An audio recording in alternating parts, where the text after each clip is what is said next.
Hi, welcome back guys. This is your friend, Cabbage Head Fanfics. Back with amazing fanfiction.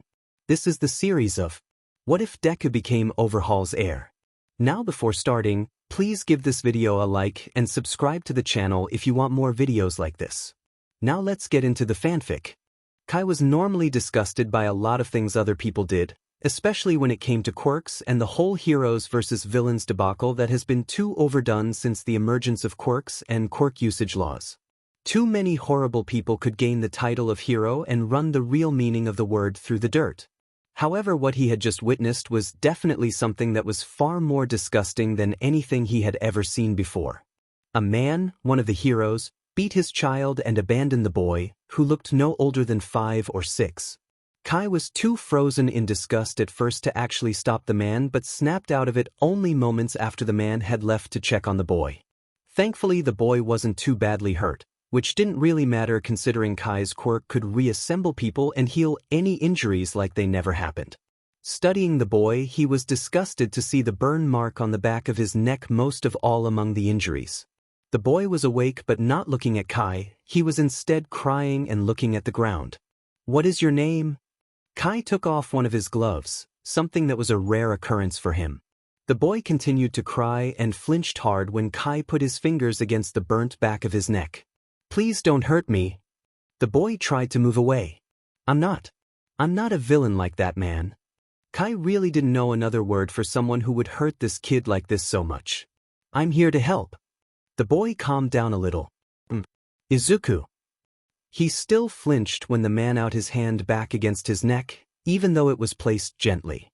"It will only sting for a second," Kai said as he used his quirk, manipulating the wounds to be gone and the boy in perfect health. "See? Good as new." "Thank you, Mr. Hero." The boy Izuku finally looked up at Kai, and he could the boy's hurt emerald green eyes. It actually made Kai hesitate when this boy called him a hero. It was an odd, good feeling. One that felt better than all the years he was part of the Yakuza. He definitely wasn't a hero or anyone good by normal standards, but somehow to this kid he was a hero. Why? Kai wanted to ask what made him a hero but instead asked another question. Why did he do this? "My dad says I'm worthless." Izuku looked back down again. Kai grit his teeth. How could someone's father just tell them that? Why? Wasn't that man supposed to be one of the pro-heroes? "Because I'm quirkless," the boy muttered. Kai had definitely murdered and killed people before, he never really cared while doing it for the most part. However, this kid's father was definitely someone he would love to tear limb from limb over and over again with his quirk. How can you judge a child as worthless because of a condition of their birth they had no control over? He never really felt as much hate as he did for that man. "Am I worthless?" the boy asked carefully, looking up into Kai's gold eyes with his own broken emerald eyes. Something changed in the man at the action of the boy, the man that was described by others in the Yakuza as ruthless, sadistic, cruel, and evil. Felt the urge to protect that boy. "You are not worthless," he stated, so sure of those words. This boy made him feel different and stronger emotions than Kai has ever felt. That alone made the boy not worthless. "I'm not." Izuku sounded way too surprised by that. "You are worth something." Kai nodded. "He isn't. But Kaken says that he is a pro-hero and matters more than me. If his father was worthless, doesn't that make him less than worthless?" Well, this man just acted like a villain. Kai wasn't even questioning himself using those oversaturated terms at this point anymore. "He is worthless for attacking you like that." "Really?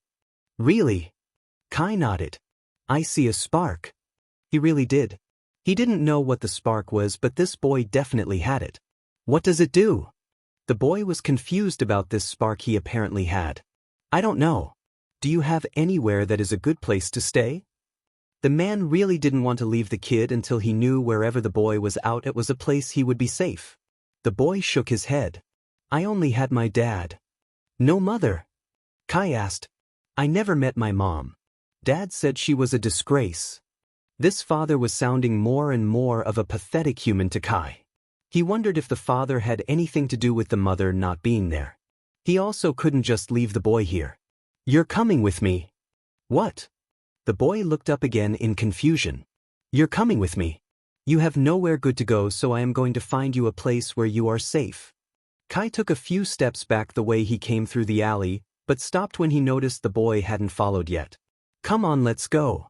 Okay, Mr. Hero. Izuku shook his hesitation off and got up to follow Kai. I'm not a hero. My name is Kai Chisaki. Sorry, Mr. Kai Chisaki. The boy apologized.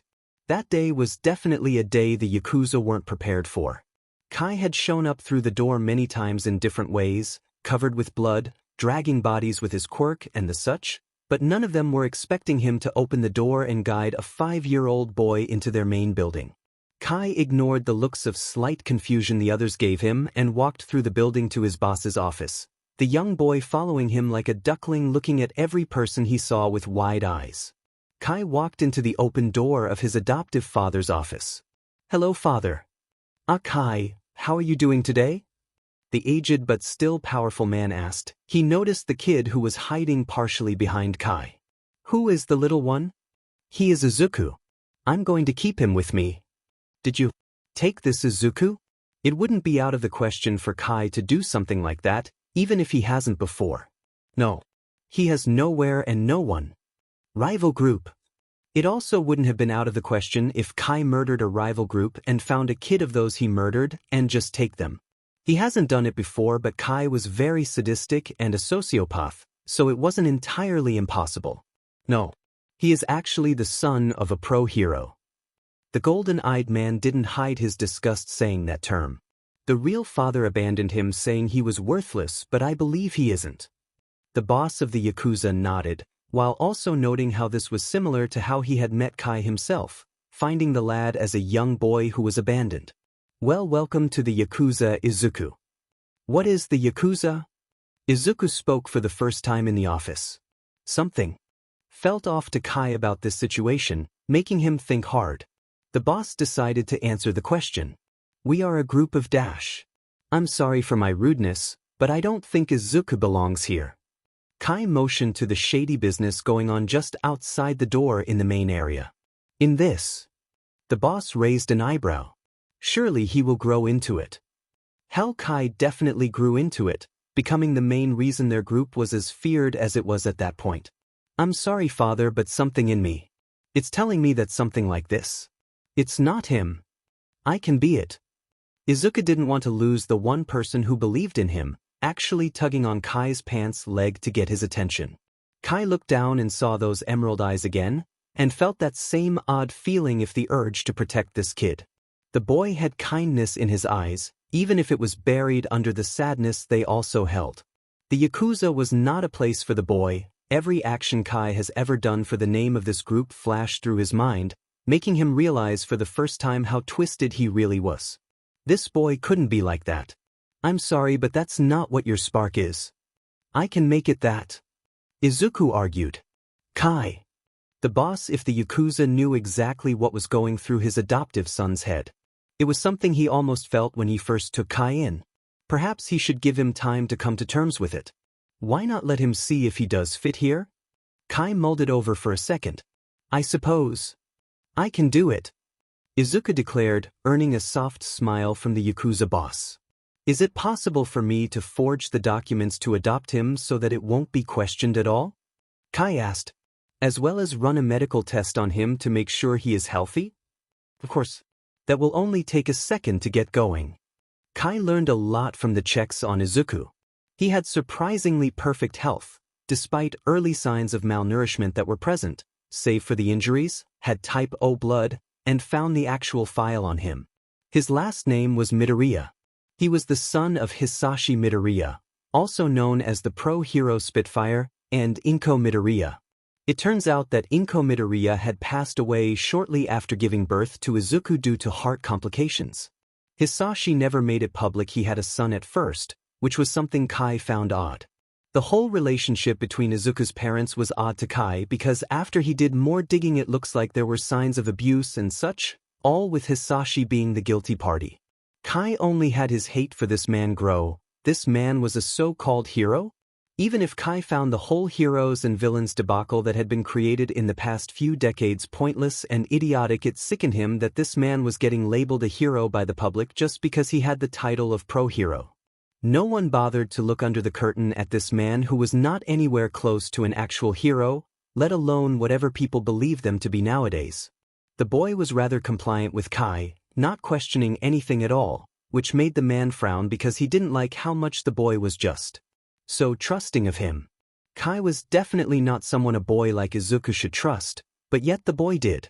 Granted, Kai hadn't done anything yet to make the boy do anything but trust him, it still bothered him, especially the fact that just a small number of interactions with this boy made him realize all of a sudden how twisted he was.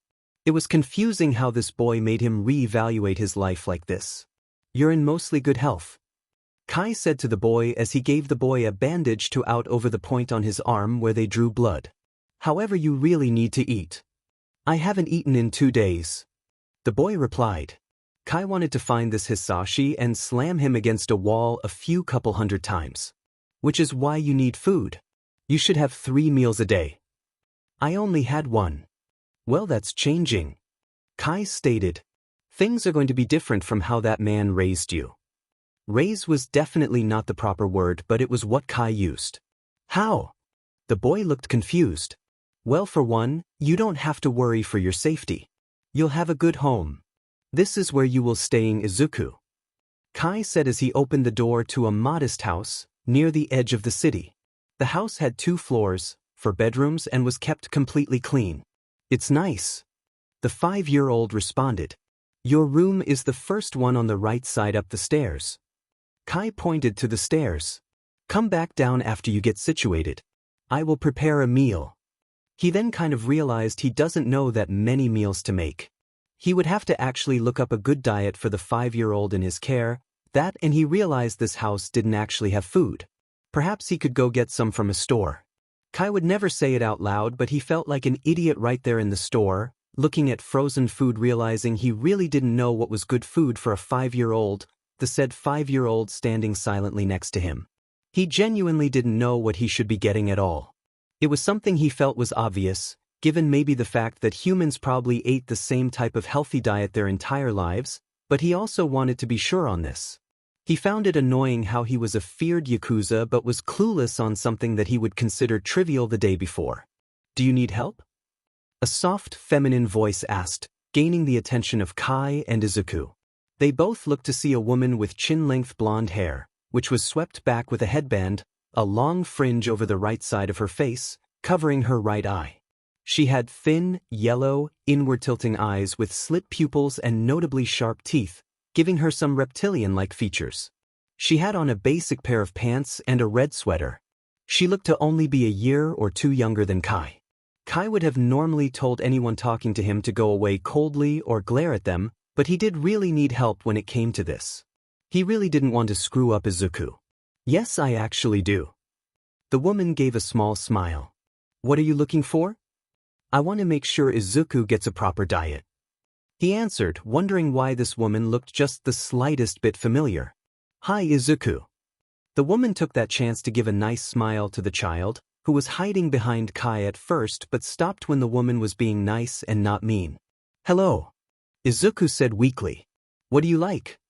She figured she could help them base something around whatever little Izuku liked. The question looked like it confused the boy. "I don't know." He was worried she would lose the smile when he answered. "That's okay." The woman didn't lose her smile at all. "I didn't really like anything until I was 10. "Really?" "Yep." She nodded. "What did you like?" Izuku asked. Kai let those two talk because this woman was being kind to Izuku and it looked like she was helping. "I first liked katsudon, this pork dish." "Can I have that?" The boy looked up at Kai. "I don't see why not." Kai looked to the woman. "Is that something good for him?" "It is," she nodded. She noticed how the man did seem like he wasn't just lost getting food for the boy, but had no idea at all. She would definitely help them. "I can help you find more food as well." "Thank you," Kai replied, thankful for the woman at that point. "I'm Ryuko Tatsuma." The woman introduced herself. Kai suddenly realized how he knew her. She was a pro-hero, one who had made news recently over the raid of this Maruta Shiga person. He felt a little concern at that fact. Of all people, why does he run into a pro hero? He had to stay calm and not cause a scene, however, and she didn't know he was part of the Yakuza. I'm Kai Chisaki. He didn't have to worry about using his real name at all. He already had managed to keep a low profile while in the Yakuza. Ryuko smiled. Nice to meet you, Chisaki. You too, Izuku. After helping them get food, Ryuko offered to help Kai cook it because he really looked like he did not know what he was doing. Kai agreed to let her help this one time, figuring he can just watch how she does it and do that on his own after that. It'll be ready soon, Izuku.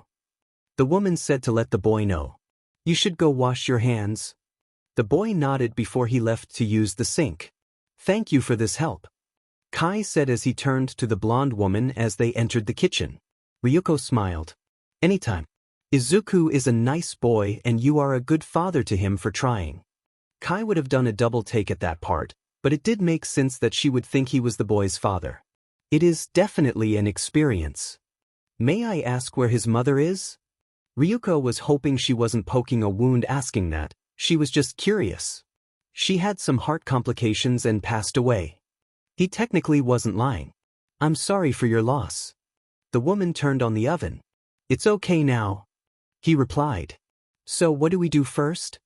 He was wondering in the back of his mind how in the hell he was in a situation like this, which was something that probably the day before would not be something he would do in a million years. Especially the part about being in close proximity to other people, given his normal misophobia, which was oddly not making him break out or even on his mind around Izuku or this woman. The meal was surprisingly good to Kai, who wasn't one for pork, but it was cooked really well. Izuku loved it, which made Ryuko happy for him. She noticed the boy had a bit of sadness to his eyes and wanted to make that go away.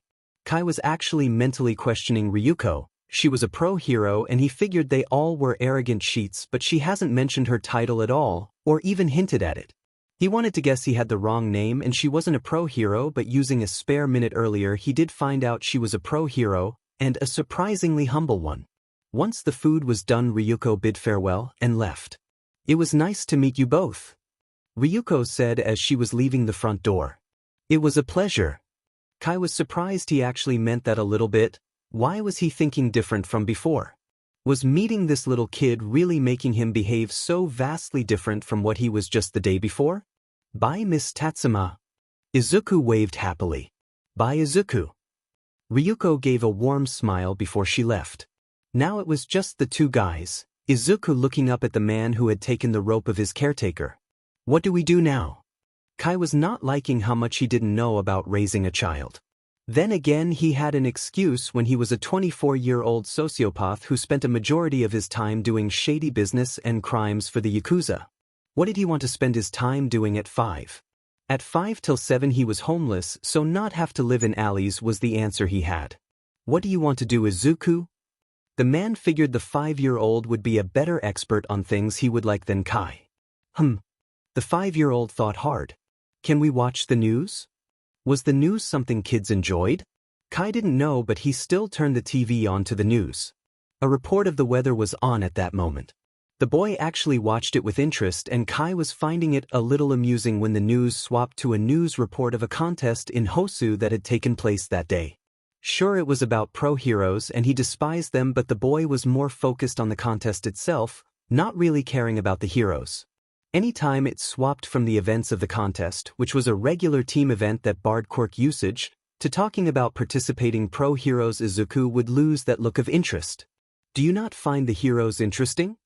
Kai asked, wondering if the boy had an opinion this early in his life. Some of them, no, Dad. Izuku said quietly, pointing at one person with flaming hands. He is actually Dad's sidekick. They're Jergus. They treated you poorly too? Kai figured he should get a list going of the people he would disassemble. They didn't know. He did. He didn't stop Dad. So do you think all heroes are bad? Kai was trying to figure out where Izuku's head was at that moment. No. All Might is a hero. Kai didn't really like All Might, but that might be the biased criminal in him not liking the strongest hero of Japan. What makes him a good hero? He is a hero. Dad isn't. Izuku responded. All Might tries to protect everyone for the sake of them being happy and safe. Dad wanted the title of number one. So, to you just because someone is a pro-hero that doesn't make them a hero? Kai asked. Heroes don't hurt the people who can't protect themselves. They help them like you. Izuku answered. This kid still really thought Kai was a hero still? I don't really think I qualify as a hero, Izuku. What do you think makes a hero? Izuku asked with curiosity, the 5-year-old focusing on Kai. Kai never even liked pro-heroes, so he never really guessed what made a good one. The closest thing to a hero to him was the Yakuza boss who saved him from living on the streets and gave him a home. That was exactly what he just did to Izuku earlier that day, and he also saved Izuku from those injuries his father gave him. By Kai's own logic, that made him the most heroic person he knew, but that didn't sit well with him given his previous beliefs. He didn't want to not answer the boy, he wanted to tell the boy what was the closest thing to the unbiased truth. What did make a hero? A real one and not those fakes who wanted attention and glory? Or was that the key to what made a real hero? Going into those situations not because you want the glory and praise of people, but because you genuinely wanted to help those who needed the help? If that was what made a true hero to Kai, then that makes All Might one of the only ones he could think of that fit a real hero's mold. I guess someone like All Might, someone who doesn't want the praise or doesn't do it for the praise as a primary goal. Unselfish reasons make them not a bad hero. Dad doesn't like All Might. He says he is a fool and doesn't deserve to be number one. Izuku, forget what your dad said. Kai figured he should get this message in now and early. He clearly doesn't know anything if he called you worthless. Okay. A news report showed a criminal attack that was just ended by a familiar woman to the two. It was Ryuko, who had just stopped a man from attacking who was revealed to be an ex of theirs. It's Miss Tatsuma. Izuku got interested in the TV again, seeing the nice woman he grew to like. Kai looked also because he figured this would help him determine more on what type of hero Ryuko was. The reporter kept trying to praise Ryuko and her dragon-based quirk for getting the criminal into custody, but the hero kept saying it was a team effort, actually praising the hero who also has stopped the crime, who was someone called Gunhead, saying that it was all due to Gunhead that the criminal was stopped. The reporter even asked about the raid on that scientist Maryuta, and again Ryuko didn't mention herself at all when she said it was thanks to the leading officer Tsukachi and new hero Kamui Woods that the man was apprehended. It actually made Kai respect her a little bit because she never once took credit for anything, even though it could be seen as annoying when the clip of the villain attack was replayed and everyone could see her dragon quirk, which made her transform into a Western dragon with some of her characteristics, was clearly the thing that stopped the villain, who had 4 arms. She was really humble and had that same smile she had given Izuku while speaking, before trying to let Gunhead take the spotlight. Miss Tatsuma is so cool, Izuku said after the interview went to Gunhead, who wasn't as interesting as Ryuko to Izuku. She never said she was a dragon. It wasn't asked. Kai stated, some people just don't say their quirks unless people are interested in them. What's your quirk? Izuku asked really excitedly. Kai figured that this was one of the things he would need a minute or two to explain. Even if he didn't like quirks, he could at least explain his to the boy. I call it Overhaul. I have the ability to disassemble anything I touch as well as reassemble it in any configuration I desire, effectively giving me full control over matter. Whoa! Izuku had wide eyes. That's so cool. It's what healed you. Kai replied. You're the best hero. Izuku exclaimed. You could fix destroyed homes and heal people. Kai raised an eyebrow. This boy really thought over and over again about Kai being a hero. Never thought to use it like that. You would be so cool. Izuku nodded to his own statement. Kai got a gut feeling, something he was finding odd since he never got those ever, save the one that led him to cut through some alleys earlier that day that made him meet Izuku. He didn't know what it was for, but it felt like it was trying to push him to think about something that was right there on the edge of his mind. The next day was an odd day because for the first few minutes Kai had forgotten about the previous day's events and being in the house he did have as a hideout before. After remembering everything, he looked up something to make Izuku for breakfast and had made bowls of rice and strips of fish with egg. The boy was happy for the breakfast, and soon Kai went back to the main Yakuza building with Izuku following. Izuku had also gotten newer clothing that was a smaller-sized outfit of Kai's outfit, that black dress shirt with matching dress pants, a pale gray tie around his neck and white lace-up sneakers. Izuku not getting a similar jacket or plague mask at that point. It was another odd day for the other Yakuza members when their sociopathic acquaintance reappeared with the little bit, who was taking more after him, actually trying to mimic the way he walked too. Kai walked past the main area back to his father's office much like the day before. "Hello, father." Kai greeted the man who was like his actual father at this point. He had a lot on his mind and was wondering if the man would be helpful in deciphering it. The problem was he didn't want to discuss it with Izuku there. "Hello, Kai, little Izuku." The man smiled. "Hello." Izuku replied, not as scared as the day before. "Father, I have matters to discuss. Is there a place to keep Izuku safe during that? I can ask Zenitsu to watch him for a few minutes."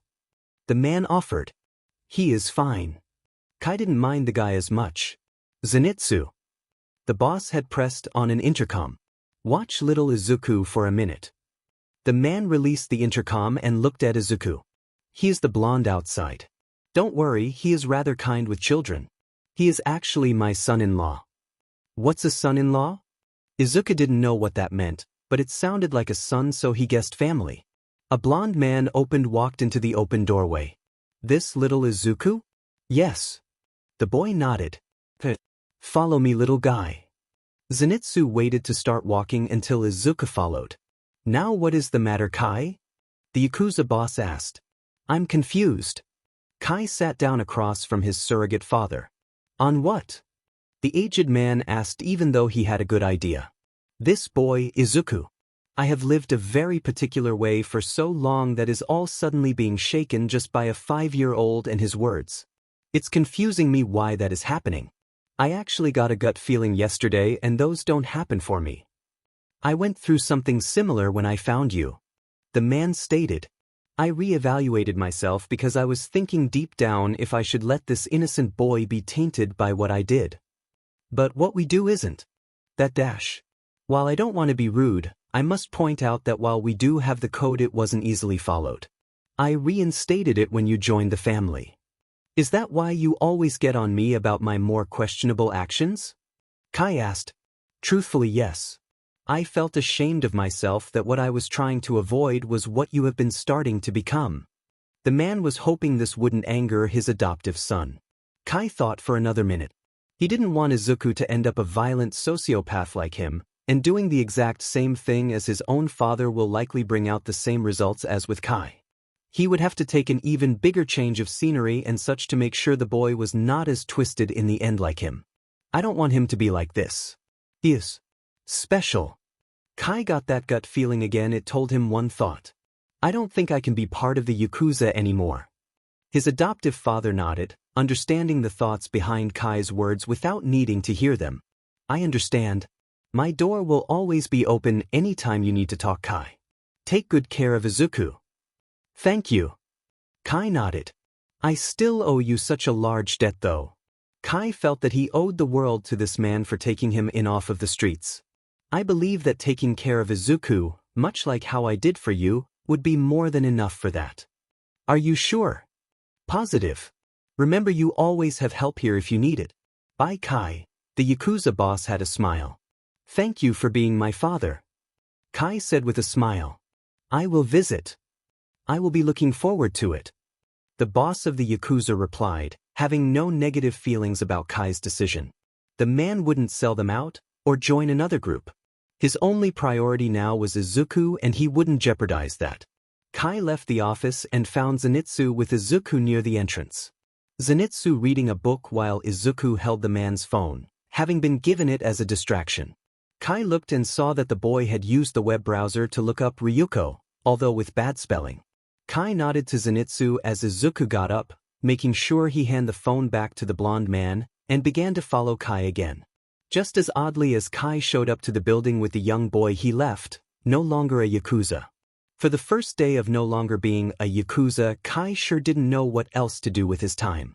It left him with all this time on his hands, which was good for watching Izuku, who liked the company. He also had to find a good education system for Izuku, He wouldn't dare send him to public schools as he remembered the 1 month he was in public school and it did not end well. He would find a nice private school and put Izuku there for a normal education, adding his own for Izuku after that. He also couldn't just not get a job. As much as he disliked people, he also couldn't rely on the ill-gotten money he had.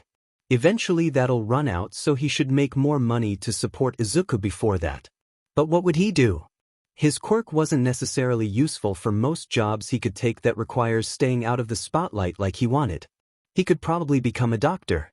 The environment was well sterilized, which would be nice, and his quirk actually would be perfect for that.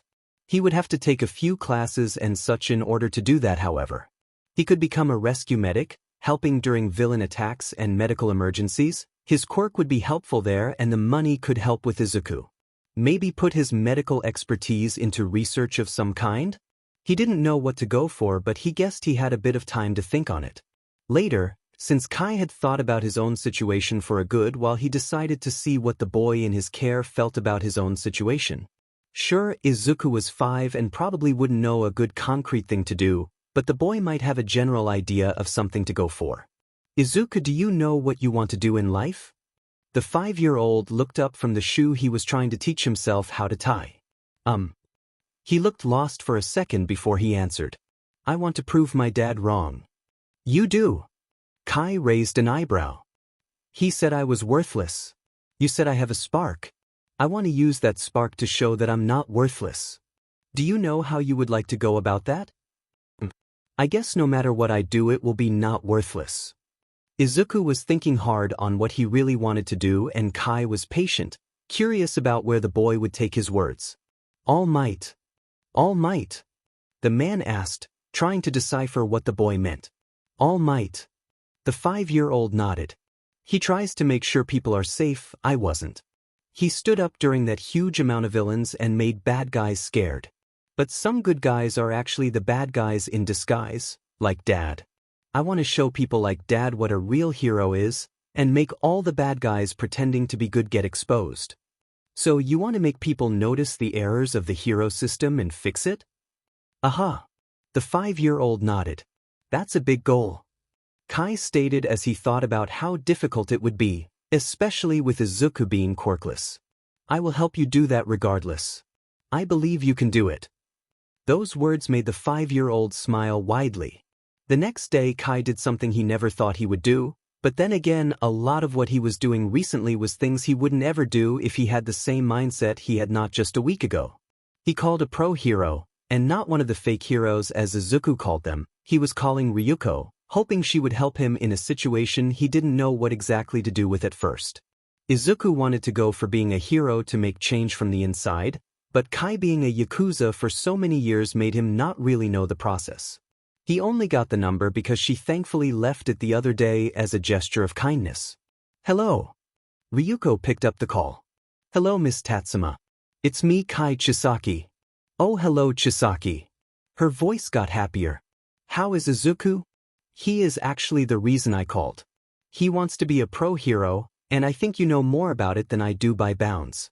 Would it be too much to ask for help? Not at all. I know a few programs that will take in young children. Kai smiled. Excellent. I can come over and help with the paperwork if necessary. That is a nice offer. We could actually meet you somewhere if this is too far if a travel for you. He wasn't even questioning his sudden shift to being way nicer than he used to be. You guys are actually on the other side of Mizutafu from me. Do you know where the cherry waters are? I do. He only did because he actually killed someone there just a few months back. That is a good spot to meet up. That's great. Ryuko replied. Izuku had never been to Cherry Waters before, which was evident when the boy was looking around the park with wide eyes. Why is it called Cheers Water? Izuku asked Kai as they entered the central part of the park, which was by a decently sized pond that had a single cherry tree growing in the center of the water. It's Cherry Waters. Kai corrected. It's called that for the cherry tree right there. He pointed to the tree growing out of the water, its trunk reaching down past view to the bottom of the water. It's a tree that managed to survive drowning in the water and grow past it to let its cherry blossoms get air. People actually believe it might be a quirked part of nature. Nature can get quirks? Izuku asked, thinking it wasn't fair that a tree got one but he didn't. It isn't really known how the tree survived and grew healthy. No one wants to touch it and ruin it.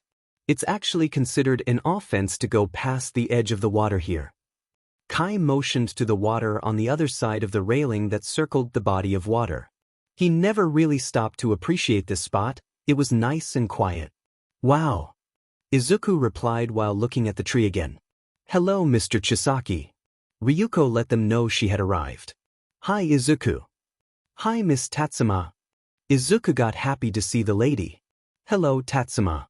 Kai gave her a nod as they all went to go sit at a table. Izuku couldn't really focus on much with the paperwork since he was a little kid and they were known for short attention spans. So, what are the different programs? Kai asked as he looked at some of the papers Ryuko brought. Each actually leads to a recommendation slot at one of the 4 big schools of Japan. Izuku can't really apply for CI Academy since that's an all-girls school. She moved that paper aside. I kind of just grabbed every paper I could. She explained, seeming slightly embarrassed by it. Thank you. Kai actually liked how much effort she put into this. It helped separate her from what he considered to be fake heroes. He looked at a paper and frowned. Are quirks a requirement? Not that I believe. Ryuko answered. Half of the prompts have to do with quirks. This would make Izuku's chances way slimmer because he didn't actually have a quirk. I'm sure whatever Izuku's quirk is they won't mind. Ryuko tried to reassure Kai. Quirkless. Izuku said quietly, thinking that Ryuko might be like her dad or Kaken when it came to his quirkless status. Oh. The blonde woman responded, understanding why Kai was as upset about the quirk prompts now. She also saw how Izuku lost his energy revealing his quirklessness. She knew what to say, however. Well, it doesn't take quirks to be a hero. Izuku looked up at her with that. If you want to be a hero, that's all it takes. Heart and will. Really? Izuku asked with growing happiness. That's what I believe. Ryuko nodded. Kai smiled. Heart and will. That does make a good hero. But won't the schools pick the kids who have quirks to take the spots of the program? Izuku asked. They would. But that doesn't mean you don't have what it takes to be a hero also. The woman thought for a second. How about this? I can teach you. Really? Izuku got excited. Wouldn't it bother your schedule?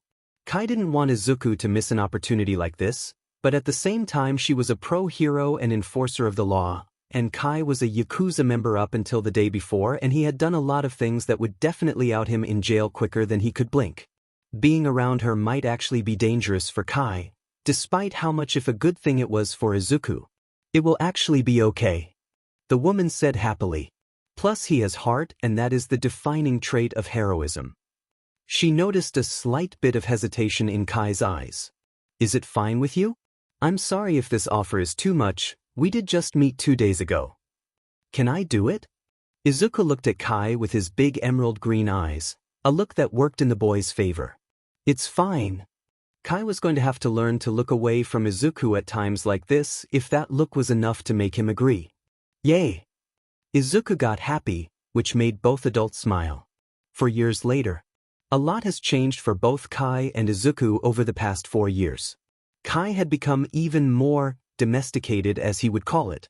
He had gotten a research job on quirks, something that seemed outlandish to him and anyone who knew his beliefs more than a year prior, but he only did it for one reason and one reason only, to get Izuku a quirk. Not just any quirk, however, but Kai's own Overhaul. He felt that if quirks were part of the brain functions of that person, and a script of DNA in everyone's blood, then quirks that are emitter types that cause no physical changes, then theoretically it could be possible to find a way to transfer quirks like that from one person to another, or copy it entirely. That was a side project he worked on, mostly working on projects the lab he worked at gave him. It was fairly easy, especially when some of the projects he was given were to help people who had lost limbs grow them back, which with Overhaul was a 5-minute procedure. Local hospitals actually would request for Kai from time to time because news of his quirk in the medical field spread like wildfire in Mizudafu and then half of Japan. He didn't mind it as much as he thought he would, gaining some enjoyment from it, especially with how much pride Izuku had for him. The boy still considered Kai to be one of the best heroes, even after learning that he was a feared member of the Yakuza before Izuku came along. Ryuko had become a stronger presence in Izuku's life and Kai's as well, them seeing each other more than twice or 3 times a week when he would come check in Izuku's training. The woman was one of maybe 5 heroes Kai could think of that he had met that honestly deserved to be known as heroes. She had taught Izuku some advanced taijutsu, saying that he had a natural talent for hand-to-hand combat, even at his young age. Izuku himself had changed drastically from the unsure boy left abandoned in the alley 4 years before. He had confidence in himself and the 2 adults he looked up to, Kai and Ryuko. He had cut his hair shorter to mimic Kai's style, and kept the signature outfit he had mimicked from Kai with some changes. His black dress shirt had changed to dark red, and he had taken to having dark green ties. His shoes went from black to a dark golden yellow. He had finally gotten a bomber jacket like Kai, making it dark green like his tie with a much thinner lining of dark red fur than Kai's own thick purple. Izuku was currently in Kai's lab with him, looking at some papers the man had.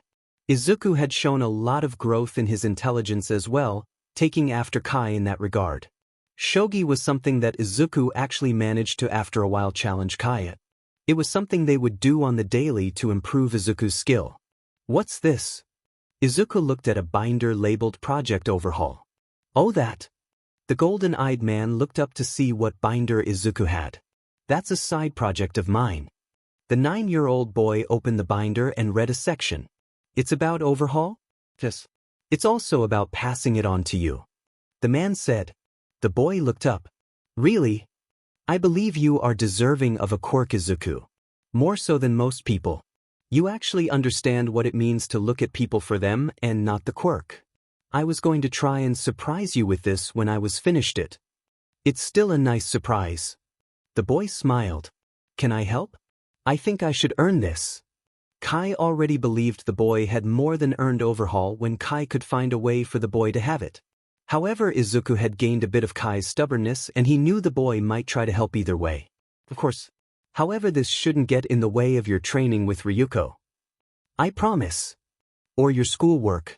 I don't want to see your grades drop. They won't. I know they won't. Kai grinned.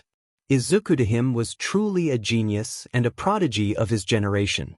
The boy was leagues above kids his age, and despite his young age the boy was in good condition physically.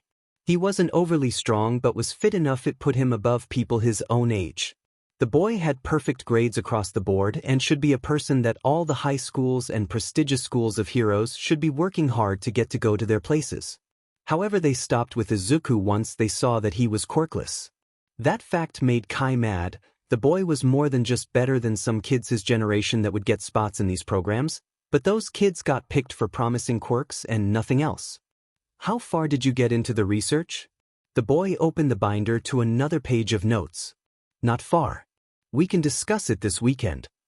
Kai was serious about it being a weekend task. Right now, however, we need to be getting you to training with Ryuko. Miss Tatsuma said she was going to start teaching me one of her 3 forms this week. Izuku responded as Kai began to put away some of his notes. Really? Which one? The one she calls Breath of the Dragon. She says it is focusing on attacking areas that would limit the opponent's breathing while staying on my own toes, and it requires speed. Miss Tatsuma says I have more than enough speed for it. You are quite fast. Kai nodded, remembering one time he sparred with the boy and he managed to completely avoid Kai's touch. Granted, Kai was holding his speed back, but it was still impressive. She says if I master it fast I might get to learn her Fist of the Dragon form. That one targets limbs of the opponent. It's the one she used on you the one time you guys sparred. I remember that. Kai thought back to the spar, which only happened because her normal sparring partner was out of town and Kai was there, which led to Izuku begging them both to spar. They hadn't used quirks and Ryuko definitely made it a fun challenge. Since then they would actually spar every once in a while because they both enjoyed it. It is definitely a good style. Later Kai was tapping a pen against his beak like Plague Dr. Mask, in the middle of a dilemma. His Project Overhaul had hit a snag and he couldn't find a way around it. He had found a big difference between quirkless people and people with quirks. Their blood is different. Quirkless people actually had a missing layer to their blood that quirked people had, if you took out the part of the blood that held the coding of one's quirk. A quirkless person's blood could be defined in this sense as smooth, whereas people with quirks had blood that could be considered jagged, that extra layer almost like a puzzle piece, a really complex puzzle piece. That layer was unique to every quirk he had looked at so far. A few others at the lab were interested in this project. That layer itself wasn't the quirk but was the connecting piece to quirks. They saw it as a way to help identify quirks earlier on for children, but Kai kept seeing it as the way he could give Overhaul to Izuku. If he could learn how to make that layer that Izuku's blood was missing, he could theoretically make it the one that connects Overhaul to blood for Overhaul and add both to Izuku's blood. However, that had so many different variables that could be bad for Izuku. It didn't help that the extra layer to a quirked person's blood was almost as complex as the quirks themselves. Kai felt like he had barely scratched the surface of this study, and he had been working on it since he joined the lab 3 years prior. To say this frustrated him would be a big understatement. He wanted Izuku to have Overhaul so bad. It would help the boy on his goal to change the status quo of the hero society for the better so well. Kai didn't believe that it would be easy, as Izuku is now a quirkless person in a society that practically worshipped quirks, which was something that still rubbed Kai wrong. He didn't despise quirks the same way he used to. He actually began to think they were nice puzzles to look at while working in the lab, but he would be a dead liar if he said that he liked how they were viewed by most people. Kai exhaled slightly as he tapped his computer to awareness and turned on the browser. There were more experienced scientists in quirk research, and perhaps one might be able to help Kai. After a bit of clicking around, he found an article on a name he hadn't heard in a while, Maruta Shiga, the scientist turned mad villain that Ryuko actually had a hand in arresting just before he and Izuku met her. He got curious and looked at the article and then more on Maruta. The man was actually a leading figure early in his life on quirk research, right up until he started to become a twisted person and did his research with more disturbing means. Torture and testing on people who definitely were not willing were just the tip of the iceberg, with things that were revealed on this man when he was outed and the police and heroes put to act the raid that put him behind bars. He was actually put in a high-security prison not that far away from Yuzudafu. It made Kai question whether he should see if this man, even if Kai found his methods disgusting and something he would never do, had any tips or helpful knowledge for Kai. He looked it up and grabbed his office phone to call the warden of the prison. Kai was later sitting in a conference room at the prison, able to get an interview with Maruta that day since the crazed man actually was interested in a scientist wanting to talk to him, and it turned out the warden had a nephew that Kai had helped survive his cancer just a few months prior by removing the cancer from his heart with Overhaul. The warden did it as a thank you to Kai, who was actually happy to know he had helped this person, and not just because he got this interview. The crazed man known as Maruta Shiga was escorted into the room with no less than 4 guards watching him. It felt like overkill to Kai when he had found out that Maruta actually had no more access to his quirk, which made his fingers enlarge into bone-like claws. He didn't have access because it turned out that Ryuko was one of the people who fought this man during the raid, and he was insanely violent about his last stand, wounding several heroes before Ryuko used her claws from her dragon form to cut off his arms, as well as give him that jagged cut that lined the left side of his jaw and run down the man's neck on the left side. It actually surprised Kai to read that Ryuko got vicious during the fight when others around her got hurt. She was always so gentle, so reading that was shocking to him. The man had unkempt gray hair shooting everywhere on his head and was visibly blind in his left eye, the pupil and iris looking foggy. He had wooden prosthetic arms so he could do basic things like eat, but the man was currently handcuffed. Once he sat down, he got handcuffed to the table as well as to the floor with his legs. The guards took no chances at this prison, and the man was one of the most dangerous prisoners they had, even if he didn't have his quirk and real hands. The crazed scientist gave Kai a look of curiosity silently for a second, wondering why Kai had his plague doctor mask that covered the lower part of his face. So, to what do I owe this pleasure? I am a researcher on quirks, and despite your more disturbing methods, I was wondering what intelligence you might be able to offer to my project. The man visibly lit up. Finally, someone appreciates my genius. What is this project about? To put it simply, my goal is to find a way to give my quirkless son my quirk, Kai rotated a paper on the table so Maruta could read it. Quirkless? Not going to happen. The villain didn't even bother to read the paper after he heard the word quirkless. Evolution has passed him by. Explain. Kai narrowed his eyes. Do you know when quirks first began to appear? The imprisoned man asked. Almost 200 years ago. Wrong. The man seemed excited to say that. Quirks have actually been studied to appear way farther back. As far back as the Middle Ages during the plague. It's proven fact that the disease-riddled rats gave us the plague, but that plague unearthed quirks, most people dying during the plague because they were not ready for that next step of evolution. Kai didn't like how the man said the word evolution, like it was an idol or obsession of Maruta's. After that, quirks were always in our blood, but it didn't have that bridged layer that connected it to our blood and kept it going and powered on. Like a lamp, we all had that ability to light up, but the cord to put it in an outlet was missing. World War II and the Cold War, with all the nukes and radiation going off soon, just that sliver of radiation necessary filled the air of the world, bridging the gap and making us evolve, finally ready for that step of evolution.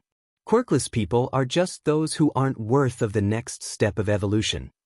Kai grit his teeth at hearing this guy say indirectly that Izuku was worthless. He wanted so bad at that moment to just disassemble this man's face, but he wouldn't because that wouldn't be good for Izuku in the long run. What is the point of this?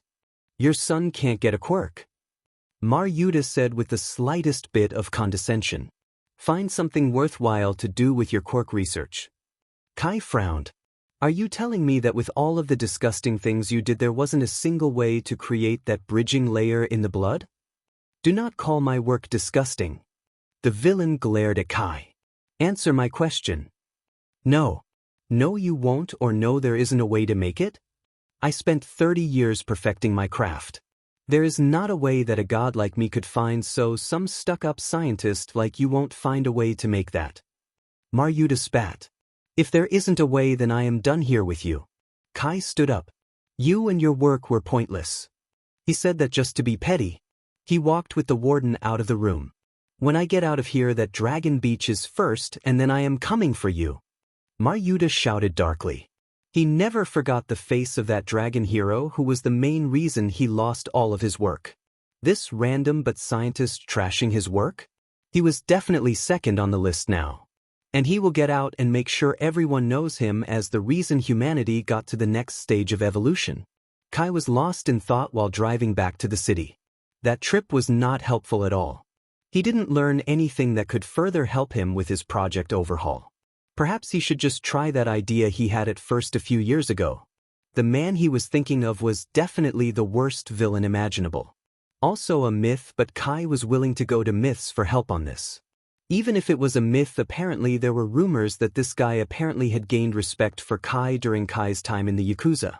The rumors of what he did with Overhaul to increase his group's standing were something of a legend to other criminals. A man with the ability to touch you and instantaneously disassemble you to your bare cells and effectively kill you, and a second later remove evidence that would incriminate himself with another touch was something above noteworthy. Luckily, Kai was never visibly seen in a way that would expose his identity, which was especially good after he dropped from the Yakuza to raise Izuku.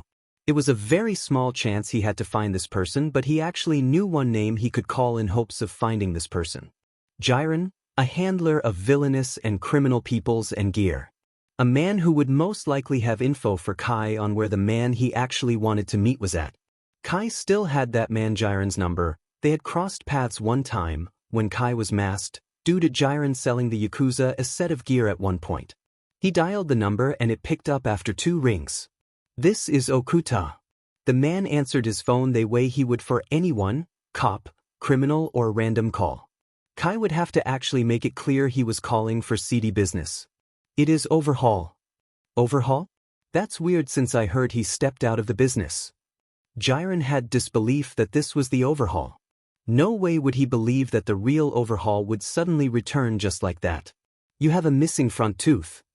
Kai stated. Anybody who has seen me can tell you that. I told you that if you touched me I would blow your arm off with a touch and to get your disgusting smoke away from me. I'll be dead.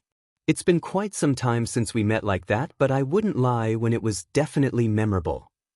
Jiren accepted this as the real Overhaul. No one else was there when these two met and had that altercation. How might my business be of service to you? Do you have contact with the man that is referred to as All for One? Kai had never associated himself with villains on levels of, well, villains, but All for One was what could be classified as supervillain as an understatement. I cannot divulge information on who is in my clientele. I want to make a deal with him, and this is the only way I know to contact him. There was a pause for a second. Let me call you back in a minute. Take your time, Kai said as he heard the call end. He looked to see his gas was getting down there in level and a gas station was just a few seconds away. He decided to get gas while waiting. For all he knew, he would have to drive away to a meeting spot if All for One did in fact want to meet. This also all confirmed to him that All for One was indeed a real person. He didn't know if that should make him worry at all, a shadowy figure controlling Japan from the darkness that could just remove and steal quirks away from people, as he felt was definitely something that would bother most people. This meeting actually could go completely bad for Kai, and the man could kill him and keep Overhaul for himself. Was Kai too quick to do this? He was mulling that thought over when he got a call from the untitled number he knew was Jiren. How is it? Kai asked. He is very interested. Can you meet him now? Yes. Kai had a gut feeling telling him to stay on his toes if he would really be doing this. That's good news. I'll send you the address. Jiren hung up the call. Kai felt his nerves work up for the first time in a while, wondering if he was really making a good call here. Kai drove into Mizudafu and towards the factory district. He had called Ryuko asking her to watch over Izuku for the next few hours, and she thankfully was more than happy to do it. Kai drove into a side parking lot and looked around. Supposedly he was told that the parking lot would be where All for One would meet him, but Kai felt like it was more of All for One checking if Kai was alone before they met. He parked the car and turned it off before he got out of the vehicle. He was just closing the door when something blurred towards him in his peripheral vision. Kai acted fast and used Overhaul to manipulate the car to shift and block a knife that would have hit his face. The trajectory wouldn't have killed him, but it definitely would have cut him. He looked past the car to see a person who had neon green hair and a black outfit that had multiple knives all over it. You must be Overhaul. The woman responded. Follow me. Kai exhaled softly. It was a test to make him use his quirk and prove for sure he was who he said he was. At least he knew he could react faster than a knife was thrown at him still. He made his car revert back to its normal state before following the woman, glad he kept his plague mask on. He followed the woman as they walked into a building, going up the stairs inside and farther up the building. Speak with respect when you are here, the woman said suddenly and coldly. Master has more than shown that respect is necessary for him. I will remember that, Kai responded. Truth was, he was already planning on treading as carefully as he could. He didn't want to screw this up and leave Izuku without a proper father figure. That thought made him go back to thinking if this was even a good call in the first place. This was slowly feeling less and less like a good idea. They eventually got to a set of double doors and the woman stopped before turning around. Only you, she said before walking away. Kai nodded before he opened the door and walked into an office. It definitely have off what could be described as a sinister vibe, despite it looking like a basic office that had a window that overlooked a good portion of Mizudafu. In the seat of a desk facing Kai was All for One, a definitely imposing man despite his almost average appearance. He had short white hair, dark eyes that Kai felt were staring directly into his soul, and sharp cheekbones. The man had a simple black dress suit. He had his elbows on the desk and his chin resting on his hands. He waiting for Kai to sit down before he spoke. So you are Overhaul? The villain asked with his voice that dropped with evil. I am Overhaul. It was surprising to get a call that you wanted to meet me for a deal. His voice set off something in Kai, like a warning that this man was something to be cautious of. I actually thought you were arrested, killed, or disappeared into the wind. A man of your talents just disappearing like that was odd. Then again, I have heard about a lab that had a miracle-working newcomer who put the best of doctors to shame with his quirk. A quirk that allowed him to just touch a person and manipulate diseases and injuries away like they never existed. A man who made limbs regrew where they were lost. A quirk so close to godliness that sounded eerily close to the Yakuza Overhaul, who destroyed everything in his path to restore the strength of his group. How do you know this? Kai got worried that maybe he was careless during his time these last 4 years. Overhaul. Kai Chisaki. I know everything in Japan. You can't sneeze without me learning of it. The man stated. Part of Kai knew this man was definitely trying to make himself more of an intimidating figure, but DMN if it wasn't working on a level. What I don't know yet, however, is what you, a man who had changed from a strong villain to a miracle doctor, would want from me. It was a question I have had for the past hour since you had asked for my attention earlier today. However, I have an idea. Is it Izuku? Kai's skin crawled when that man said Izuku's name. He is a unique kid, isn't he? A child who just appeared one day in your life, made you question everything that made you. Overhaul, and almost as soon as he is there in your life, he becomes what your life is about. You even leave the Yakuza for this boy, just to give him what you think would be the best life that you could possibly give him. Kai was calm on the outside, but it was knotting his stomach to talk not just about Kai's life like this, but to talk about Izuku like it was something he was educated on extensively. It was something that made Kai suddenly afraid for Izuku. He truly is special. A quirkless boy who shows intelligence and wisdom far surpassing some of the greatest minds at just the age of 9. A student of an up-and-coming heroine in Ryukyu, or do you prefer Ryuko? This boy is nothing short of a once-in-a-generation prodigy. It must anger you that despite how much promise and potential he has, he will always be held at a lower level by most people just because he has no quirk. A kid who can extend a single finger and make it glow is seen as better just because he has a quirk. If I saw this boy as my own blood like you, I have no doubt I would also be furious, willing to do anything I could to make people see him for what he is, from Project Overhaul to digging up contacts from a past life to talk to someone regarded as a myth.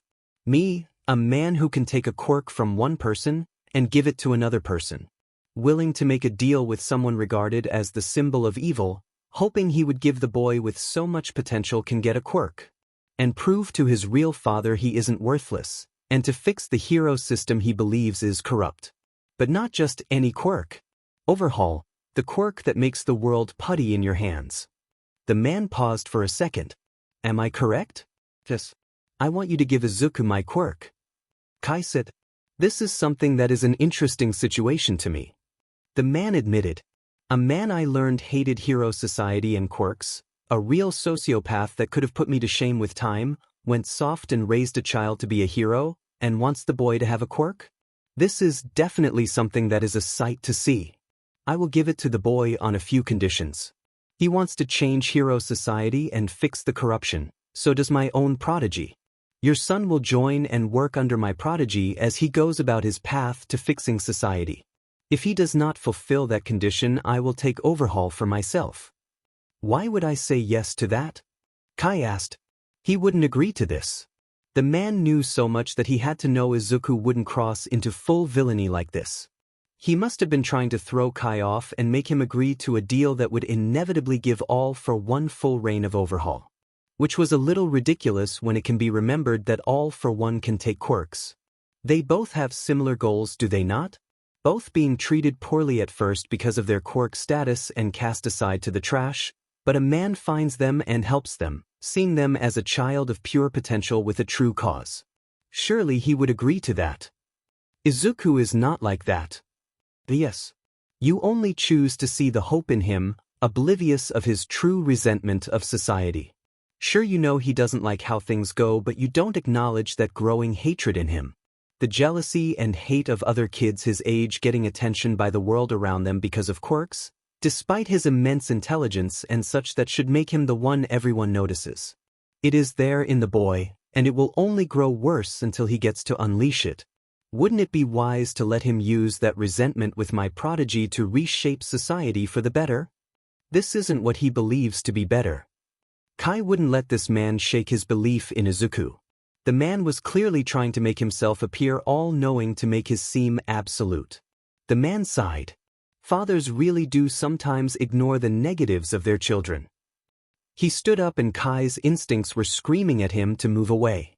I guess I can just take Overhaul for my pupil. The man was over the desk in a second with a hand reaching out for Kai's head. Kai reacted just in time to dodge away, grabbing the floor as he rolled to create a wall in between the two. Kai, do not insult me like this. The man punched a large hole in the makeshift wall. Kai wished he had a future sight quirk so he could have seen how big of a mistake this was. He didn't know how he was going to get out of this horrible situation he had gotten himself into. Why couldn't he realize earlier on that of course the evil dude who can take quirks will end up deciding to take a powerful quirk like Overhaul for himself? What was worse that now he knew that even if he got out of this situation here the threat of this man coming for him. As if God himself was intervening in Kai's favor, a blue and yellow blur smashed in through the window, revealing another massive man that was actually the #1 hero in Japan. It was All Might, who might not have been smiling like he normally was. It was a good thing for Kai that the scowl that replaced it was aimed at All for One. All for One. The pro hero spat. If it isn't All Might. All for One forgot about Kai for a second. Finally done crying over your precious mentor? All Might's scowl got bigger. I'm putting you down once and for all. Not if I and my associate have anything to say about that. All for One indicated to Kai, who had gained the attention of All Might with that. This was a huge moment in Kai's life. One that would have drastic effects on the entire course of history, all dependent on the simple reaction he gave to All for One's statement. You want to corrupt my son? Kai spat. I would never side with you. All Might dropped the glare he had for the man, realizing this person would be on his side and not against him. That was a big weight off of his goal of crushing All for One. Especially since as far as he knew this man might have a powerful quirk himself. All Might, I'm with you. Kai had found a way to at the least remove this massive threat to him and Izuku, defeat All for One with All Might. Is that so? All Might asked. Wonderful. All for One gave Kai a scowl. You'll regret that. He wants my quirk. Kai announced as he stepped farther away from All for One. I suggest staying back if it can be helped. All Might charged All for One, the two clash strikes. Got it. Kai took being part in what could be considered a huge battle rather well. He ran his hand along the wall and shot spikes out of the wall behind All for One to impale his back. The man had reacted fast enough to get out of harm's way, the spikes stopping before they would have hit All Might. Kai kept making spikes jut out trying to hit the villain, but he was too fast. All Might began to match All for One in speed and the two were close to blues for Kai, him deciding to stop his spikes so he wouldn't accidentally stab the hero. All Might and All for One kept trading blows, each strike being countered and sending a shockwave around the building. Kai was amazed at how powerful the two were. The fight began to take a bad turn when All for One had his fingers turn into black tendrils with red cracked, jagged, spikes shooting out, all going for All Might. Kai grabbed the floor and made the floor in front of All Might expand into a wall that blocked the spikes. All Might wiped his brow. Thank you for the breather. I should take away that quirk of yours. All for One stated as he destroyed the blockade and leapt at Kai again, but All Might intercepted him. Explain your quirk please. All Might asked Kai as he grappled All for One again. I can manipulate anything I touch. Kai responded quickly. I wish I could rip away one for all from you. All for One glared at All Might as his arms suddenly enlarged to twice his body size and released a punch that sent All Might through the wall. All for One couldn't take All Might's quirk? Why was All Might's quirk named the inverse of All for One? If One for All couldn't be taken, then could Kai use that to find a way to make a unremovable version of Overhaul for Izuku? He shouldn't really have that as the most pressing issue at the moment when All for One turned his focus back to Kai. Kai had to think quickly of what to do. He could just disassemble All for One with a simple touch, but All for One was superior to Kai in speed and had strength that could destroy Kai easily. Plus he didn't know exactly how All for One takes quirks, but it seemed like All for One had to be close, so Kai should keep his distance. I'll be taking Overhaul now. All for One shot in front of Kai and was about to slam his fist down on Kai, but thankfully Kai still had his hand on the floor. He manipulated the floor and made it shoot up in a spike that was meant for All for One's face, but the man's fist and arm blocked it, the spike impaling the fist and split his forearm in half as All For One's momentum made his arm go farther down the spike. All For One cursed in pain as he pulled his ripped-apart arm away. "Demon you!" All Might reappeared in the room and struck All For One's back while he was reeling from the pain of Kai's attack. The villain got sent towards the window that All Might had entered from. Overhaul? As in the criminal from years ago. He looked at Kai. Overhaul was a villain that no one could find out anything about, and law enforcement and heroes were glad he just fell off the face of the earth years back. Was this the same villain for real? I changed. Kai defended himself before All Might turned on him. And yet you were found here talking to me. All For One stated, planning in distracting All Might by making him turn on Kai. Where does your allegiance lie, Overhaul? All Might asked as he kept his eye on All For One. Against All For One. So you would put your own stubborn beliefs over Izuku's future? Don't act like you care about Izuku. Kai scowled. You won't get in my head anymore. Who is Izuku? All Might got confused. A young boy this man had captured. That is a dead lie. Kai wouldn't let this villain use a lie about Izuku like that. I found him abandoned and gave him a home. All Might now understood partially why Overhaul must have disappeared. He found a child and must have chosen to care for the boy over his own criminal lifestyle. Your manipulation won't work here anymore, All For One. All Might charged the villain again. Yes. The stubborn willpower I remember from Nana. All For One said as he and All Might clashed. Do not speak her name. She was stubborn until the end, holding on to that poor idealism of hers. All For One sent a blast of powerful air at Kai that sent him into a wall and stunned him. Shut up. All Might made an error as his anger made his make a sloppy strike, which gave All For One the perfect window to use multiple quirks at once. All For One's left arm enlarged with bulging muscle as well as gaining large chunks of metal work, and he slammed his super-powered fist into All Might's side, the impact and force actually blowing apart the pro-hero's side and splattering the walls and floor with All Might's blood and innards. You were always so naive. All For One laughed as he looked at the man who would die in a matter of minutes from that strike alone.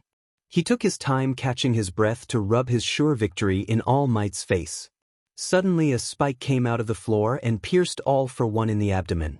Kai had recovered and manipulated the floor to make the spike that now made a large hole in the evil man's midsection. All Might, don't let your hate get the better of you.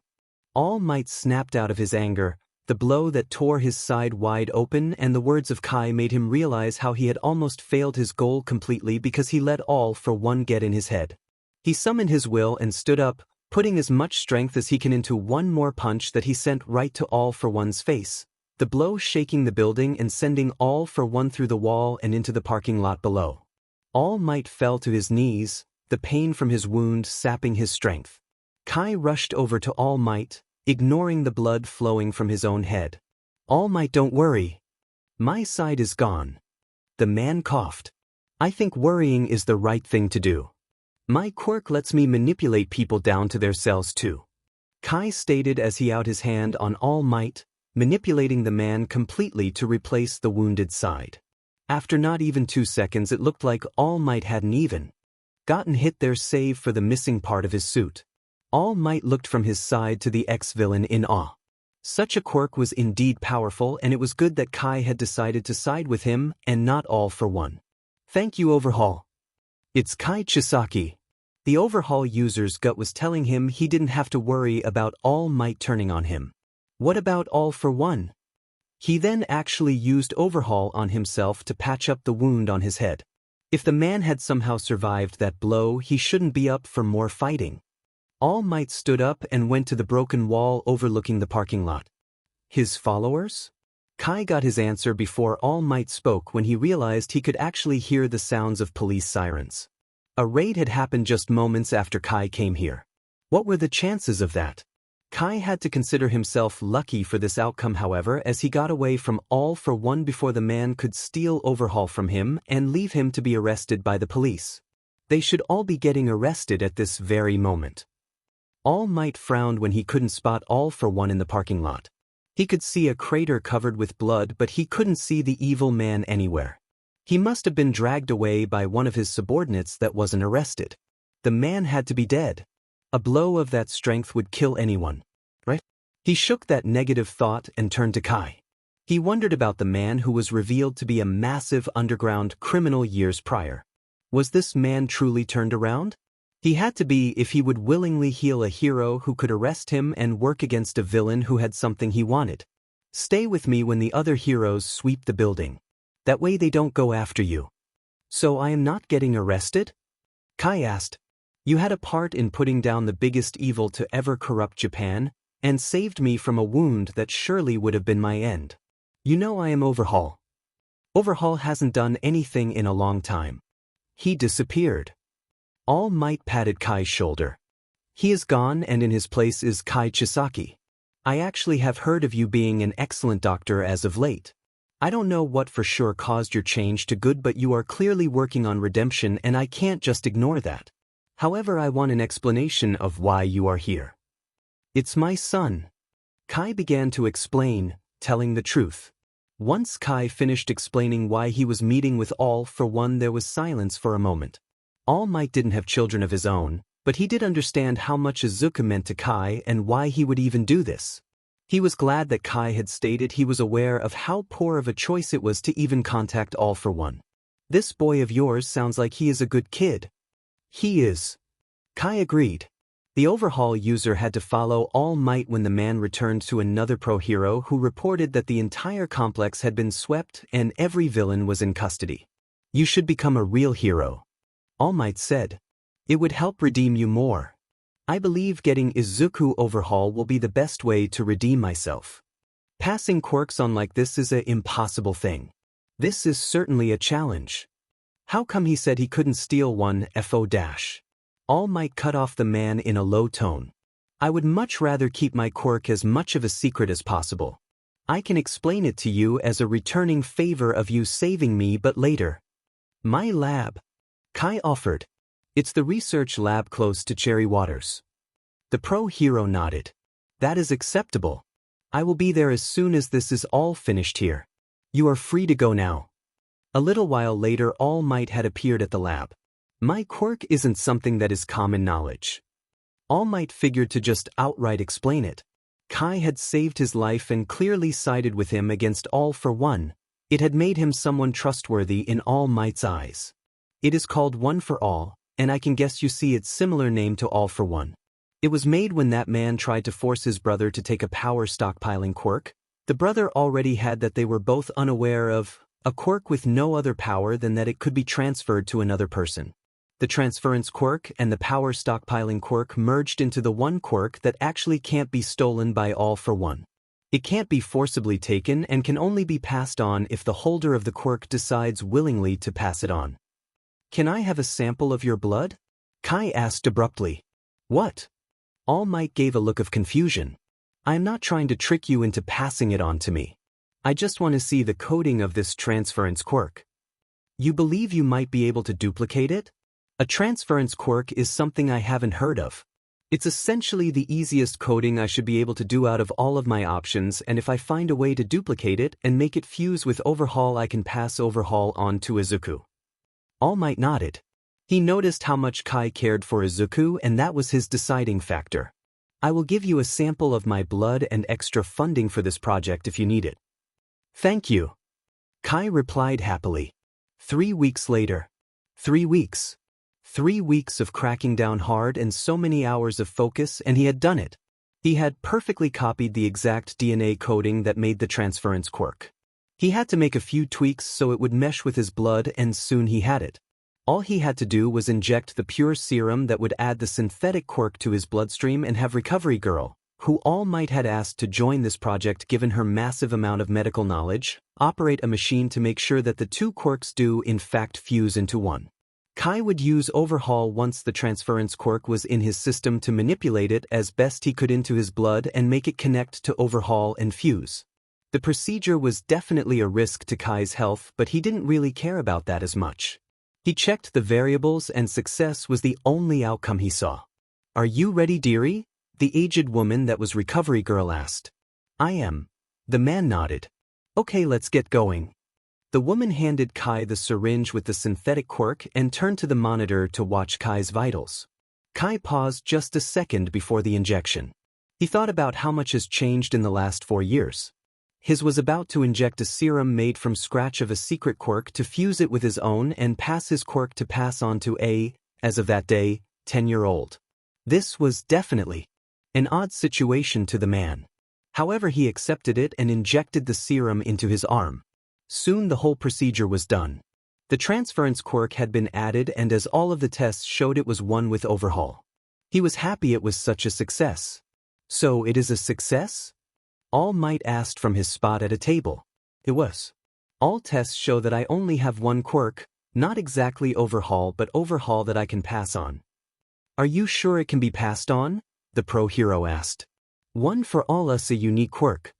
If you say that the transfer of one for all works based on the passing of the quirk willingly through DNA consumption, then the only way for it to happen and us know it was a success in that regard is for me to try to pass it one to Izuku. It might be a gradual transition of the quirk like one for all, but since Overhaul isn't an accumulation quirk like one for all, he might get it instantly. He is actually coming here right now. He just finished a training session with his sensei. He has a sensei? All Might asked in surprise. Is he in one of the early programs? He never got accepted because of him being quirkless. That is a waste of potential on their part. All Might didn't like that a kid who had potential was ignored just because of one factor of his birth. With Overhaul, he will be able to show his potential even more. A little bit later, Izuku showed up at the lab with Ryuko. Hi, Dad. Izuku said happily as he entered, before he saw the massive hero that was All Might. All Might? Hello. All Might said happily as he greeted the boy. All Might. Ryuko raised an eyebrow. Hello, Miss Ryukyu. All Might said. It is nice to see an up-and-coming hero like you. Ryuko turned red from the praise. I'm honored, but I don't think I can hold a candle to you. Nonsense. All Might laughed. You are quite a capable young lass. I won't be surprised if one day you make it as the #1 hero. All Might truly believed that. Ryuko was a more than capable hero who was nice and kind to everyone, as well as humble. Why are you here, Mr. All Might? Izuku asked. I actually was a helper on Project Overhaul. All Might answered. I met your father and he talked you up quite a bit, so I offered my assistance. Wow. The 10-year responded. Kai was glad Izuku didn't pursue how he met All Might, because Kai wasn't planning on ever bringing up the fact that he tried to talk to the biggest supervillain. Izuku, do you want Overhaul? The golden-eyed man asked. Wait, you found a way to transfer it? Ryuko asked. She had found out a month after knowing the man what Kai's quirk was. She wondered for a while why he never became a hero or anything with a quirk like Overhaul, not aware of the truth of his time as a Yakuza. She never connected the rumors of a evil Yakuza with killed with a touch to the man she considered a close friend who was a caring adoptive father who had a healing touch. I can get Overhaul? Izuku got excited. If our tests and experiment were a success, then yes. Awesome. The boy had his bubbly energy that Kai and Ryuko both adored, the same energy that just made All Might melt as well. He had to admit the boy was as charming as Kai made him out to be. What do I do?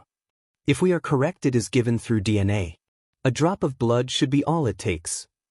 It is also theorized that the transfer will make Overhaul in its entirety move to you, young Chisaki. All Might said. Izuku's happiness disappeared. What? He looked at his father figure. You'll lose Overhaul? It is most likely. Kai nodded. I can't take it. The boy said adamantly. It's your quirk and you'll lose what makes you you. Izuku. Kai knelt in front of the boy with a hand on his shoulder so he could be eye level with him. My quirk doesn't make me Kai Chisaki. Your quirklessness doesn't make you Izuku Chisaki. It's this. He poked the boy where his heart was. That makes you Izuku. My heart makes me Kai. My heart says that you will do so much greater things with Overhaul than I did. It will be a loss, but a loss I am fine with. I said you had a spark, and I firmly believe that with Overhaul you can show how it is not just a spark but actually a star, bigger than the sun, of potential. At this point Izuku was crying out of happiness at Kai's praise of him. The boy grabbed his father figure in a hug, making the man smile. "I'll take it," Izuku said firmly, regaining his want of overhaul with renewed vigor. "I promise I will make you proud." "You already did." Kai smiled and patted Izuku's head as he grabbed a scalpel from the table next to him. "It's just one drop, I believe." He pricked his finger and passed the scalpel to Izuku to let him do the same. Once the boy cut his finger and placed the scalpel back on the table, they both nodded and pressed the cuts together. Kai wishing badly for Izuku to get overhaul from this. The room was silent for a minute while the two stood there, pulling their fingers away. After a moment, no one saying anything. Ryuko was the one to break the silence. "Did it work?" Almost as soon as she said that, a sound like thunder happened and Izuku's skin visibly glowed for a second and his hair stood on end, before everything went back to normal, almost. Kai saw a gold-colored outline appear in Izuku's eyes that circled his pupils. "Izuku, change the table," Kai asked. The boy touched the table and tried to bend it, and everyone was surprised to see the table change from a rectangular shape to more of a circular shape. Izuku lit up. "I have overhaul." Kai smiled for Izuku as he placed his own hand on the table to see if he could change it back, not getting any results. He didn't feel that power or control in his mind and hands anymore. Overhaul was now completely Izuku's and Kai didn't have a trace, but he didn't care, believing it to now be in the best possible hands. All for one breathed hard through the machines that were keeping him alive. He was now confined to these machines for the foreseeable future just to keep living. He was beyond sad at that moment, feeling hatred for the two men that were the cause of his current situation. He was the most powerful man in Japan. It was an insult to his pride that he got defeated in such a way by an emotional idiot with strong punches and a Yakuza gone soft. He would bide his time, waiting in the shadows while he healed, but once he was on his feet he will get even with them both. Not just even, he will crush both of them and make their corpses examples to everyone who would even dare to think to oppose him. More years have passed. Izuku was now 15 and it was just a few weeks until he could take the entrance exams to UA, the hero school he had chosen to go to. He had gotten taller and had more muscle to him, still having a runner's build since he decided to build himself around speed due to overhaul. The only major change over the past 5 years to his wardrobe was that he actually got a custom plague mask to go along with the outfit he never changed over the past 5 years. The plague mask was not as long as Kai's and it had emerald green where Kai's had red, and the gold was now silver instead. He also added claw-like attachments to the sides of the mask that were reminiscent of Ryuko's dragon claw headpiece, the claws looking like fangs on his mask that he always had either on completely or around his neck. He would never go anywhere without it because it was one of his most prized possessions since it was inspired by the two people he looked up to the most. For the most part, Izuku kept his wardrobe the same because it was a good look. He actually even considered making his casual outfit what he wore during hero work. He moves around in it just fine, and with a quirk that lets you treat the area around you like Play-Doh gear isn't as necessary. "Are you ready to try it?" Ryuko asked them in the middle of training, with Kai nearby for tips. They were working on the one part of overhaul Izuku waited to practice until he was confident completely in his ability. He had an easy time learning how to use overhaul over the past 5 years, especially with tips and the teaching of Kai, who had mastered overhaul when he had it. It was a blow to the lab and the medical world when they found out that the man who had the miracle touch had lost his quirk. Kai stated it was a sickness he had so that it wouldn't be discovered. He actually found a way to make quirks go from one person to another, feeling that there would be a good number of people who would abuse that knowledge. Project Overhaul was actually destroyed after Izuku got the quirk save for the knowledge of the ability to read the bridging layer of someone's blood. He was still an excellent doctor but nowhere near what he was with Overhaul. Izuku had offered to use Overhaul once he got comfortable healing others to heal them. Despite the loss of Kai's Overhaul, he still was a magnificent doctor and was actually working on a cure to a degenerative disease that affected people that had quirks that made them have metallic properties. He even had Izuku as a young assistant since the teen had Overhaul and the studies could go better with him there once in a while. Recovery Girl had actually offered Izuku an internship with her once he joins UA, saying he had the perfect mettle to be a great doctor himself, even withholding Overhaul as he had natural talent there. The only part of Overhaul Izuku hadn't used yet was the fusion, or merging, ability. The ability to merge with another person and have both people's strengths, skills, and most especially both people's quirks. It was something Kai only used enough to know how to do it, back then when he used it in the Yakuza, finding most people filthy. Ryuko had offered to let Izuku try to merge with her. Just a minute. Kai reminded Izuku. Overhaul was only mentally straining the first few times you used a section of it. Merging would definitely be a migraine at first, so they had to pace it. Right.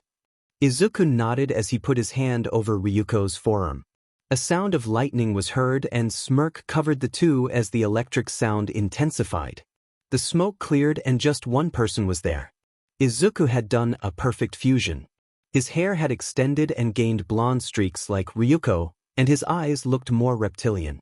Izuku had gained height and muscle mass, both of their masses combining despite him not being as big as he should have with the total mass.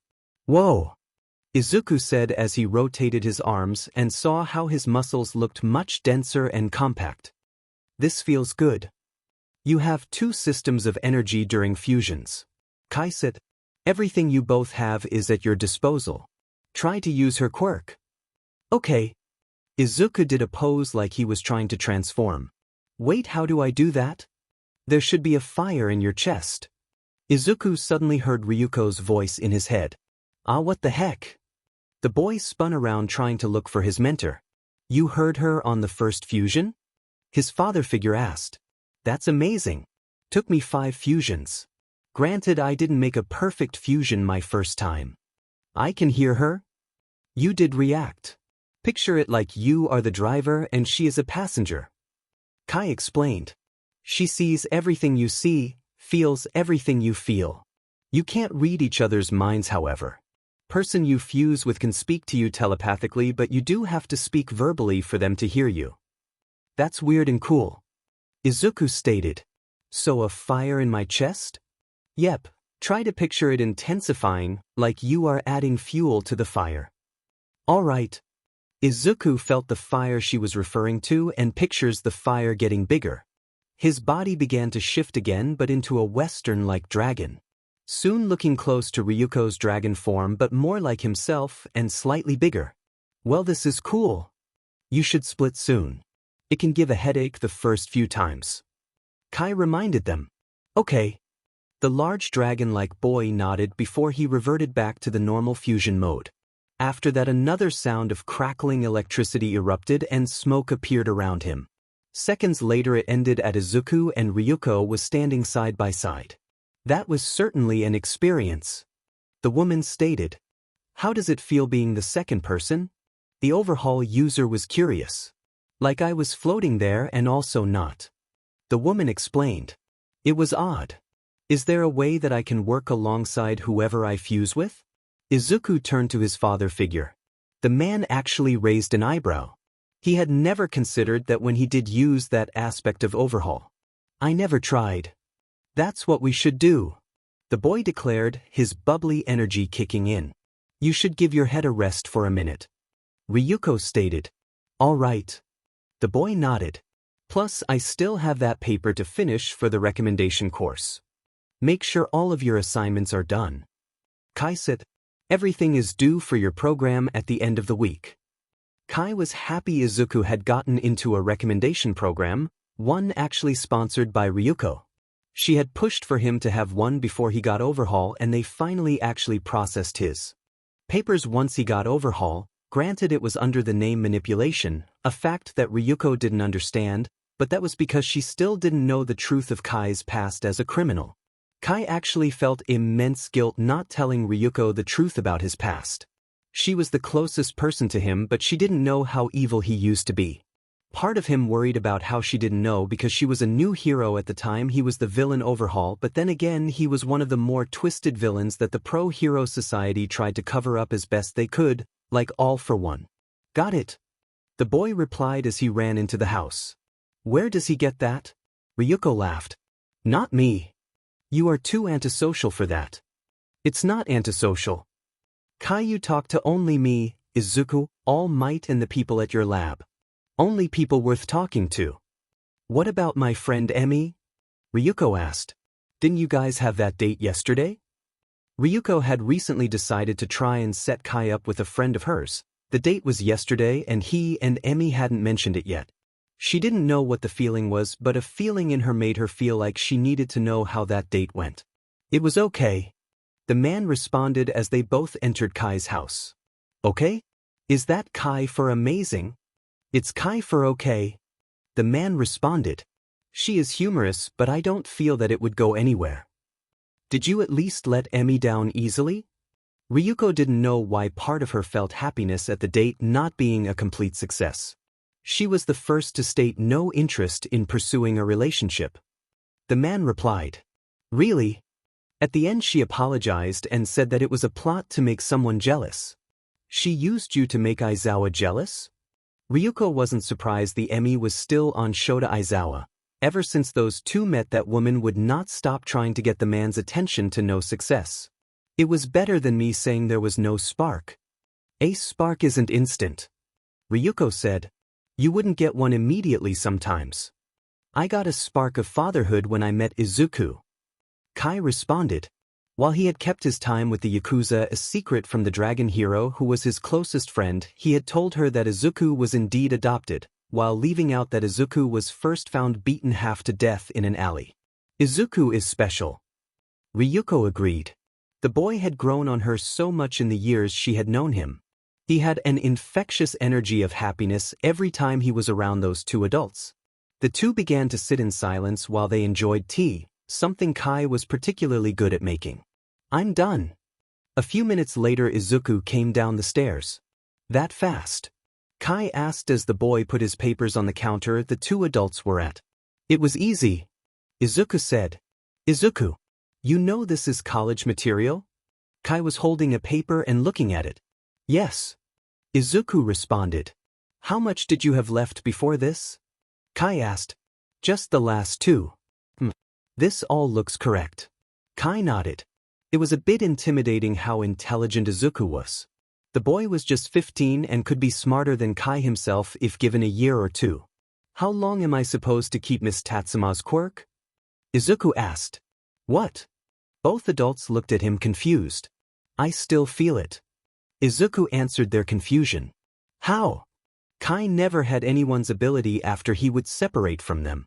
Did Overhaul somehow evolve when Izuku got it? I have never felt someone's quirk after the fusion is over. Upgrade? Ryuko asked. Is it even possible for that? While Overhaul was fused with a synthetic transfer quirk, it was still the same Overhaul after. Kai wondered if he should call All Might and ask about if One for All ever evolved like this. Kai and All Might had become good friends over the years. At first All Might admitted it was him keeping watch on Kai because of his past, but the two grew on each other as friends. All Might sometimes even trained Izuku because he said he found the boy's energy to be entertaining. It made Kai really happy that more and more people were coming around to realizing how much potential Izuku truly had. I'm going to try to use it. Izuku went back outside to have space for the dragon transformation. The two adults followed in interest of Izuku's possible upgrade to Overhaul. Once outside, Izuku stood in the middle of the modestly sized backyard and repeated the previous process of activating Ryuko's quirk. Feeling the fire flare, he actually did transform into a dragon like Ryuko's, except it looked solely like Izuku. Whoa! The transformed teen moved his arms while studying the movement. It feels a little different, a little weaker. It could be from the fact that we aren't in a fusion, so you don't have the extra strength. The dragon hero thought out loud. Or my dragon is stronger after being used more. I feel weird. Izuku had an uncomfortable expression before he was forced out of his dragon form and back to normal. He no longer felt that fire in him, like the quirk was gone completely. It's gone. You lost her quirk? Kai asked. I can't feel it anymore. Maybe he can hold the quirks he gets in the fusions for a few minutes after the fusion has ended? Ryuko offered. That adds an even bigger amount of variables to what you can do on the field. Kai stated. I don't really want to use the fusion without permission. Izuku stated. Permission? Kai asked. That's combining myself with someone else and using both of our arsenals on my own. And now I can even use their quirks. It would seem wrong to do that without asking. Izuku explained. Kai got a smile and patted his son on the head. You are a good kid. I blame my upbringing. Izuku joked. Yeah, that's on me, I guess. Kai nodded. Want to go with me to visit my father? Doesn't All Might want to train today? The teen asked. He liked who counted as his grandfather now, but he remembered All Might said he wanted to talk to him. Kai remembered All Might saying he wanted to talk to Izuku about something important, so he figured he should let the teen do that. Alright, I'll be back in a few hours. I have to get back to the agency. Ryuko added, seeing this as a good time to go as well. This nice girl who wants to intern with me, and I am going to meet with her properly. By Izuku. She pat the boy on the shoulder as she and Kai walked out together. See you, Izuku. Kai waved as he closed the door. He knew he could easily trust Izuku to be all right by himself at the house. They were in a good neighborhood and Izuku was more than capable of taking care of himself in any situation. Bye. The teen called out as he decided to go to his own secret project. After he got Overhaul from Kai and learned that Kai had lost the quirk completely, he decided to make his own project Overhaul to find a way to duplicate Overhaul to give to Kai. He knew Kai was fine without the quirk, but he also believed that the man should have it as well. He couldn't just pass it back because that would be spitting on Kai's original project Overhaul, so he decided to learn how to perfectly copy the quirk to surprise Kai with. The problem he had was finding a way to perfectly copy and it to give him. The transference quirk had lined itself into Overhaul in a slightly confusing manner, as well as how it webbed itself into Izuku's blood. The synthetic quirk acted as the layer Izuku wasn't born with, but Izuku didn't necessarily need to know it for this. Sure, he had a copy of Kai's notes on the original Overhaul, but he also needed a way to duplicate it to give Kai, and like they've been finding out, Izuku's Overhaul is slightly different, so he would have to account for that as well. What Izuku needed was something that could copy his quirk from him so he can work on it without dealing with his own blood and the way everything had crossed over each other to confuse him. The synthetic quirk was indeed being the bridge between his blood and Overhaul, but instead of being a simple line between the two, it was more like leaving 3 sets of wires together and finding them all tangled up. He knew he could do it, but he really needed something that could untangle the 3 things so he could analyze the new Overhaul on its own and copy just it. Because at this point he wouldn't know if he would end up missing parts and writing in parts from his blood or the synthetic quirk instead. Once he made that one all good and ready, and most likely in a vial, he could work on making a newer synthetic transfer quirk, but not one he would use to move the duplicate Overhaul. He would try to make it an inverse transfer, so it would be technically a synthetic receiving quirk. That was a whole other bag of issues that Izuku wasn't going to stress about till he had the duplicate Overhaul made. However, he knew that he would have to make it a receiver of solely Overhaul's coding so Kai wouldn't gain new quirks on accident every time he got different DNA near him. That was a risk, especially since Kai was a doctor and spent a good portion of his time around DNA. Izuku heard the front door open with the sound of keys. He closed the unmarked binder and slid it back onto the shelf by the counter as the arrival to the house spoke. Young Chisaki. It was All Might who had gotten a key to the house a good 2 years before. Izuku actually saw All Might at least once a week and actually learned his real name a few months ago. It was Toshinori Yagi. You are home, correct? In the dining room. Izuku answered. Truth was, while it was meant to be a dining room, they never really used it like that, only for get-togethers. Most of the time they just ate at the kitchen counter. The dining room was mostly just a study, or the room papers were done the most by the 2 men of the Chisaki name. The large blonde man of muscle came into the room with his signature large grin. Hello, Izuku. How have your studies been? I'm finished with all of my assignments. They look good from what Dad says. Between now and the recommendation exams I have no more assignments, so I get to just train. That's excellent. I actually have something that has to do with your training. Is it that thing you mentioned on Saturday? It is. Toshinori nodded. While I am not in a position of extreme rush, I want to ask if you'll be my successor. Izuku waited to ask questions. He figured All Might had a different meaning than what Izuku thought. Toshinori saw Izuku's patience and nodded to himself to continue. We never mentioned it to you, but the synthetic transfer quirk Kai made was actually copied from my quirk. It is a quirk that is 2 that had fused long ago at the dawn of the age of quirks, from the transfer quirk and a power stockpiling quirk. It was named One for All by the original holder. It is passed down from master to apprentice through time, and each person holds the ideals of peace and being the one who will stand there to stop evil. I believe you are maybe one of the most perfect candidates for your generation to be the 9th holder of this quirk, Izuku. Will you be that successor? Izuku thought for a second, not on his answer but the other information instead. His synthetic quirk was from this One for All? If Overhaul evolved from Kai to Izuku and All Might was the 8th holder of his quirk, then changes definitely do happen with the quirks that get transferred. Izuku couldn't currently think of anyone that would make sense as the holder before All Might, so it definitely got a glow up. He realized he should think on that later and give All Might his answer. I'm sorry Yagi-sensei, but no. Kai walked into the household of his father and was actually surprised to see a sad-looking 6-year-old girl. She had pale blue-gray hair long enough that it was almost reaching down to her waist. Her eyes carried a sad look and were bright red in color. Poking out from the right side of her forehead was a small, brown horn. She was staying near the farthest part of the couch in the living room from him and seemed scared by Kai's entrance to the house. Kai's pseudo-father was also there. Hello, father. Kai said his usual greeting. Hello, Kai. The old Yakuza boss stood up with a smile. How have you been? Patient count in the hospital has lowered, thankfully. The two would talk a bit about their different professions, Kai's more so than Kenjiro's, his father. Regular villains have been less active as of late. Kenjiro nodded. Plus they have you as a doctor. People can't get sick with you around. Kai smiled from the praise before he asked a question that was growing. May I ask who the girl is? Kenjiro lost his smile. This is Eri. My granddaughter. Zenitsu and Siren had a daughter? Kai actually got an amused look for a second. He never really got along with Kenjiro's real child in Siren. She was a beach in Kai's opinion. He actually told Zenitsu last time he saw him like 5 years before that he thought Zenitsu deserved better in a woman. He rarely saw Zenitsu because the man did spend a lot of time traveling.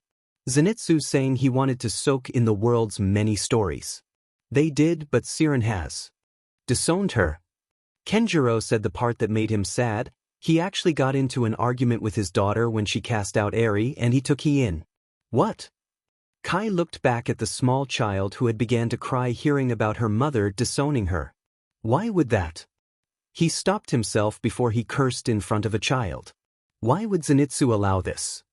Can we talk about this in the other room? Kenjiro really didn't want Eri to have to hear about the tragedy again. Kai nodded and they both went to the dining room.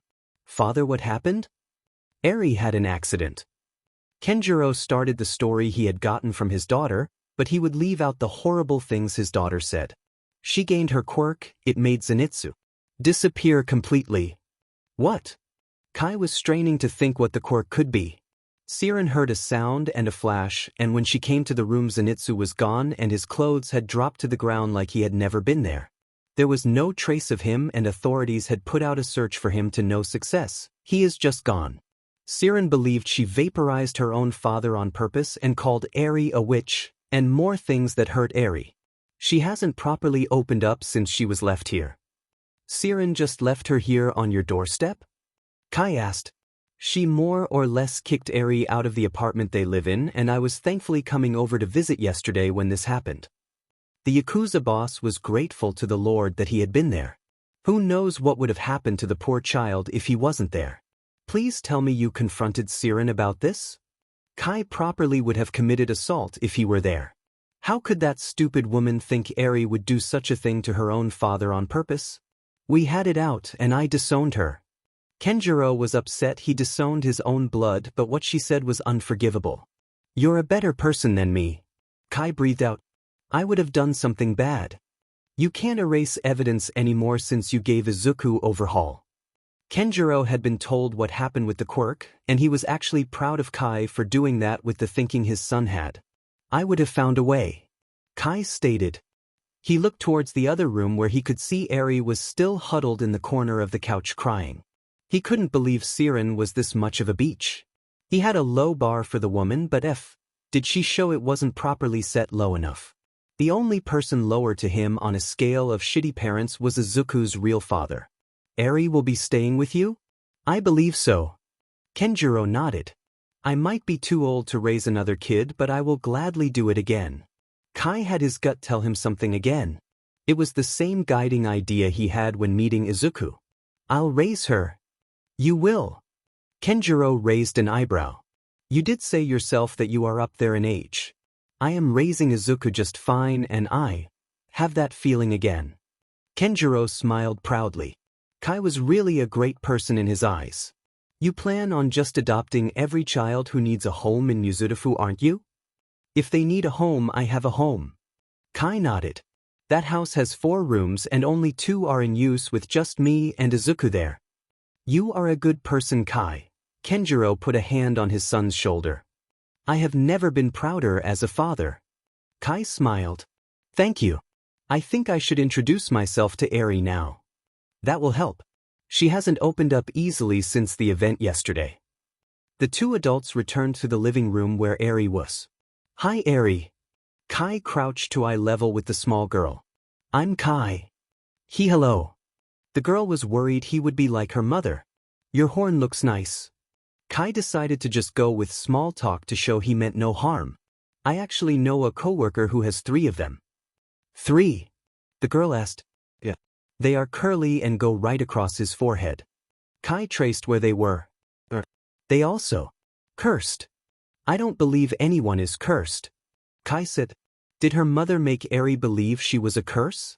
Just like Izuku's father made him think he was worthless? She's Saidi that I am. Cursed. Eri was crying. She's wrong. If anything, she is a curse. Kai wished he had Overhaul for just a second to make Siren blow up. She said. She's wrong. I am a professional doctor who studies people down to their DNA. According to everything I have ever studied, all I see is a little girl who is far from ever being a curse. What is DNA? It's what makes us what we are. I can even prove it to you that you are not a curse if you'd like. How? Eri had a bit of hope, but it was followed by a lot of doubt. I have a lab where I can show you exactly that you aren't a curse. It helps people. The little girl was quiet for a second. Can we go there? Kai smiled. We sure can. All Might blinked while looking at Izuku. He was surprised that Izuku turned him down. Well, honestly, for all of a second, because he was only 80% sure Izuku would say yes. You say no, Izuku? Sorry. Izuku apologized. It's just, Dad was the first person to believe in me. He gave me Overhaul, his own quirk. He gave it up for me because he thought I had so much potential that to take another quirk feels like. It feels like like you would be spitting on Kai's actions. Toshinori couldn't blame Izuku at all for that reasoning. He did feel that Izuku would say no because of Overhaul. He really only offered to see if Izuku would take it. I want to honor Dad's actions and his quirk. If I take one for all, I can't do that as well. Toshinori gave a smile and owed Izuku's shoulder. I understand completely, Izuku. I actually thought you would say something like that, which is why I had this second thing in mind. Even though I am in no risk right now, an event 5 years ago made me realize I should be more responsible of my actions and with one for all. I do still need a successor, and I want to recruit you as a finder/advisor of sorts. I know your goals to reshape the hero system and fix the corruption that is accounted for. It is okay if you find someone who might not fit my exact mold of a hero but yours instead. Our ideas kind of overlap. Izuku pointed out. It would just be someone who wants to be a hero for the sake of helping others foremost, not wanting fame or popularity as their main reason. I agree with that completely. The pro-hero nodded. You are a smart lad.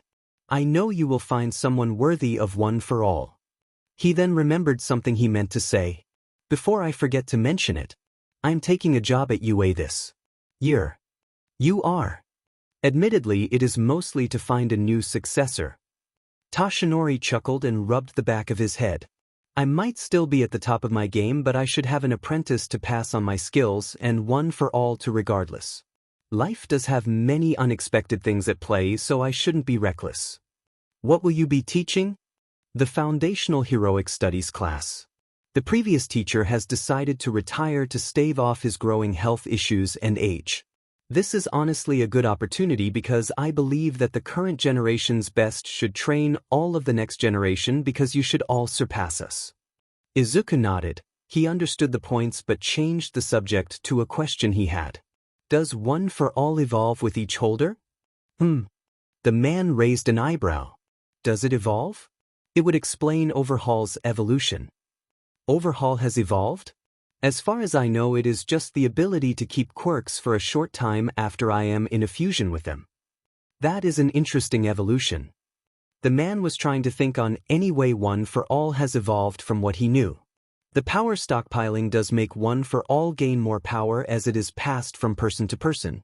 I have not noticed anything else in my knowledge, but it is possible I am just not using it in a way that would show any other evolution. This makes me wonder what else changed about Overhaul. This is indeed a curious subject. Does Kai know about this already? Dad knows. I went to him first about it. I was unaware of the quirk's presence after a separate being a new thing. I am actually curious about any differences in one for all now, to be honest. The thought has not left Toshinori's head since it was put there. I apologize for my quick departure, but I am going to speak with a friend of my sensei's. He might be able to tell me how it has changed from her to me. He got up. That's okay. I still have stuff to do here. Take care, young Chisaki. The blonde hero patted Izuku on the head before he left. Kai would admit he did have a motive past helping Eri believe she wasn't a curse or anything close to that. It was a good motive. He could identify her quirk easily at his lab since one of the things they did at the lab was the beginnings of his Project Overhaul, where he learned about the bridge layer of blood that was one of the most effective way of identifying quirks in people. This will only pinch for a second. Kai said reassuringly to Eri while he held the syringe. She nodded and he put it into her arm, drawing out the necessary amount of blood for this. See? Just a pinch. The man was glad Eri had gotten calmer around him in the short time she knew him. How does it show things? The little girl asked. With this. Kai finished wiping off her arm and wheeled his chair behind him to machine. This helps us see the building blocks of blood at a level our eyes cannot. It will let us see far enough down that I can show you that there is nothing in your blood that makes you cursed. Okay. Eri was paying hard attention, absorbing everything Kai said because he was so kind with how he spoke. The original holder of Overhaul began to use the machine and inspected the blood, making sure to show what was on his small screen on another screen that Eri could see. From just a first glance he easily identified what class of quirk Eri had. There were emitter-type quirks, abilities that allow the user to generate and possibly control certain things, or alter existing things around them in certain ways. Good examples were like the ability to control or generate fire, water, any of the elements. This was the most common type of quirk. There were transformation-type quirks, abilities that cause the user to take on a temporary alteration of some kind. Sometimes enhancing existing features, removing features, or adding new features to the body altogether. A good example was a person Kai was currently helping with a deteriorative disease from his quirk that let his skin turn to bronze. There were also mutant quirks, abilities that cause the user a permanent abnormality directly related to their power. Mutant-type quirks create bodily structures that grant the user more complex abilities that emitter and transformation quirks cannot safely provide. They could be used in a similar manner to emitter-type quirks. Good examples were people who had wings, extra arms. A child he actually helped with a sickness back when he had Overhaul whose head had the resemblance of a glue dispenser. Those were the three classes if quirks, but there was also a subclass that was known as accumulation-type quirks. Powers that, in order to function properly, require the user accumulate something ahead of time, such as power, energy, mass, or a particular resource. All Might's One for All was an accumulation-type quirk, and he identified Ares as another one. Looking at it, he saw parts that were actually pretty unique to what he has seen before, but to be fair, accumulation quirks all were pretty unique. They had more to that bridge layer and the quirk itself to store whatever energy they gathered to be used in the quirk. One thing that couldn't be found though was whatever Eri used as an energy source for her power, it all must have been used the day prior on her father. See this? Kai turned so he could face the 6-year-old girl. He was indicating to the bridge layer and the quirk she had. This is your power right here. It doesn't have any part that indicates it as being a curse, it is just a blank power that will only be a curse if you yourself want to make it one. I don't want it to be a curse. Then it is not a curse. He stated, liking how that made Eri replace some of her fear and worry with happiness. We can even study it to find out how to use it for something better. Like what? Right now I don't know exactly, this is new to me. But would you like to find out what it is? Eri nodded in response. That's good. I don't want to do this if it makes you uncomfortable. What does that do? Eri pointed at the screen at the part of her blood that was her quirk. That part specifically is your quirk. It stores energy from what I can see, but I currently don't know what type it stores. What you do with the energy is also a mystery. It made Dad leave. Eri was getting sad again. I'm sure he is fine wherever he is and he doesn't blame you. Zenitsu is a good person. You knew Dad. Eri was confused because she had never seen Kai before today. I haven't seen him in years, but I used to know him. Well. The door opened and Izuku walked into the lab, before the teen looked confused to see Kai and Eri. Dad. Izuku. What are you doing here? Both guys asked at the same time. Wait, I asked first. They continued to speak at the same time. Izuku, this is my lab, so I think I get an answer first. Kai was wondering why his son was here, and why he had a black binder with him. Izuku didn't think his dad would be at the lab. He wanted to try to work on his project more. I was working? On what? Project Overhaul. Project Overhaul ended 5 years ago, Izuku. What's Project Overhaul? Eri got confused. She wasn't as uncomfortable around Izuku because he was Kai's son, and she liked Kai. She also found that odd mask currently around Izuku's neck odd. It looked like the one Kai had dangling around his own neck. It was a project to pass on something of mine to Izuku. Kai explained. Izuku, this is Eri.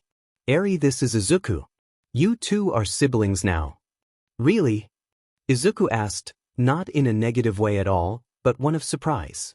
Yes. Eri will be joining our house. Want me to stay with you? Eri asked. If you want to. Kai wanted her to feel like it was her choice. But I am a curse. No, you aren't. Kai shook his head. One person giving out a poor judgment of you does not make you that thing. Izuku spoke, feeling the urge to help the little girl also. My original dad called me worthless, he was wrong. Eri looked at Izuku, he didn't seem worthless, so why would anyone say that? Original dad. Not him, Izuku didn't want her to think negatively of Kai. But this one JRK. He thought I was worthless and abandoned me. Kai found me and took me in because he saw what I really was. What was that? Eri asked. The same as you. Kai poked Eri's shoulder while having a reassuring smile, something he had mastered while being Izuku's surrogate father.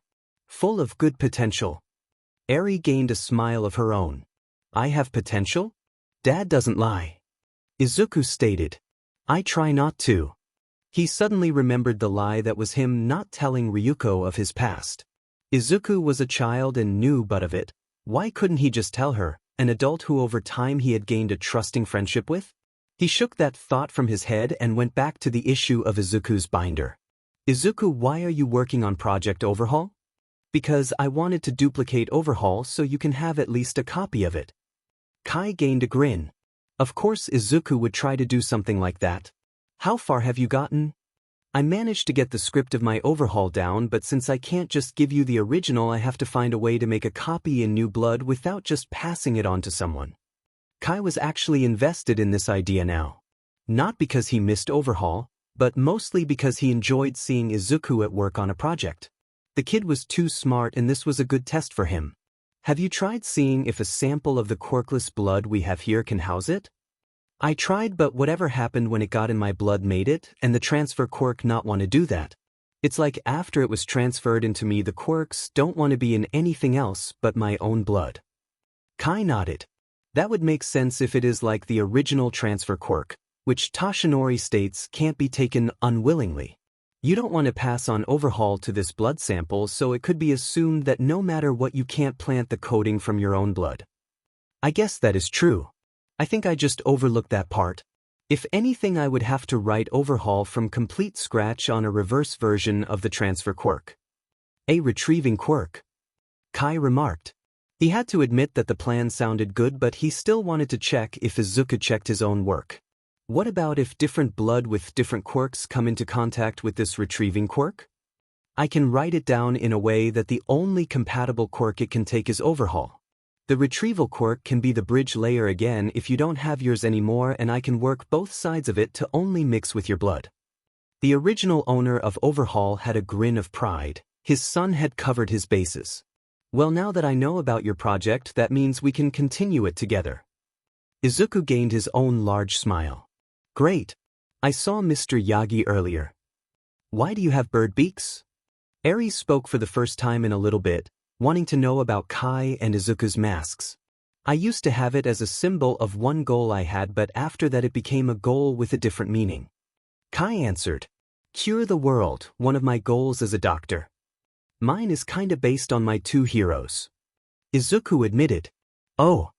Eri nodded in understanding. Who is Overhaul? It is my quirk. Izuku answered. I can manipulate anything I touch. He showed the girl what Overhaul could do by manipulating the chair next to him in a perfect ball of wood before shifting it back to normal. Wow, that is cool. Eri had wide eyes. What is yours, Mr. Kai? Overhaul. I gave it to Izuku because I thought he would do better with it. But I thought he said he was going to give you it? Eri got confused. I want to copy it and make a second one so Dad can have one of them. But I thought quirks were unique? At least Eri's dad told her that. They are, but we are smart. Izuku replied, not having arrogance in that statement like one normally would. What is yours, Eri? Eri got a worried look for all of a second, afraid that Izuku would call her a curse before that thought left her head because it didn't make sense to her that he would. I don't know. It is an accumulation type quirk. Kai stated. Just a little more research or even a test might show what she can do with it. Izuku sat down in the chair he had previously manipulated, eager to help Eri because he had quickly taken a liking to the horned girl. What is the energy she uses? That is currently unknown. But from a small look at this section of the blood makes me think it isn't regular energy. The man zoomed in on a section of Eri's quirk on the screen. It seems closer to perhaps radiation. Maybe the energy is a compound? The current holder of Overhaul offered. There is always a small layer of radiation in the air, and she might take that in as well as something else that isn't currently there yet. Kai nodded and began to type away at his computer. If it were a compound, maybe they could find it in her as long as they search for the compound that had the radiation. What type of radiation is it? Izuku had already grabbed a new binder, a tradition of both of the Chisaki men that no matter what it is, a study gets a binder. After a bit of enhancing the DNA to get deeper into it, he found radiation in a compound only seen within her quirk. Sunlight. That is interesting. The masked teen nodded and began to jot down notes, making a section labeled energy. Light radiation makes whatever her quirk is be more helpful or at least build up more in the daytime. What does my quirk do? Eri was entranced by how efficient Kai and Izuku were at this. They just kept bouncing things off of each other and it made them go that much faster. We can test it. Izuku offered. What does her quirk do from what we know? The one time it was used resulted in Zenitsu disappearing. Kai said in a quieter tone to Izuku. The teen nodded, understanding the reason for the quiet tone. Maybe she releases the energy onto living organisms for an effect of teleportation? Possibly. We can test it on a plant since that doesn't have as much risk. Eri, will you be fine with that? The horned girl nodded. I can do it. Kai nodded. I shall go get one from the other room. Eri looked at Izuku once they were left in the room. Did your dad really call you worthless? My original father did. The teen nodded. Dad here made me realize that my original father was a JRK and helped me get better. Mom said I was a curse. Eri replied. Well, she was wrong.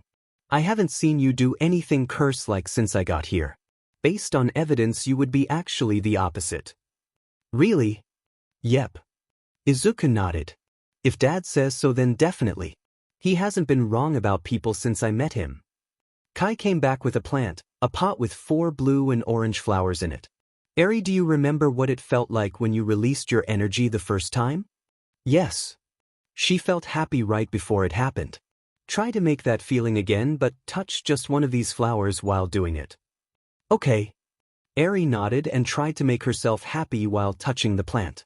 At first she couldn't think of a positive thing because her thoughts went to her parents, one who was now gone and the other hated her.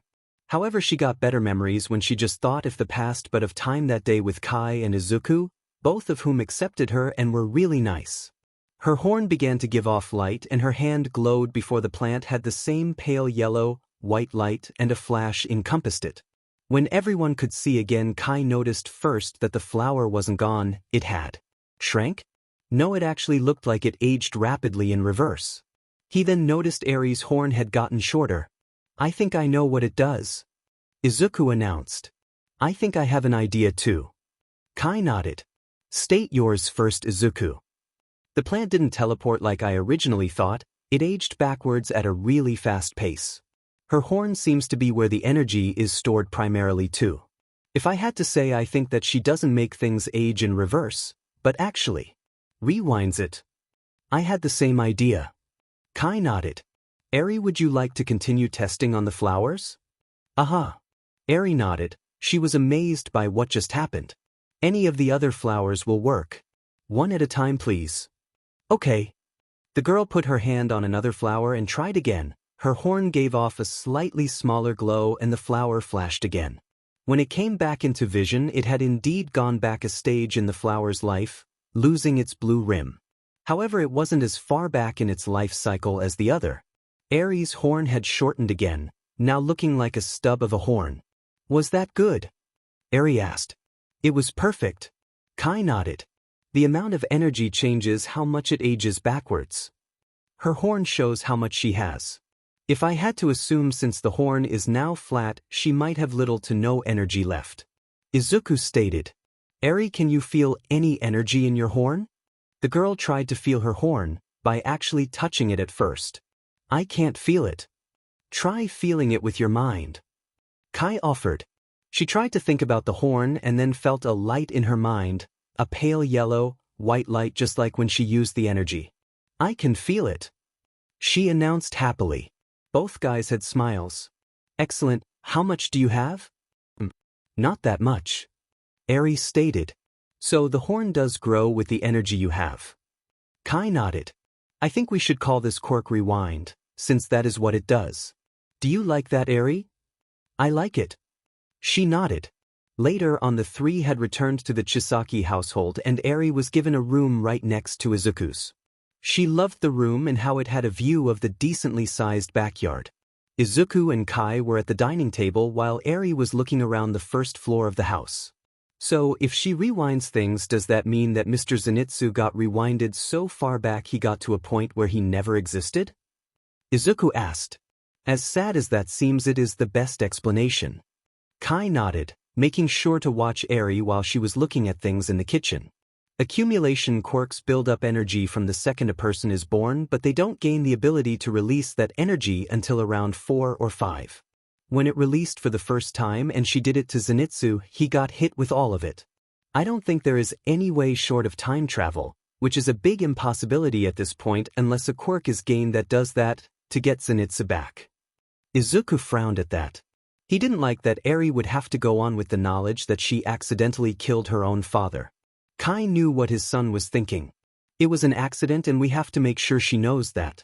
Until she gets better control, I think it would be wise if she didn't really have physical contact with anyone.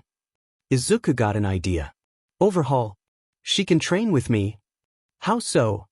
It seems like she might be able to not as much de-age things as make them go to a previous state. I can use Overhaul to manipulate myself to something simple, like an extra finger or so on, and she can train by reverting me to normal. That does sound like a good idea, but it hinges on your idea that she rewinds things to a previous state and not just de-age them. The teen lit up again. I know how to prove it. He ran outside, leaving Kai to wonder what his son was thinking. Izuku ran back in with a flower, right to Eri. Eri, try to rewind this flower as little as you can. Okay. Eri touched it, but before she activated her quirk, she saw Izuku rip a few petals off of the flower. Still do it, Izuku said when he saw he confused. The horned girl nodded and her quirk soon activated. After the flash, the flower didn't look like it got any younger, but it had all of its petals like Izuku hadn't torn them off.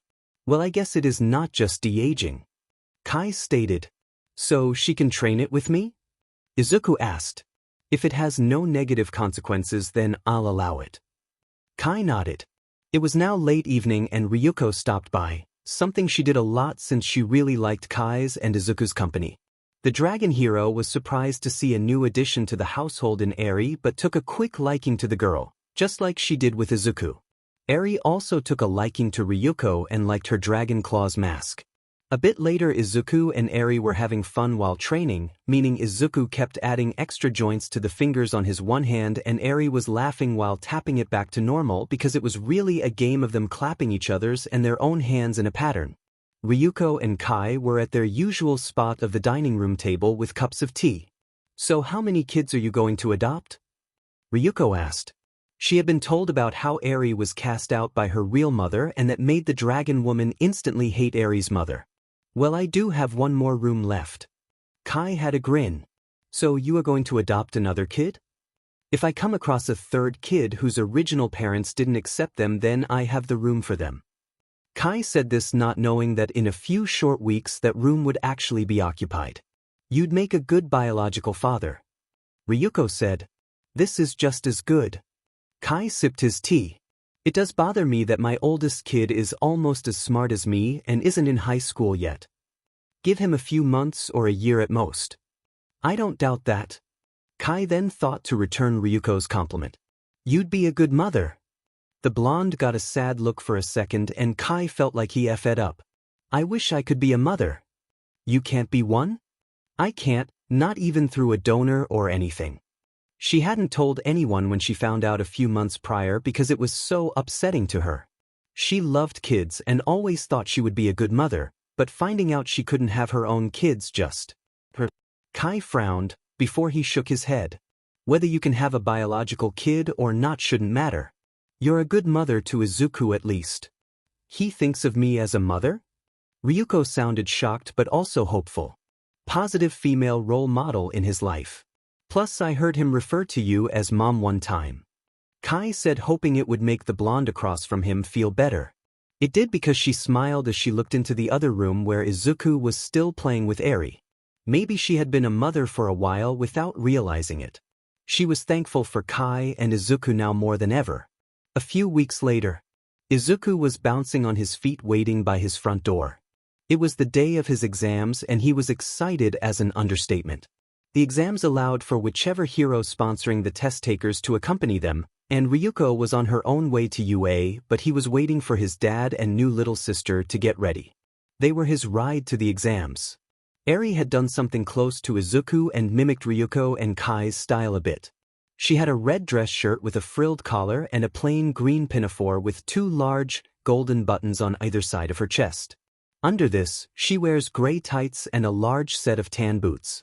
After convincing Kai, she even got her own plague doctor mask like his and Izuku, but she was told to not wear it all the time because he didn't want her to accidentally forget to breathe with it on, especially since she had become easily excitable since joining the Chisaki household, one time talking for a good while without taking a single breath. Hers had a darker red but still kept the same gold trimming. She had also copied after Izuku in never leaving home without it. She wouldn't even leave a room without it. Eri had taken to being a Chisaki really well, loving her new father and older brother. At one point she accidentally called Ryuko mom to get her attention and Ryuko got really happy about it, saying that Eri can do that whenever she wants. Then Izuku admitted to Ryuko about his once saying that and it made Ryuko even happier. Izuku had honestly always felt like Ryuko was the closest thing he would have to a mom and was glad he told her that. That whole situation made Izuku decide to do something that would benefit him, Eri, Ryuko and Kai, especially the two adults. Get Ryuko and Kai to realize they like each other. He knew they did but was surprised that they didn't, especially when one of them was a brilliant scientist and the other was intelligent in her own right. He thought that the whole having two kids call them both mom and dad would make them wonder if they like each other, but it didn't. The two just really didn't know how to do anything about it, which he thought was dumb. Like they knew each other for 10 years, even basically raising a kid together, and the thought never crossed their minds? Maybe it did, but they didn't mention it because they didn't want to jeopardize their current situation and especially how they were raising Izuku, but he wanted them to just realize they liked each other. Kai and Izuku had managed to make the reverse transfer quirk, the retrieval quirk, but had no success at all when it came to Overhaul. Even trying to go farther into the quirk to write its coding from scratch on a blank slate proved futile, as the quirk had changed with Izuku and made itself too confusing and complex, especially since it had twisted itself with Izuku's blood and his synthetic transfer quirk. Unraveling them even in a separate drop was too difficult to do, so they wouldn't know what they were writing down. Izuku was grinning as Kai finally came around the corner with Heir, whose horn had gotten longer, about 5 centimeters longer. Ready to go, Izuku? Kai didn't know why he asked when the teen was visibly vibrating, trying to stay still. I'm ready, Izuku said louder than he meant to. His father laughed. Well, let's get you to your test. Yeah. Izuku barreled out the door, ready to finally show all of his potential. The gates to UA were busy. It was the day of the recommendation exams, so multiple teens, all with promising skill, were eager to show their best in an attempt to get into UA. Izuku couldn't even imagine what it would look like in a week when the normal entrance exam takes place. Izuku. Ryuko tapped his shoulder to get the boy to stop vibrating with all of his excitement. She found it adorable, but he should also stay calm and collected. Sorry, Izuku said with no embarrassment. It's fine. I was the same way at my exams. You got into recommendations? I actually got in under my aunt. She had the ability to transform into a lion. So animal transformations happen a lot in your family? Yep. I was the first mythical transformation. That's cool. Izuku nodded to his own statement. She would have liked you. Ryuko led the pair into the main building of UA, following her friend Hisashi Yamada, the pro-hero present Mike who worked at UA. Right this way, everybody, the blonde man announced with his way too loud voice. Do you know what I might be doing today? Izuku asked. Don't you want a surprise? I do, but I am too excited, he said a bit loudly. Love the enthusiasm from the kids this year. Hisashi up front had heard Izuku. No flash photography, please. All will be explained in the auditorium. Izuku guessed he could wait until the auditorium to find out. They were only not even a minute away from it anyways. Once everyone had taken a seat, Izuku looked around to see if he recognized any other pro-heroes. He saw Cementos with a teen who had no lips and ash blonde hair. Midnight had brought a teen who had a really mischievous green and green hair like his own. The third group he saw made him stop, glad he was sitting down so he wouldn't visibly buckle his knees. He recognized both people because they used to be the biggest abusers of him. It was his real father, Hisashi Midoriya, who had brought Katsuki Bakugo as his recommendation. Kai turned when he heard a sound of something in the alley by his lab. It sounded like something was thrown, and his instincts said to investigate. Eri, I want you to go into the lobby of the lab and stay there. Tell Miss Tetsue that I am checking something. He nudged Eri towards the entrance. Okay. Eri nodded but was getting curious about what was happening. Kai waited till Eri was inside before he walked into the alley, doing his old habit of putting his mask on because honestly he still found alleys disgusting, even this one by the lab that was pretty clean. The man followed the sounds of what he thought was something rustling through something. Was it just a rodent or something digging into the trash in the alley? He should still check regardless since his gut said to, and last time his gut led him into an alley he met Izuku. Rounding a slight corner he found the source of the sounds. A teenage girl, no older than Izuku, was actually digging through the giant trash bin next to the lab. She had on a middle school uniform but it looked ragged and in desperate need of being cleaned, same as the girl. Her blonde hair was filthy and held in messy knots on both sides of her head. Was this girl homeless? Excuse me. Kai cleared his throat. Almost immediately a knife was thrown at him but thankfully missed and went behind him. Back off. The girl had faced Kai and had another knife. She had an unhinged look and yellow cat-like eyes. She was looking at Kai like she hated him. I'll cut you. Kai, momentarily forgetting the fact that he didn't have Overhaul anymore, ignored the threat. Why are you digging through the trash? Because I have to eat, idiot. She replied like she thought Kai was dumb. Where are your parents? Who needs them? She went back to digging through the trash since Kai hadn't moved towards her and she was hungry. I don't. The former holder of Overhaul took a shot in the dark, hoping he was correct. They didn't like you or your quirk, did they? The girl shot a dirty look at Kai. Mind your own business. The look had obvious pain in it, like Kai had actually hit the target dead on. Stop digging through the trash. Kai didn't get to continue when he got cut off. I don't see your name on this. Finders keepers. It's not your trash either. I have more claim than you. It belongs to my lab, so I have more ownership than you. Kai wasn't even questioning the fact that he was now arguing over the ownership of trash with a knife-wielding homeless teen. Go away. The girl responded with irritation. If you get out of the trash and come out here, I will give you food. Kai figured he could get her to at least explain her situation. The girl actually swapped attitudes extremely fast, beaming at the offer before jumping out of the trash. You got a deal. Izuku was on the verge of a panic attack. Seeing his real father in person for the first time in a decade made him start to stress out. His reaction was to clutch his seat as tightly as possible. Ryuko saw his panic and immediately out a hand on his to comfort him. She looked around to try and figure out what would send the boy she had never seen stressed out into such a mood. She didn't really see anything that would. Izu, what's wrong? She used the nickname she gave him while speaking softly. Izuku didn't take his eyes off of the floor. I saw him. Him who? Ryuko began to look at every single male in the auditorium. Real father. Izuku hoped that man never noticed him at all. As much as he made it a goal to expose that man as a fraud, he was apparently still had trauma to sort through. It also didn't help that Katsuki was there also. The woman had never heard anything from Kai or Izuku over the years about his real father. Only words from Kai early on that Izuku didn't have a pleasant time with his blood father. She felt like that was an understatement for years, but now that she saw Izuku so stressed out, she knew it was definitely an understatement.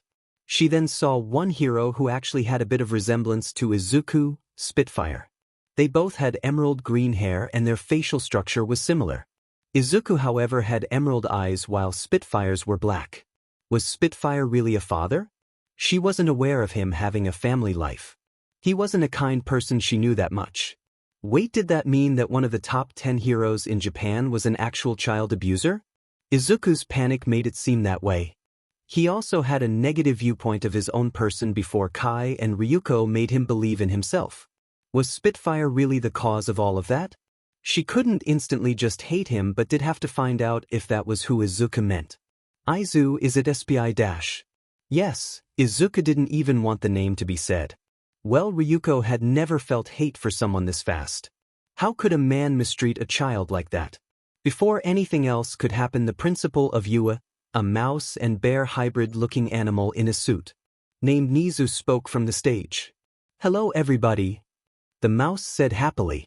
Thank you for coming to the recommendation exams this year. As usual, we have 3 different parts, the first of which is naturally the written test. Round 2 is actually a unique take this year, but we will get to that after the written test.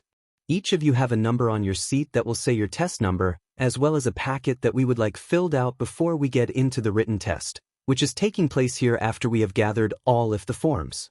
The pro heroes who have brought a recommended prospect are allowed to be in the seats on the base floor up until we are ready to pass out the tests. When that happens, you all can take to the lounge and wait until round 2 is ready to begin.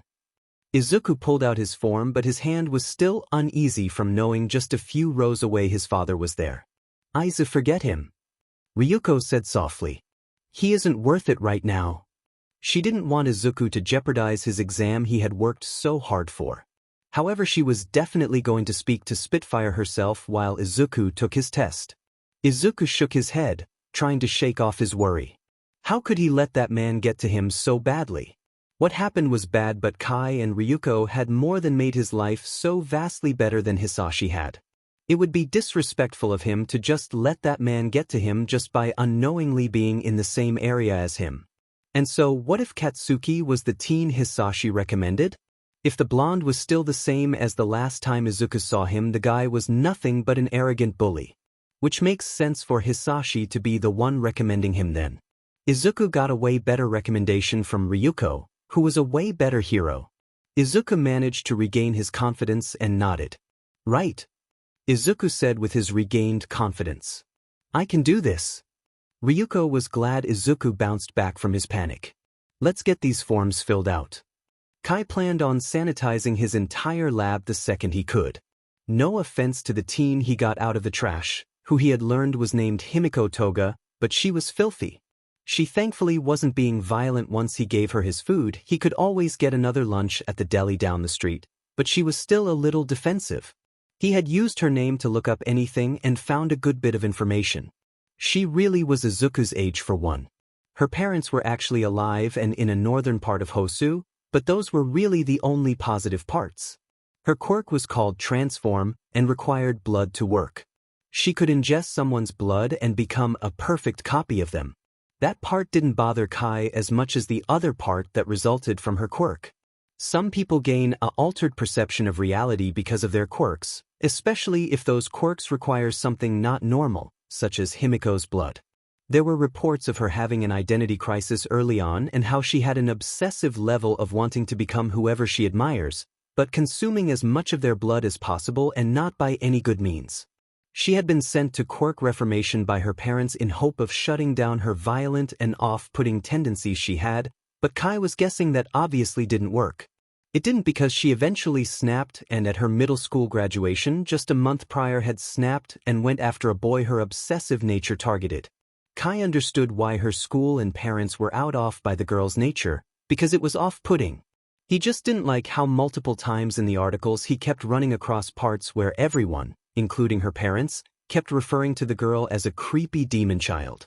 It was a mind-altering effect from her quirk, so of course she wouldn't behave normally, and completely forcing her instincts down that were made by the quirk would have of course brought in negative consequences eventually. They honestly mismanaged her in his opinion. Kai would have obviously told her that trying to take someone's blood like that was wrong, but guide her towards a middle ground where she wouldn't attack someone like how she had. Are you going to tell them where I am? Himiko asked, seeing Kai's phone screen through the reflection in his eyes.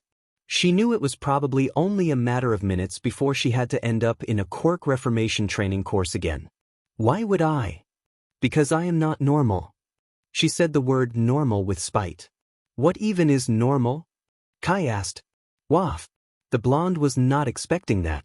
She was expecting him to laugh or something and say she obviously wasn't normal. Normal is defined as conforming to a standard, usual, typical, or expected pattern. Kai gave an answer to his own question. Does this situation feel normal to you?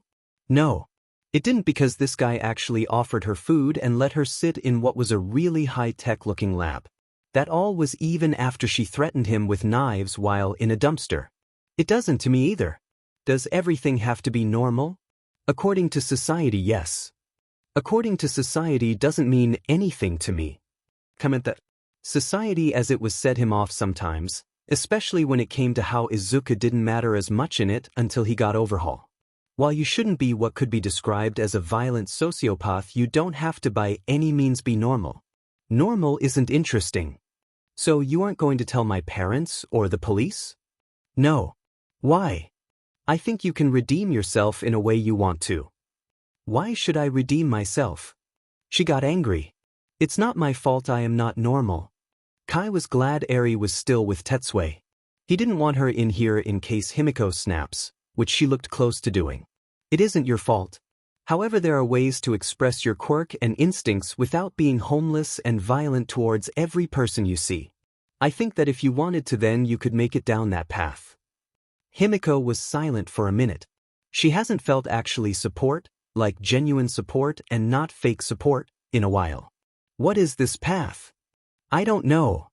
Kai said honestly. Himiko felt a tick mark grow on her head. How can you be so sure I can do anything then? I haven't been wrong before. That just sounds cocky.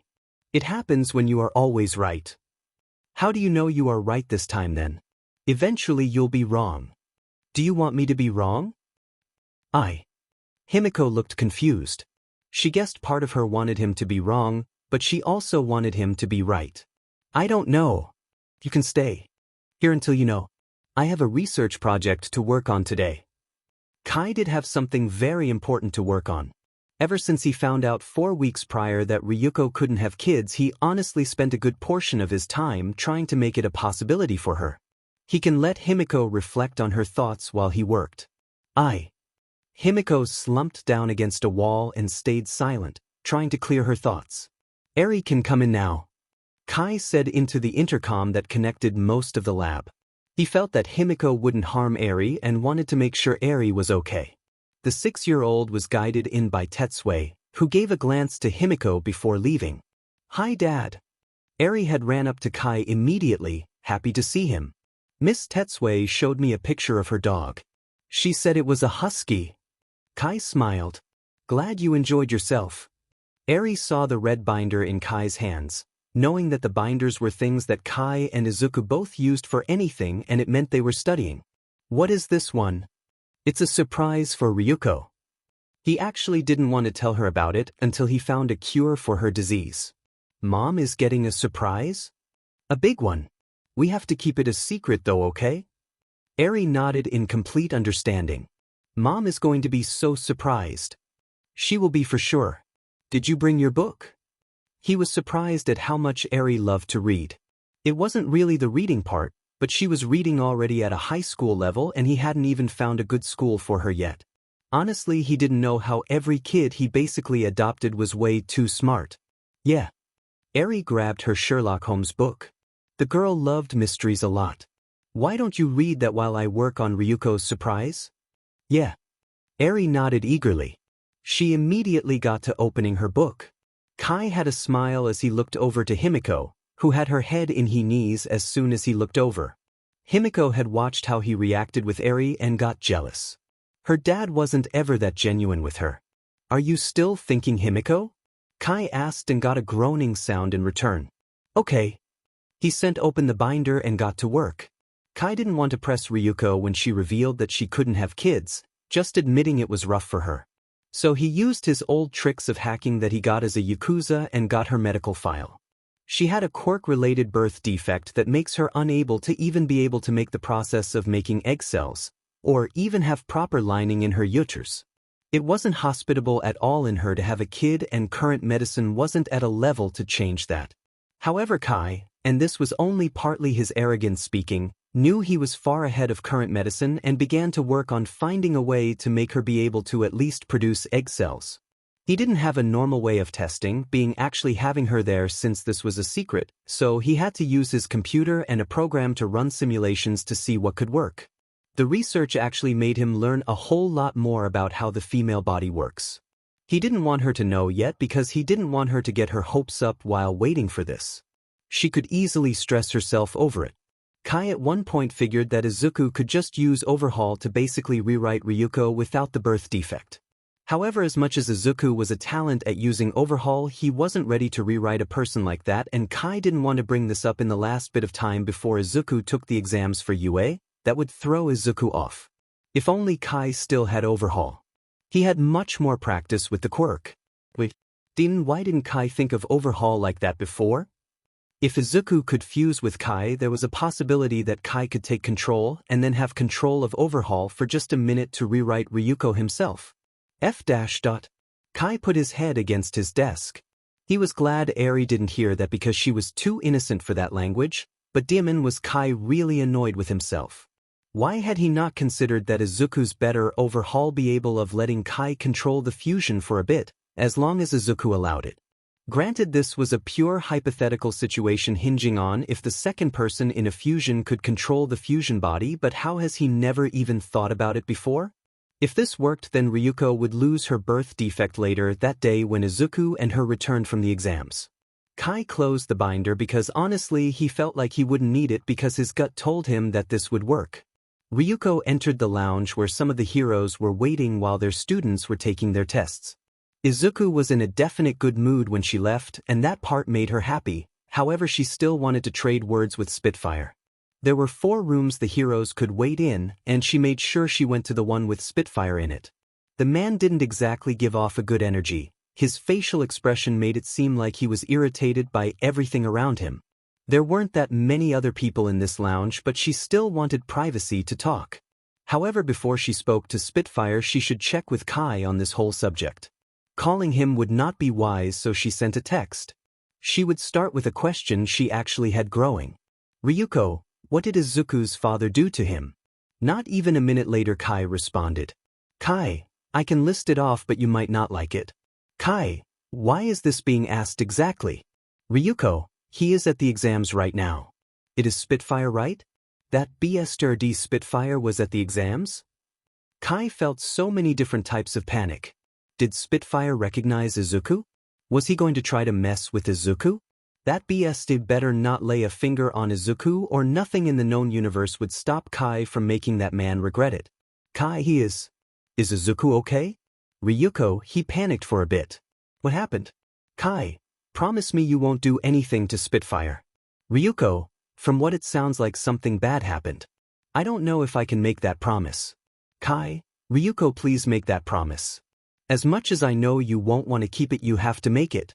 Ryuko, why can't I do anything? Kai, because it can have consequences for Izuku. Spitfire doesn't even know Izuku is alive right now. Ryuko had to reread that last part a few times for it to truly sink in. How did Spitfire not know his son was even alive? She had the know now because her thoughts would probably make it worse than it really was. Ryuko, tell me everything please. I promise I won't do anything. And then Ryuko got a string of texts from Kai. That honestly made her sick to her stomach.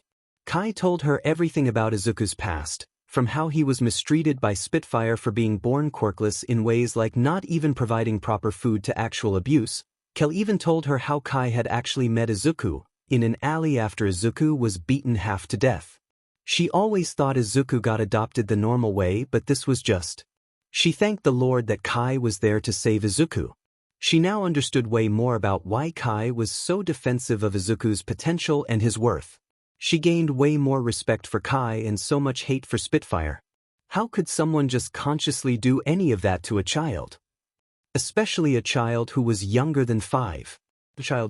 It wasn't a wonder why Izuku panicked earlier, and she actually had to fight the growing urge to attack Spitfire herself. It felt wrong that he could just sit there in the lounge like he hadn't done something that he should be put away for life because of. What was worse was that he was a hero. One of the people that were supposed to be pillars of the community, upholding justice and peace and protecting those who can't protect themselves.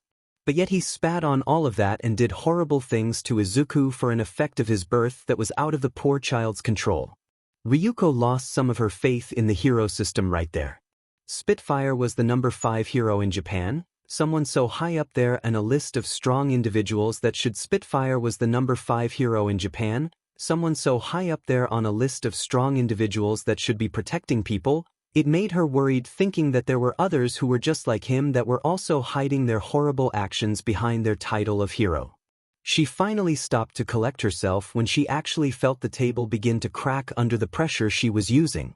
She took a breath and looked back at her phone when Kai sent one more text. Kai, I know how you feel. It took a lot of willpower for me to not use my quirk on him. I didn't because Izuku needed me. Ryuko, he can't just be here like he isn't monster. Kai, I'll agree with you, but Izuku has a goal to take down his father. It might take longer than originally thought if Izuku isn't ready to face that man. Ryuko, it still doesn't feel right that he gets to just be here like he isn't a monster. She had no other way to describe how she now viewed Spitfire. Kai, I wouldn't like it either. Ryuko, he doesn't know Izuku is alive? So my going over there would make that man know Izuku is in fact alive and here at the exams? Kai, possibly. And I would assume he would do something since Izuku has a quirk now. Ryuko sighed. She didn't like this at all. She knew Kai was right and the last thing she would want to do was make a bad situation worse. Ryuko, if he tries anything I won't promise to be nice. Kai, if he tries anything I will go after him as well. Ryuko looked up from her phone to the man a few tables away.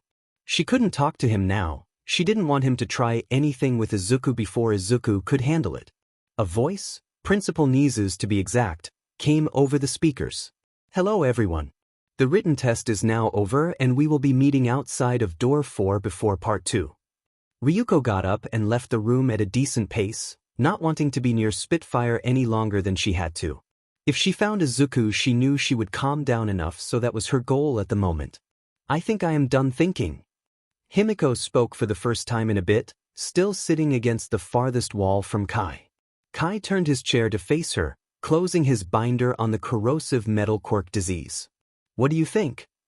I want that, she pointed at Kai and Eri. I want a genuine bond with my father. Do you know how you will get it? No. I just want my parents to actually love me despite me being a demon child. Eri's real mother thinks she is a curse. Kai did feel bad he was saying this right in front of Eri, but it was what he felt that Himiko needed to hear. And her real father is dead. What? The blonde teen got confused. So Kai wasn't Eri's real father? So then why did they have a strong bond? Why would? She didn't know how to ask her question. If you want a real bond, you shouldn't go to the people who won't give it.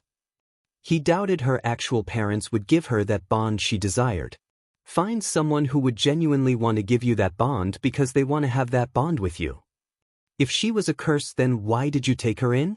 Because her mother was wrong. Kai stated. An accident from a quirk does not define Eri, and a quirk-related altercation to you shouldn't define you. But I'm not normal. So? My son was quirkless for the first 10 years of his life. He decided to move past that barrier and push to get past everyone labeling him as worthless because he and I knew he was anything but worthless. Being normal by what a general group of people think is normal is overrated. If everyone was too preoccupied with what others thought of them all the time, then nothing worthwhile would happen. How is he no longer quirkless? Himiko got confused by Kai's wording. I gave him my entire quirk. What? I removed my quirk from myself and gave it to him. Why? I felt that he deserved it more. Himiko went silent again. This was all a bit much to her. Her father never did anything nearly as nice, even before he started to call her a demon child. It was weird to see this guy here who gave up his entire quirk to kid like her. Where can I find a bond like that? I have a spare room at my house if you want a home while you look for a bond. Himiko looked up at Kai in shock. Did he just offer her a place to live? With him and his kids? Why would he? Did he suddenly just forget everything he knew about her being a demon child? But I'm a dash. No, you aren't. I'm not normal. Neither am I, neither is Eri, and neither is Izuku. If we all aren't normal, then together I think we would be normal. Kai hoped she would take his offer because she seemed like she really needed it. Himiko began to tear up. Why was he being so nice? She was supposed to be the creepy demon child, but she didn't feel like that when he was being so nice to her. Can I really stay with you? I'd be glad if you did. Why are you being so nice to a kid you found in an alley? Himiko asked. I used to be that kid in an alley. I figured you would like me to do what my father did for me. I can show you your new home after my shift ends in a few hours if you like. Himiko nodded slowly. She understood why Kai was being nice. They were both lost alley kids. So to him, she really was normal. Maybe she already found a genuine bond. Izuku noticed Ryuko seemed a bit tense when they saw each other again. His test felt really easy, so it left his mind completely. Are you okay? Izuku asked as they began to go to where Nizu was walking in front of buses. Ryuko's response was to hug Izuku really tightly once he was within reach. It bothered her so much that this sweet boy was abused by his real father in such horrible ways. Mom? Izuku asked in slight confusion. You're a good kid. Ryuko didn't let go of the hug for a few more seconds after speaking. Izuku was still confused before he connected the dots. She must have asked Dad about his panic at seeing his real father. Did Dad tell you? Yes. She nodded. I'm going to make sure he doesn't get near you ever again. She would definitely use her quirk to attack Spitfire if he went near Izuku. Izuku gained a small smile at her protectiveness. You're the best mom. It comes from having a good son. Nizu interrupted the moment unknowingly by starting the announcements about the second part of the test. Hello again everybody. The mouse had a positive energy. The second round will take place in multiple sections of our simulated city with the adults watching from viewing rooms so you can see your students' progress. Now I will explain what the students will be doing. You will all be split by your numbers onto the buses that will take you to your zones, while on the way there you will be partnered up by the proctor of your zone into groups of 2. The goal is simple. He held up a gold-painted box. Both members of your team must put a hand inside of this locked box which is hidden in the zone. First team to have both team members put their hands in the box wins and will go to the third and final part of this exam. There are 8 zones, so 8 teams will be making it to the third round. I would explain more, but the proctors all have agreed to explain the rules a bit more. Nizu stepped off of the platform he was using. The red buses are for the adults and the blue buses are for students. The animal principal began to direct numbers to buses. Izuku ended up on a bus heading to the 7th zone.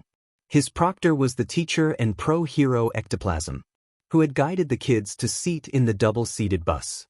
Ectoplasm didn't start talking until the bus began to move. Okay students, I am going to start off by explaining how I am choosing your teams. Honestly, just look to whoever you are seated next to. Izuku looked at the kid next to him, who was a silent teen with red and white hair that was split down the middle. He also had what looked like a burn scar surrounding his left eye. The kid had an apathetically look but did at least acknowledge Izuku. You can eliminate the other teams by putting them into a spot where they can't fight back. While I do want you all to behave like this isn't just a test but an actual real situation, I don't however want you to injure each other too badly. I will be watching, and if I see it as a clear loss on one side I will say so through the speakers. I will try to give you kids the benefit of the doubt but will make calls if I think they should be made for your safety. There is a time limit of 1 hour for this test and I will guide each team to a separate entrance to the zone with my clones. Do not enter the zone until I announce that the match has started. He finished saying the rules. Any questions? So just to make sure. A pink-haired guy said with a raised hand, both members of a team have to place a hand in the box. Correct. The box is locked but can be unlocked in one of 2 ways. He pressed a button and the screen at the front of the bus showed a gold key that looked bigger than Izuku's hand. This key that is hidden in the central building of the zone, it's the one with the large garden around it, or a combination that is also hidden pretty much in every building but isn't clear on if it is the correct combination or not. Either one will get the box open. A girl covered in black scales raised her hand. Do we have to get the box if every other team gets eliminated? The proctor shook his head. You can eliminate all of the other teams and it will count as passing this trial. The box just ends the trial early, and even if the team that doesn't eliminate anyone opens the box but instead sneaks around for it, puts their hands in the box, they win. Izuku raised his hand now. What if one person gets eliminated on a team? Do we both get eliminated or can that one person still go on and get the box? Ectoplasm looked at Izuku and felt like that plague mask he had was familiar, but he shook that for a minute. Both of you will not be eliminated as a whole when one person is eliminated, and you can still win as one person if you eliminate the other teams or get the box. If your teammate is eliminated and you get your hand in that box, your team wins with that one hand. If our quirks are destructive, do we have to show restraint? A girl who had obsidian-looking skin asked. Ectoplasm thought for a second. Nizu did give all of the proctors permission to let this be on their call. Treat it like this is an evacuated city that is about to be bombed and that box has a code to stop that bombing. So just a little? A guy with a mohawk of fire asked. Enough that you guys don't topple whole buildings or kill each other. Ectoplasm would have clones on standby of course if the kids got carried away, but he did want these kids to have the chance to go all out. It was the recommendation exams after all, only 4 students of the hundreds there would pass, so this was something they would want to give their all to. All right. The obsidian girl got pumped up. The bus stopped and Ectoplasm made clones that filtered off of the vehicle. Everyone follow a clone, one team to a clone, and I will give the okay when the trial starts. Izuku was excited to do this now. He was eagerly following the ectoplasm clone while his partner followed quietly. The clone of the proctor looked at Izuku and realized how he recognized the mask. Are you related to a Dr. Chisaki? Izuku nodded. He's my dad. He is a great doctor. 6 years ago when I lost my legs, he used that quirk of his to repair them with a touch. Your father is a miracle worker. Izuku smiled at that, proud of his dad. I actually have that quirk too. You do? Ectoplasm's clone was surprised. It was a powerful quirk, so he had no doubt that Izuku would now be one of the 4 recommended students who passed. I bet your father is proud of you. He definitely is. Ryuko was glad that Spitfire and his student were not in Izuku's zone, so she wouldn't have to be in the same viewing room as him. It really bothered her to her core that one of the top 5 heroes in Japan was that twisted. She couldn't just shake that from her head. It made her worried that other people were abusing the system to do anything bad that they wanted to do. Hello, Ryukyu. A gruff and deep voice got her attention. Ryuko turned to see Endeavor, the number 2 hero in Japan and the strongest fire quirk using hero in the world. Why did he want to speak to her? How did she not even notice he was here at all? Hello, Endeavor. She gave her kind smile. It seems our 2 have been partnered up. Endeavor indicated to a screen where Izuku and Endeavor's son could be seen. The audio wasn't on yet, but the 2 were seen at entrance 17 to zone. Oh, I didn't know you had a son here this year. Ryuko didn't like that look Endeavor's son had. It was too negative. He isn't much for being public. The flame hero stated. Your student seems enthusiastic. The man was watching as Izuku was looking around excitedly. He has been working hard for this. Ryuko couldn't help but smile from Izuku's mood. I think they will be a good team. Endeavor nodded, but wondered why that boy of Ryuko's mask looked so familiar, like something he hasn't seen in years. Izuku had about 12 different plans already made for how they could do this. He wasn't just bouncing in his feet excitedly. He was ready to go. However, he should still talk to his teammate because teamwork makes the dream work. Hi, I'm Izuku Chisaki. The masked teen held out his hand to the dual hair-colored teen next to him. The teen gave Izuku's hand a look before slowly shaking it. As much as he thought he didn't need this Izuku, he should still make sure the masked kid wasn't complete dead weight. Shoto Todoroki. Todoroki? Izuku suddenly remembered a college student he and Kai met one time during a tour of the lab. Do you have an older brother named Natsuo? Shoto gained a curious look. How do you know my brother? He was at my dad's lab a few weeks ago. Why? Shoto hadn't seen his brother in a few years. He had interest in going to work at the lab as an intern. What is this lab? Oh, it's the Cherry Waters lab. HN. Do you want to discuss our plan for the match? Shoto wanted to shrug him off as a habit, but Izuku actually was interesting to him. What is your quirk? It would be easier to make any plan with quirk knowledge. Oh, I can touch anything and manipulate its form.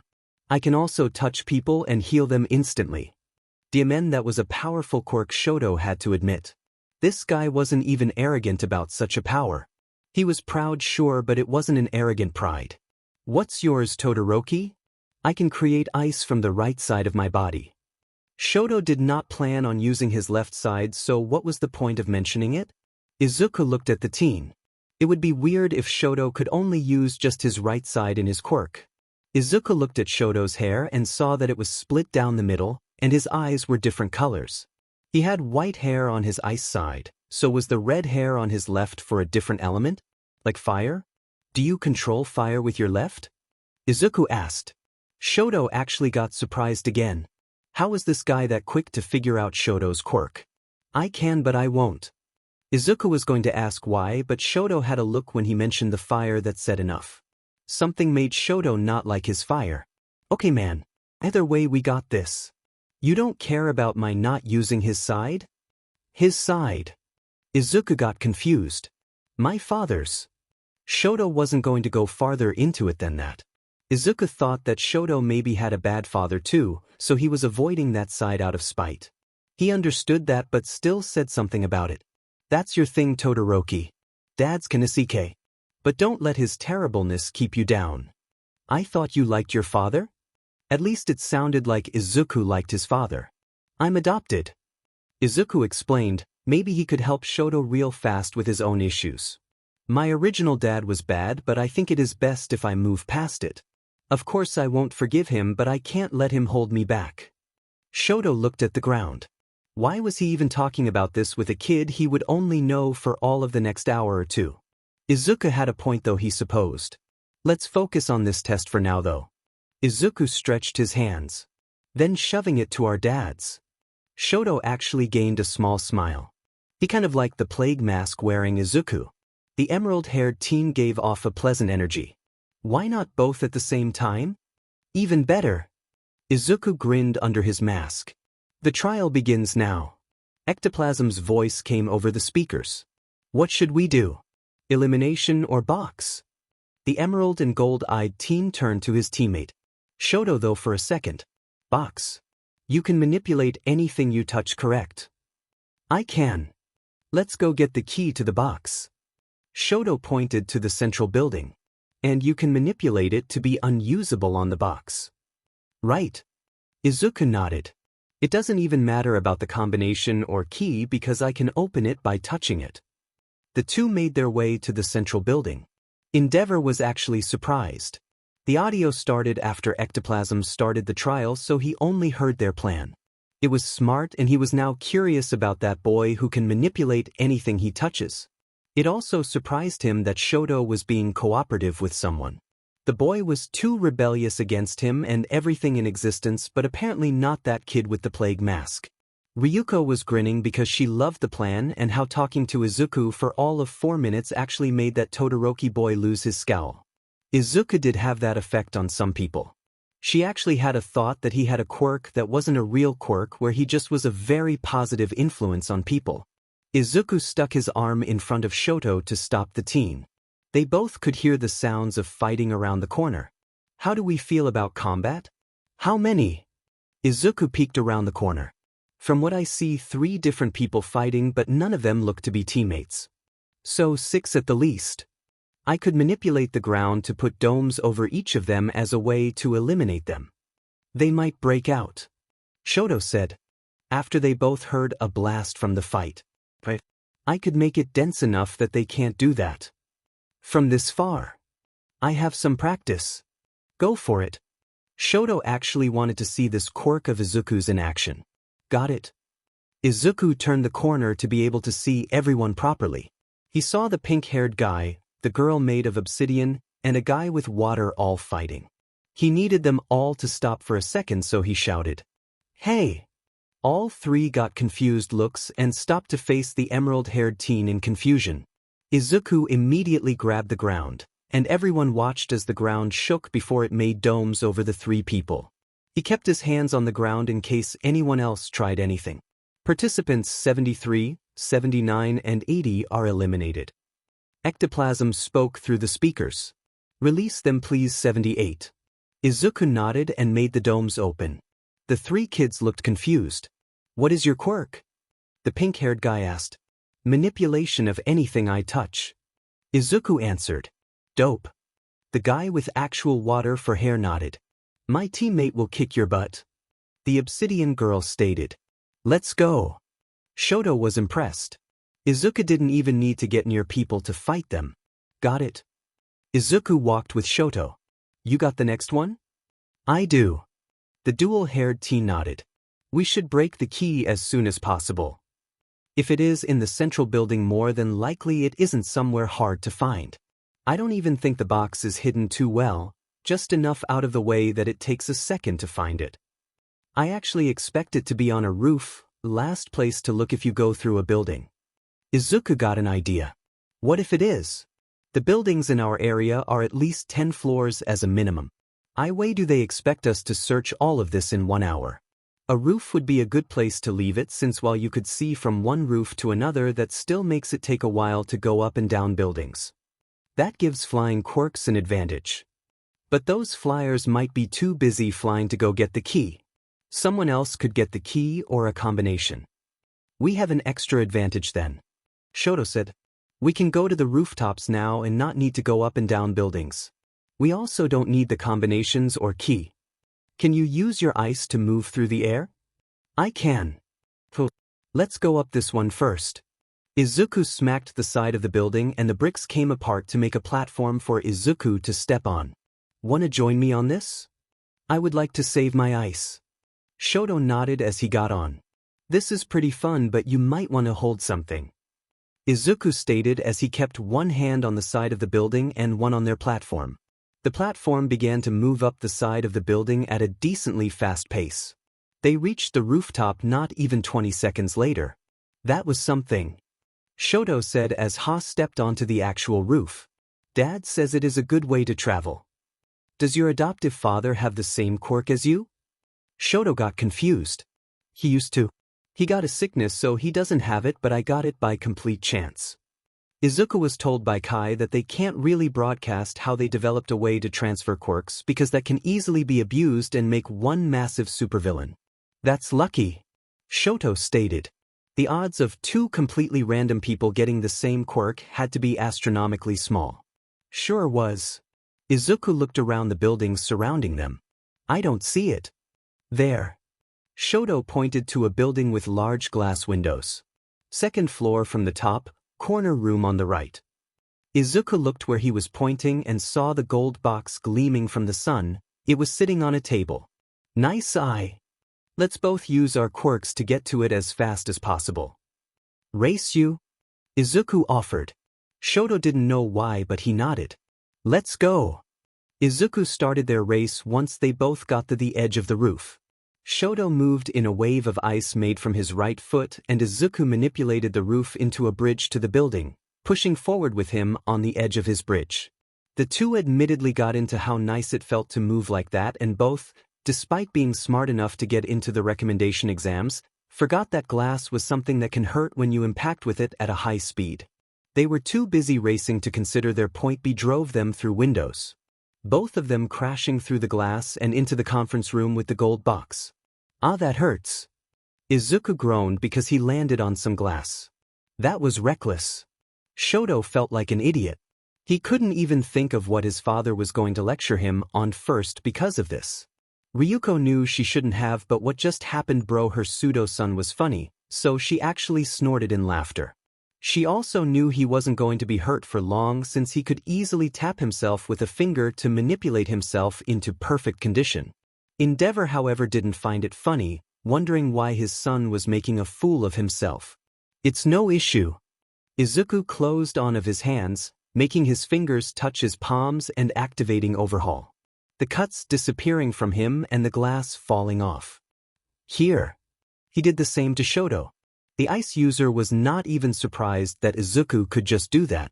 It was useful for sure also, especially with them both somehow being completely reckless. Now let's open this thing. Izuku went to the golden box and put his hands on it, making the box open with his quirk. This was too easy. Shoto remarked as they both touched the inside of the empty container. A team has opened the box. The trial is over for Zone 7. Ectoplasm was impressed. That was actually a new record for the trial. Will participants Chisaki and Todoroki please move to entrance 1 for instructions? It's weird because normally when someone says something was too easy it gets hard. Izuku added as he made the box close. Yes, but it can't anymore since we passed. True. Izuku nodded. Wanna race to entrance 1? Our last race resulted in us both recklessly going through a window. Is that a no? No. No to the race or no to the question? I'm starting now. Shoto jumped out the window and slid on his ice to entrance 1. Hey! Izuku shouted as he used Overhaul to catch up to Shoto, who had a smirk. At entrance 1 both heroes were already there, the viewing room being right next to it. Good job, Izu. Ryuko didn't care about what the others thought and have Izuku a big hug. She was too proud of him breaking a record. Don't go through a window like that again though. But it was fun. Izuku didn't think it was fun as much as it was funny that he was so smart but forgot about windows and stopping before you go through them face first. Hello. Nizu was on Ectoplasm's shoulder. It's actually surprising that you both passed this quick. It's a record and you both get to go to the third part before the other 7 teams. Neat. What is it? A small tournament. Nizu held up a board that showed 16 participants, all of the spots from the second part of the exams. There will only be 2 rounds. The first round will take everyone from 16 to 8, and the second round will take it down to the 4 students who will be the recommended students this year. Izuku noticed how the board was split. Our first match is against each other? It is. Nizu nodded. At Gym Gamma. Shoto and Izuku looked at each other. As much as they both wanted to pass, they had quickly taken a liking to each other. The window mishap definitely helped. Now they would have to eliminate each other? Endeavor actually thought his son might lose, unless he actually used his fire and stopped his ridiculous rebellious phase. The 2 teens were silent up to Gym Gamma. Both were too busy thinking about how they had to fight each other. Even if they had just met not even an hour prior, it was still something they didn't like. However, they still had to do it and were now facing each other in a ring at Gym Gamma, made by Cementos to be elevated just off of the ground. The rules are simple. Ectoplasm spoke from his side. Step a foot off of the platform, you lose. If it becomes one-sided, I will call it. You can knock each other out, but I don't recommend it. Don't try to kill each other. Right. Both guys nodded. All or nothing? Izuku asked, hoping Shoto would know he meant their quirks. Izuku would want to fight someone at their best, and Shoto not using half of his quirk would not be his best. Izuku wanted to win the exams, but he also wanted to have respect for Shoto's skills. If Shoto didn't want to give it his all, then Izuku wouldn't give his. He would use Overhaul at a level equal to Shoto. Izuku wanted Shoto to use his best potential. Izuku really wanted everyone to do that because it took him years to build up his confidence to use his, and it would be wrong of someone to not give their all in what they do. Shoto looked at Izuku, the teen who had actually gotten something out of Shoto somehow in the past hour. He saw that determination Izuku had, the drive to give it his all. Shoto knew he should respect that and give his all as well. Shoto, use your flames. Endeavor said like it was an order from the side. Your ice isn't enough. Something went down in Shoto's mind, hating hearing his father say that. Couldn't the BSTRD just leave him out of his delusional goal? Izuku saw that almost completely hidden look of pain on Shoto and took a breath. He already made up his mind right there immediately about what was going to happen in the match. Shoto was going to win with his ice and shove it to Endeavor. Izuku was going to throw the match. Kai opened the door to the house and let Eri enter. He turned to Himiko before she could enter. It is the door on the right if you turn left up the stairs. He told her where the empty room was. Thank you. She suddenly felt aware of how filthy she was. This house was really clean and she was dumpster diving a few hours ago. Kai knew what she was thinking. There are spare clothes and you can use the shower. Later we can get you more clothes. How will I pay you back? Don't have to. But dash. It's fine. I am okay with it. Himiko huffed because she didn't know how to make him change his mind. I get that a lot. Kai remembered Izuku trying the same thing. Speaking of which, he wondered how Izuku was doing in his exams. Hopefully a lot better since Kai found out Spitfire was there. Himiko loved her room. It had only a bed and a dresser at that moment, but it was hers. And Kai didn't mind that she was admittedly unhinged. She made a promise to not screw this up and make sure she has as many genuine bonds as possible. Izuku didn't like how he set his mind on it. He worked hard to get here and he is just willingly deciding to throw that all away. He could always take the regular entrance exam the following weekend. This decision was all really based on Shoto's look when his father spoke. The look of someone who wanted to prove something wrong. He had to show Endeavor that he doesn't need that fire and that Endeavor wasn't in charge of Shoto like that. Of course Izuku wouldn't just up and say I quit. No, he had to play this off as Shoto beating him with the ice, and make it realistic. Of course this was all harder with Izuku already showing a simple touch heals him completely. This made it hard for him to just let some hits get past his guard and act like they are taking him down. Maybe a ring out would work? Okay, begin. Ectoplasm announced the start of the match. Shoto wasted no time and sent a wave of ice that can be described as a glacier at the emerald and gold-eyed teen. Izuku acted on his reflexes and jumped to the side but let a finger graze the ice, using Overhaul to shatter a good portion of the ice. He couldn't break the entire thing because it was fractured, and he can only affect things that are connected to each other and not just touching. Shoto kept sending even more ice at Izuku, knowing now that Izuku can't affect his entire ice if Shoto cracked it himself as he sent it at the masked kid. This definitely helped Izuku's hole throwing the match goal. Shoto figured out a hole in Overhaul and was capitalizing on it. Granted, of course, Izuku could find a way to counter that he didn't because he wanted Shoto to win. One of them had to shove it to their fathers there today, and Shoto's father was watching from a balcony at that exact moment. Izuku shattered more ice with just a finger and saw a pillar come up below him. He didn't think it would actually knock him out of the ring, so he dodged it and grabbed it, manipulating the ice it was connected to and making it strike Shoto in his chest. The ice user lost his breath and almost fell over, but used his ice to prop himself up and sent ice from 6 directions at Izuku. Izuku found the one piece of ice that would hit him out if bounds and ignored it, using Overhaul to make the ground block all but 2 of the ice attacks. He tapped the one that wouldn't knock him out and got hit by the winning ice. It hitting him with enough force to put a crack on his right arm and push him out of bounds. Todoroki has pushed Chisaki out of bounds. Ectoplasm announced the results. Endeavor had an irritated look. Shoto beating that Chisaki kid with just his ice ruined Endeavor, trying to make Shoto realize he can't just ignore his fire. Izuku was smiling. "Hey, good match, Todoroki." He offered a fist bump. Shoto looked at Izuku for a second. He felt that with what Izuku has made clear about his own quirk, that the mask-wearing kid should have beaten him. It was okay. "Your dad looks mad." Izuku had his smile as he said that quietly to Shoto. The ice and fire user understood exactly what just happened. Izuku threw the match. Hell, he must now have even been trying hard. All for what? So Shoto can make his dad annoyed? Why would he do something so stupid? Why? Your ice beat me, duh. He wanted those flames, and clearly you only need ice to beat me. Izuku played dumb on the true meaning of Shoto's question. Ryuko approached them. "You gave it your best, Izu." "Yep." He had a happy grin, having removed his mask to let it hang around his neck. It might not have been effort into winning for himself, but that was good effort. "Todoroki, recovery girl is in the locker room if you need any healing before your next match. For you too, Chisaki, if you need it." Ectoplasm said. "I'm fine." Izuku tapped his arm and healed it. He and Ryuko began to leave. Shoto was still thinking hard. Izuku wasn't even trying to win, and he still gave Shoto trouble.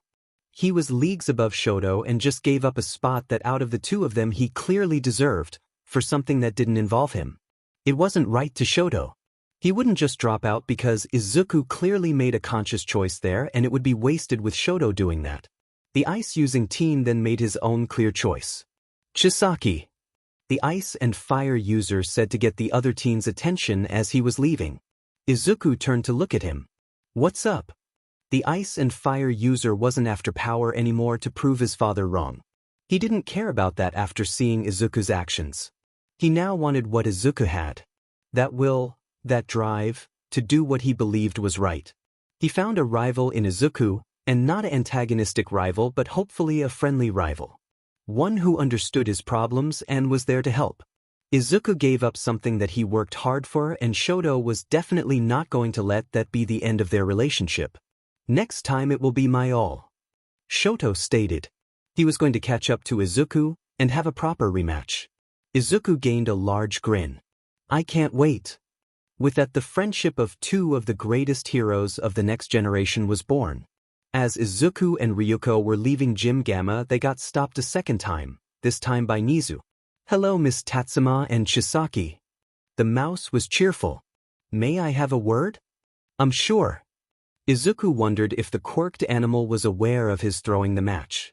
He figured Ryuko was aware but was going to wait till later to bring it up. "I would like to hear your reasoning.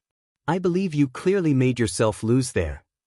Nizu was confused by how Izuku threw his match. "I was actually going to ask that myself later." Ryuko turned to her pseudo-son. "I felt he needed it more. A slot as recommended student isn't gifted but earned, Chisaki. You have more than enough talent to deserve one of the 4 spots." Nizu was completely prepared to offer Izuku one of the other spots if his reasoning was actually good enough, because his answers so far didn't seem like the whole thing. I saw a similarity, but also a difference where his winning meant more in the long run than my winning. Izuku answered, I can just take the regular entrance exams next week, so I was fine with it. You were okay with losing the chance of being a recommendation student? Titles aren't everything. Izuku shrugged. Nizu was quiet for only a second. This Izuku was definitely interesting, and if the boy was this interesting, he definitely wanted him to attend UA, and that manipulation quirk of his will definitely get him into UA. Chisaki, you are definitely an interesting person. Thank you. I can't wait to see your actions next week at the entrance exams. I'll bring my A game. I'm hoping for it. Have a good day, you two. Nizu waved as the two left. Izuku would definitely be interesting to watch as he grows into a hero. Nizu was just wondering why that mask felt familiar. Todoroki, your final match is next. Ectoplasm's clone stated as it entered the waiting room. Thank you. Shoto said as he looked at his hands. This was going to be a good match for Shoto. He already proved, even if at Izuku's own actions, that his fire was unnecessary to his father. However, he now wanted to make himself as strong as he could to catch up to Izuku, and for that he would have to go through hard work with everything he has, just like his rival has done. He couldn't just ignore the fire anymore, and he didn't see it as his father's anymore. He would cultivate it in new ways that are his own that will help him catch up to Izuku. He had respect for the masked teen, and this match would show that, by him using everything he has to use his potential like Izuku. Shoto could ignite his left side and it will be fine. His control was good but nowhere near where he would prefer it. He could shoot ball of fire now or simple streams as well. Today he will be leaning on his ice still since his control was near perfect, but starting after this next match he will be fine-tuning both sides to perfection. Getting up, he left his waiting room to go to his match, the one where he would go against whoever was in Zone 8. Entering the gym floor, he saw his opponent already waiting on the platform. An unpleasant-looking guy with spiky blonde hair and crimson eyes. He had on black training clothes and was cracking his fingers in anticipation. Hurry up so I can kick your butt. The blonde wanted to get his match over because he knew he would win and wanted to get his recommendation. Shoto had an annoyed look as he got to his spot across from this blonde. He preferred Izuku way more than this person. Izuku was proud, sure, but his pride wasn't in arrogance like this guy. Bakugo, Todoroki, are you both ready? Ectoplasm asked. Yes. Shoto nodded. Let's get this started. Bakugo flexed his hands. Begin. Ectoplasm announced the start of the match. Shoto made a thick wall of ice immediately just in case this Bakugo was fast. Pure explosions and saw his ice crack. Did this teen make explosions? He got his answer when the blonde blew up the ice and blasted through, with explosions popping from his palms, straight at Shoto. The ice and fire user made way more ice to separate them and figured he should stay mobile for this fight. That Bakugo seemed to only have close combat skill and Shoto had ice to keep them separated. He noticed that Bakugo's hands were sweating way more than necessary. Why are you sweaty? Shoto asked. That's my quirk. The blonde bragged. I make explosions from the sweat in my hands. He blasted at Shoto. So really Shoto should focus on making Katsuki lose the sweat. Maybe he could just keep freezing the blonde's hands until they didn't make good explosions at all? He went with that and kept sending more ice at Bakugo, sending it in 3 sections to keep Bakugo thinking that the ice user wasn't focusing on his hands. Stop running away. Bakugo shouted as he kept chasing Shoto. Fight me up close. The heterochromatic teen wondered why the explosive teen was so angry, like way too angry. He didn't respond to him and keep on his feet, using walls of ice to keep Bakugo from instantly getting to him. Shoto noticed how his ice was pretty much everywhere at this point since they were basically moving in a circle this whole time. Maybe he could melt it to make water? Water could wash away sweat.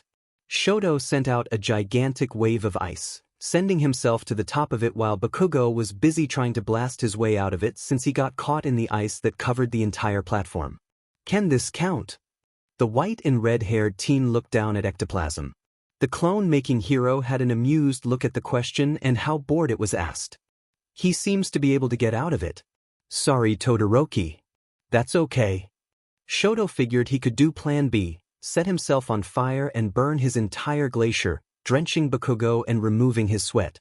He ignited his flames and kept pushing them farther and farther up in intensity, the heat being felt all over the gym as he began to melt his ice. He could maybe hold this for a couple of seconds at his current level, but it should be enough to melt the ice into water. You have effing fire? Bakugo broke out of the ice and looked at Shoto in confusion. Apparently, Shoto's time limit on his flames was reached and he extinguished them. Don't be a sarcastic F-dash. Bakugo jumped at Shoto. Well, Shoto didn't get to drench his opponent, but that didn't matter. Shoto had a backup plan. The ice user made a pillar of ice shoot up from the ice already below Bakugo at a speed the teen wasn't ready for, and it smacked his chest with force. Bakugo rolled as he hit the ground and got up. Cheap FING shot. You should have seen it coming. Shoto made ice go at Bakugo, it actually sliding across the ice already covering the ground. He only pushed it so he could focus more on his other plan. Don't treat me like a FA idiot. Bakugo didn't like this arrogant a-hole. He dodged the ice by jumping to the side like Shoto figured he would. Okay. Shoto made ice cover Bakugo's feet once he saw where he would land. Now that the explosive user's legs were covered, he would be stuck until he used his hands and explosions to break out, leaving him wide open when he did. Bakugo scowled and used his left arm to break his leg out, keeping the other aimed at Shoto, prepared for more ice. I'm not falling for any dumb tricks. Okay. Shoto made the ice he was moving under the other teen burst out from under the top layer of ice. There wasn't enough time for Bakugo to properly react, and it gave him a hard uppercut to his jaw, knocking him back. The teen stayed upright, however, since his one leg was still frozen. Shoto sent his final bit of ice, striking the ice Bakugo was on and making it slide over the other ice, straight out of bounds. Bakugo is out of bounds. Todoroki wins by force out. Ectoplasm announced the results of the match. JH. Bakugo screamed in anger and punched the ice that was covering his right leg. Effing damn it. Shoto ignored his opponent's poor reaction to losing to look at Ectoplasm. What do I do now? If you need it, Recovery Girl is still here, and then Nizu has a final interview with you. That's it. Ectoplasm answered. Thank you. Shoto walked to the entrance, where Endeavor was waiting. Your ice has gotten more creative. Endeavor stated, not in an irritated or annoyed tone at all. It was the closest Endeavor has gotten to a compliment to Shoto in a while. It has to be more if I want to catch up to him. Shoto walked past his father. Him. The flame hero got confused as he followed his son. Who was his son trying to catch up to? Because Endeavor knew he wouldn't just pick up the goal Endeavor has made for him just like that. My rival. Now Shoto has gotten himself a rival? Endeavor was surprised. The boy had so far not cared for other people. If you need help, let me know.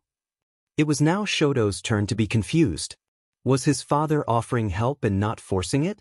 Back with Bakugo, he was cursing up a storm in his mind. He was getting into UA no matter what. He was going to get in with the highest record possible, bro, show everyone how superior he was. Hisashi had an annoyed look as he hated that Endeavor's son beat his student. They would have to train harder. Sensei. Bakugo got Hisashi's attention. We're upping my FND training. I am breaking All Might's record at the entrance exams. Easy. Hisashi knew that they would obviously have that record taken by bounds. No one but a student of his would break it. Ryuko looked at Izuku as they were driving to Izuku's home. So was that it? About me throwing the match? Yes. I feel like there is more. There is. His dad is a JRK. I don't know how close to that guy. Izuku wasn't going to call Hisashi his real father because that guy is not a father, but somewhere close. Izuku answered. It would have helped Todoroki to beat me with just his ice. Ryuko frowned. Endeavor was also a terrible person? The number 2 hero really? At least she knew All Might, the number 1 hero, was a good person. He was actually Izuku's godfather at this point too. She was proud of Izuku for his actions. You're a good kid, Izu. So is Todoroki. I can't wait for our rematch. Izuku knew that Shoto would give it his all, so Izuku had to do the same. So what part should we tell Kai first? You throwing a match or crashing through a window face first? Not the window. Dad thinks I am smart. Izuku turned a small tint of red, remembering that he crashed through a window. He'll get a good laugh out of it. I don't want to be laughed at. He won't laugh at you, just the situation. I think that's still me. Technicality. Okay, I guess. Hello, Todoroki. Nizu had set up a table by the entrance outside of Gym Gamma. A girl with green hair and sharp teeth had just left the table when Shoto got there. The final part is just a conversation so I can get a feel for you and how you will be as a hero. Okay. Shoto sat at the table, Endeavor having given space to let the interview go with the required non-presence of anyone else besides Nizu and Shoto. My first question. How do you think you would do as a hero? In what aspect? That was a vague question. Nizu was glad Shoto actually asked that. Most people always say they would kick butt or be a strong hero. How do you think you will do in the public eye? Shoto guessed Nizu was questioning each person to see if they were aware of their own flaws. They did have to do a good bit of stuff for the recommendation exams even before the actual exams, so Nizu would have a file on everyone and their personalities, no doubt. He could use this himself as a personal evaluation since he wanted to be equal with Izuku on as many levels as possible. I come across as cold, so my popularity won't be high from that. However, now that I am thinking more on this, I don't think I care for what the public eye says. I should just do what is right no matter what and not what is popular. Heroes shouldn't try to be number one. At this point he was using Izuku's actions as an example for his train of thought and also his own opinion in his father and that man's choices. I want to be strong, yes, but that doesn't make a hero. So what does make a hero? Nizu was surprised by how Shoto's answers were different from what he thought they would be. Shoto thought for a second. Someone who just does what they feel is right, even at a personal loss. That is a good quality. The mouse smiled. He knew Shoto was influenced by Izuku's actions earlier. So, should a hero ever have popularity as a goal? I don't care for popularity. If someone has it as a side goal, that is them, but I don't care for it. What are your own goals then? I don't want to be number one. I just want to be equal with someone. A rival? Yes. Rivals can help people grow. Nizu definitely was more interested in this Izuku kid. To have such a huge and positive influence on someone like this was definitely noteworthy. Perhaps he should also look into Izuku's background more to learn where he developed such character. Dad, we're home. Izuku announced their return to the Chisaki household. Aizu. Eri jumped out of seemingly nowhere and tackled Izuku in a hug. Hi, Eri. Izuku hugged his little sister and set her down. How was your day? I saw a picture of a husky. That's so cool. Izuku grinned. How was the exams, Izuku? Kai came out from his study. Izuku was going to say how he threw his match, but Ryuko spoke at the same time. He jumped through a window. She stifled a chuckle. Kai had a blank face for a second before he laughed also. How? He used Overhaul to move from a rooftop to an office building. Ryuko offered part of the explanation. I raced my teammate and we both forgot about what windows are and crashed through it. Did you win the race? Kai asked as he stopped laughing as much. Izuku blinked. He didn't actually remember who hit the window first. Dang, I wasn't paying attention. His parental figures both laughed more, making him turn a little red. That's not the only thing that happened. Izuku was blushing hard. Izuku, I shouldn't laugh because I have made some dumb choices despite how smart I am. A blonde teen girl Izuku's age jumped around a corner and pointed at Kai. So you aren't always right? No, I still am. But you just dash. Who's she? Izuku pointed at the blonde. This is Himiko. Kai patted her head, an action that confused Himiko, but she didn't stop it. She is joining the house. I know you said you would offer that room to another kid, but I didn't think it would take just 4 weeks. Ryuko remarked. Hi, Mom. Eri cut in to greet Ryuko, who returned the greeting. She needed it. Kai stated. She's staying here as long as she needs. You're Izuku? Himiko asked the green-haired teen. Yep. Izuku nodded. Nice to meet you, Himiko. He offered his hand to shake. Himiko immediately shook it. I like your attitude. I like yours too. Are you really as much of a nerd as Mr. Chisaki says you are? You called me nerd? Izuku looked at his dad. Not like that. He said really smart, so I took it as nerd. Am I a nerd? Yes. Eri answered. Hey. You read books all day. I'm 6, what else should I do? You read books for someone my age. What type of books do you read? Eri asked. Izuku was really intelligent, sure, but he didn't spend much time reading actual books. I don't. I take college courses. Nerd. Eri stuck her tongue out at her brother. You're a nerd too. Izuku stuck his tongue out also. I'm siblings with nerds. Himiko deadpanned. But we're cool nerds. Both Izuku and Eri stated. Kai was chuckling from the exchange, but stopped to ask a question. How did the rest of the exams go? Oh, I threw the first match I was in. Izuku looked at his dad innocently. Kai had a flat look. You did what? I thought you were a nerd. Himiko also had a flat look. You are supposed to try to win matches, not throw them. I know that. Izuku responded. I threw it because Todoroki needed to win more than me. Why? His father knew there was a good reason, because Izuku wouldn't just waste an opportunity. His dad is a JRK like my original one. Really? Kai was surprised. He knew the Todoroki name must be pointing at Endeavor. Was the number 2 hero also a D-dad? Yeah. Todoroki is a cool guy. He can control fire and ice, but because of his dad he doesn't use the fire as a way to spite him. I made it look like Todoroki beat me with just his ice to mess with Endeavor. I believe Todoroki found out easily and declared Izuku a rival. Ryuko said as everyone sat at the dining room table. It seems friendly. Yeah. He said next time he is giving it his all, so I am too. I take it you are taking the normal entrance exams next week? Kai asked. Yep. The principal even said he can't wait to see me at it. He figured out what I did also. You did a good thing. Kai had a proud smile. I have no doubt that when you get into UAU, and this Todoroki will have a good time as rivals. I hope we actually get the same class. Izuku thought how cool it would be if they ended up in the same class. Is UA really that cool? Himiko asked.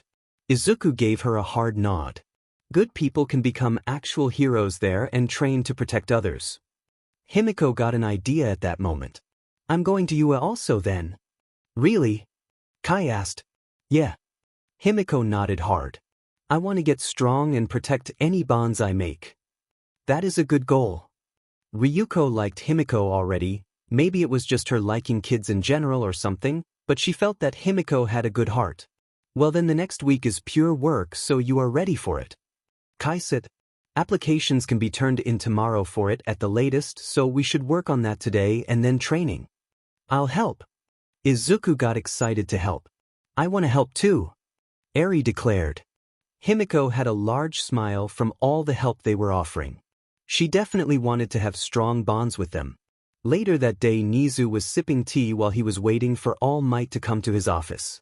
He had a real heavy subject and he honestly needed the most powerful hero on this because if it was anyone else there might be trouble.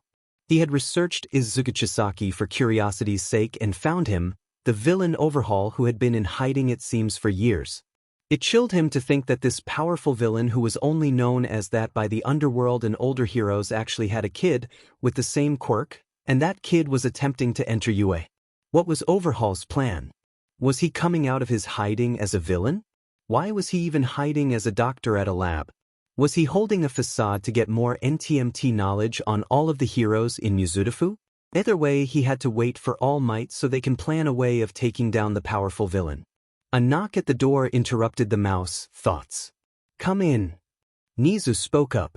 It was All Might. The massive blonde man was in his civilian clothes, plus a blue coat for the chilly weather. Hello, Nizu.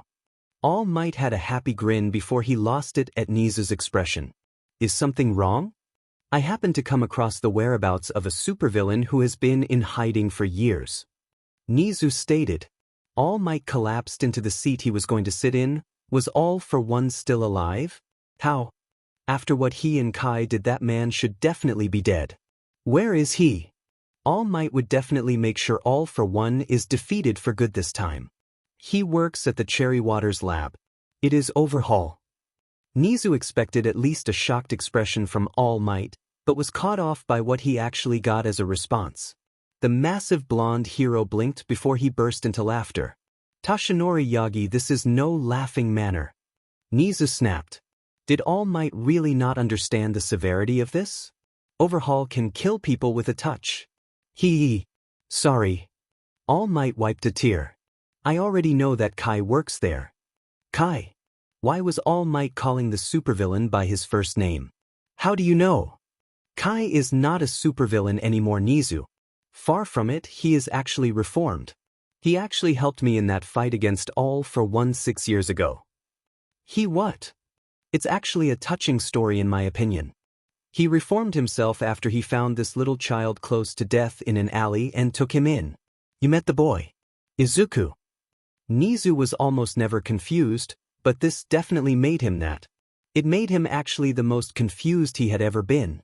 Really? It is true. He doesn't even have Overhaul anymore.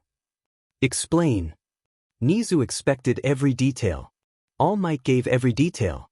As much as he didn't want to give out Kai's private information, he didn't want Nizu to call a raid on Kai. After he explained everything to the mouse, the quirked animal leaned back in his chair. Nizu had a lot of new information to process. This is definitely something I would never expect. It caught me off guard too at first. All Might nodded. But he is genuinely good. He is a good father to Izuku and this other sweet child Heir. I was actually going to visit them in a bit to see how my godson did in his exams today. He lost a match and cost himself his spot on purpose. Nizu answered.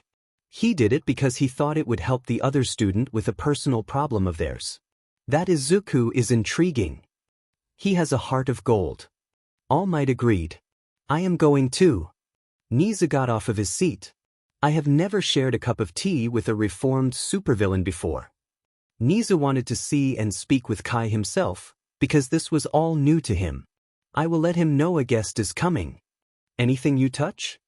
Himiko was sitting upside down on the stairs while talking to Izuku, who was at the bottom playing checkers with Heir. Yeah. I can actually fuse with people too. Really? Himiko got an intrigued look. Like completely fuse with them? Yeah, or even a partial, like our arms could be conjoined sort of. That's neat. Do you get anything from the fusion? I would guess super strength. Kind of, just like my strengths and their stack. I also get their quirk.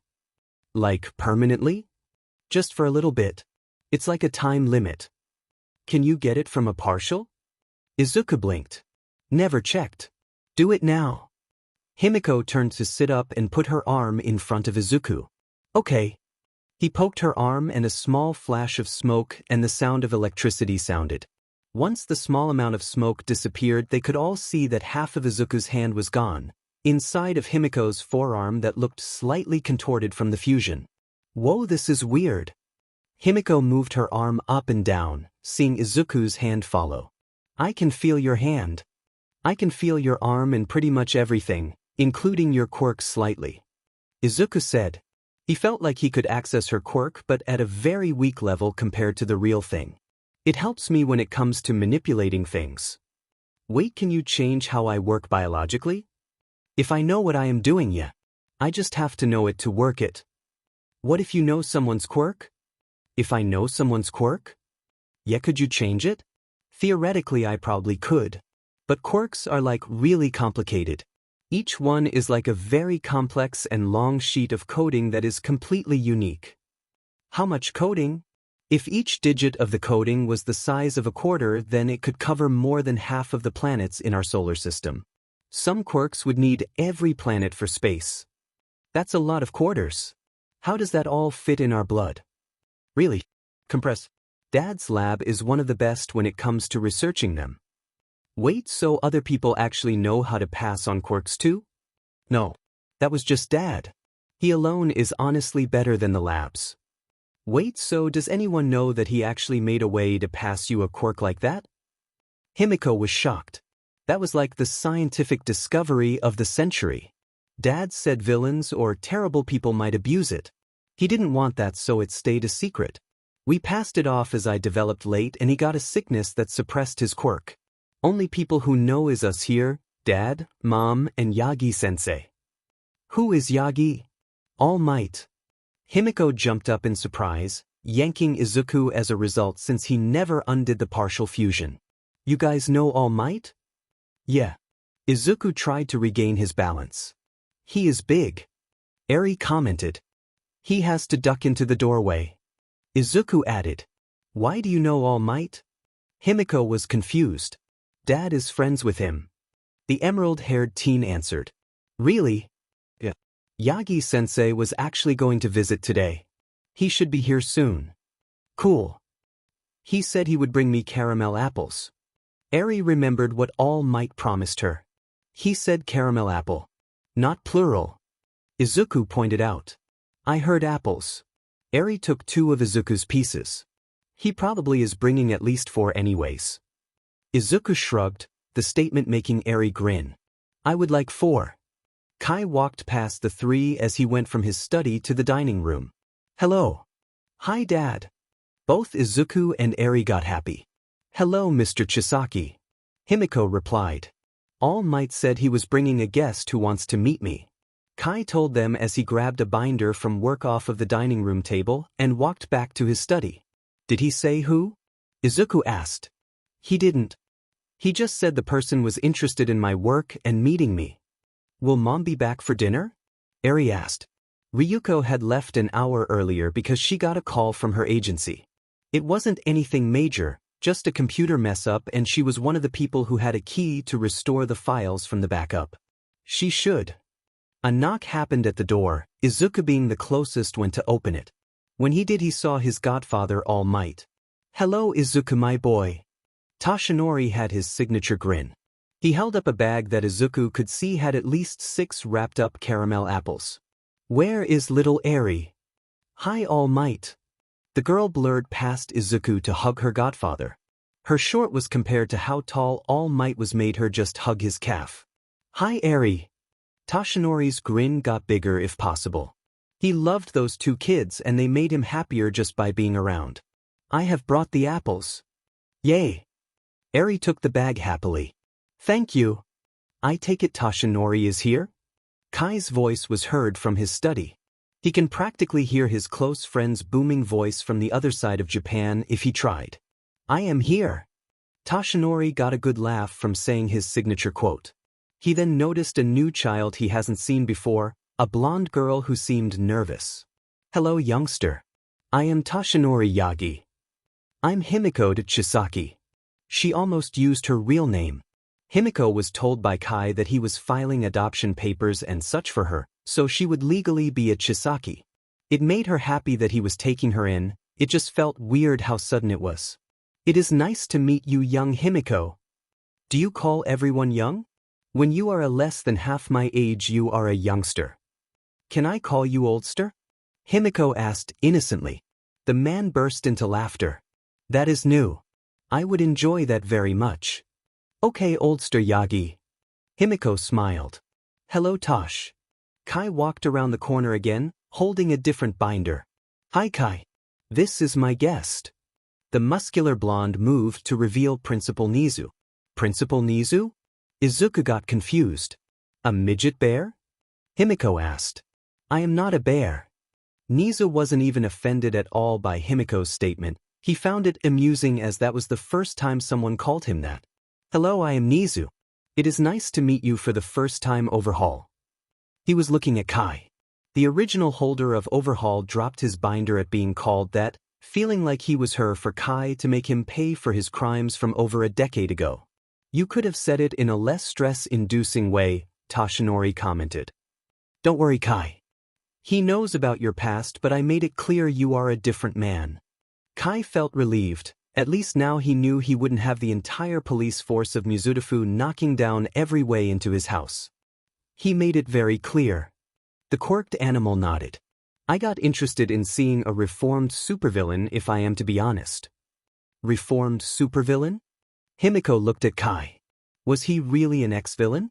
Was that part of why he thought Himiko could redeem herself? Because he did? Dad, were you a bad guy?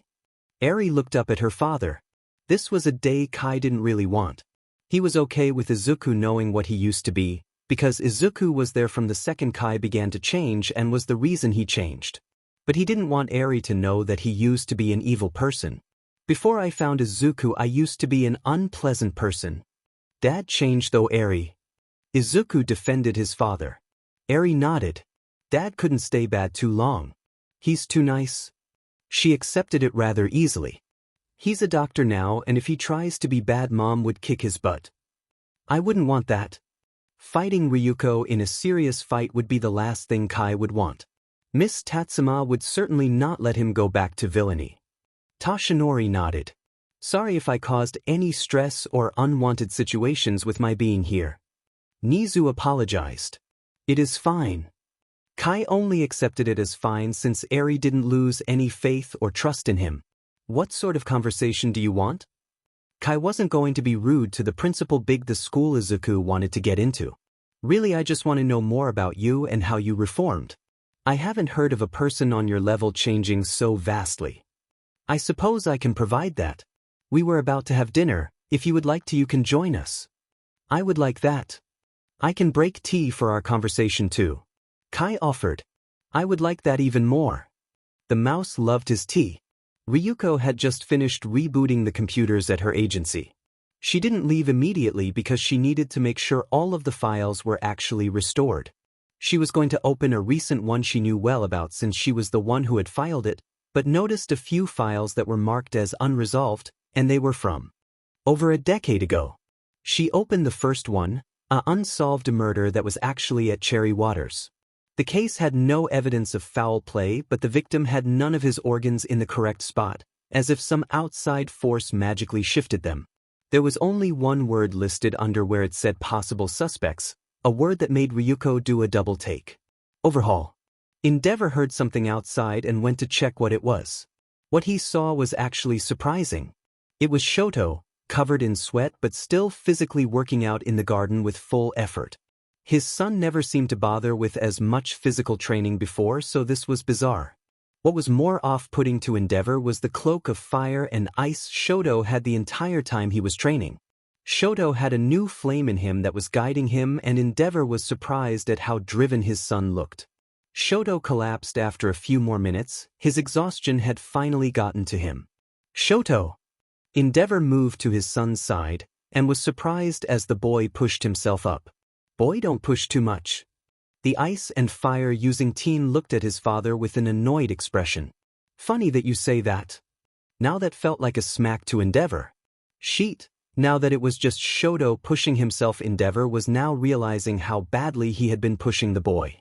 Endeavor sighed, knowing he effed up. You still should take your breath. Later. Shoto tried to stand up, but Endeavor out his massive hand on his son to keep him in a kneeling position. I want you to take at least 3 breaths before you get back up. Shoto scowled. Fine. Just who are you trying to be better than?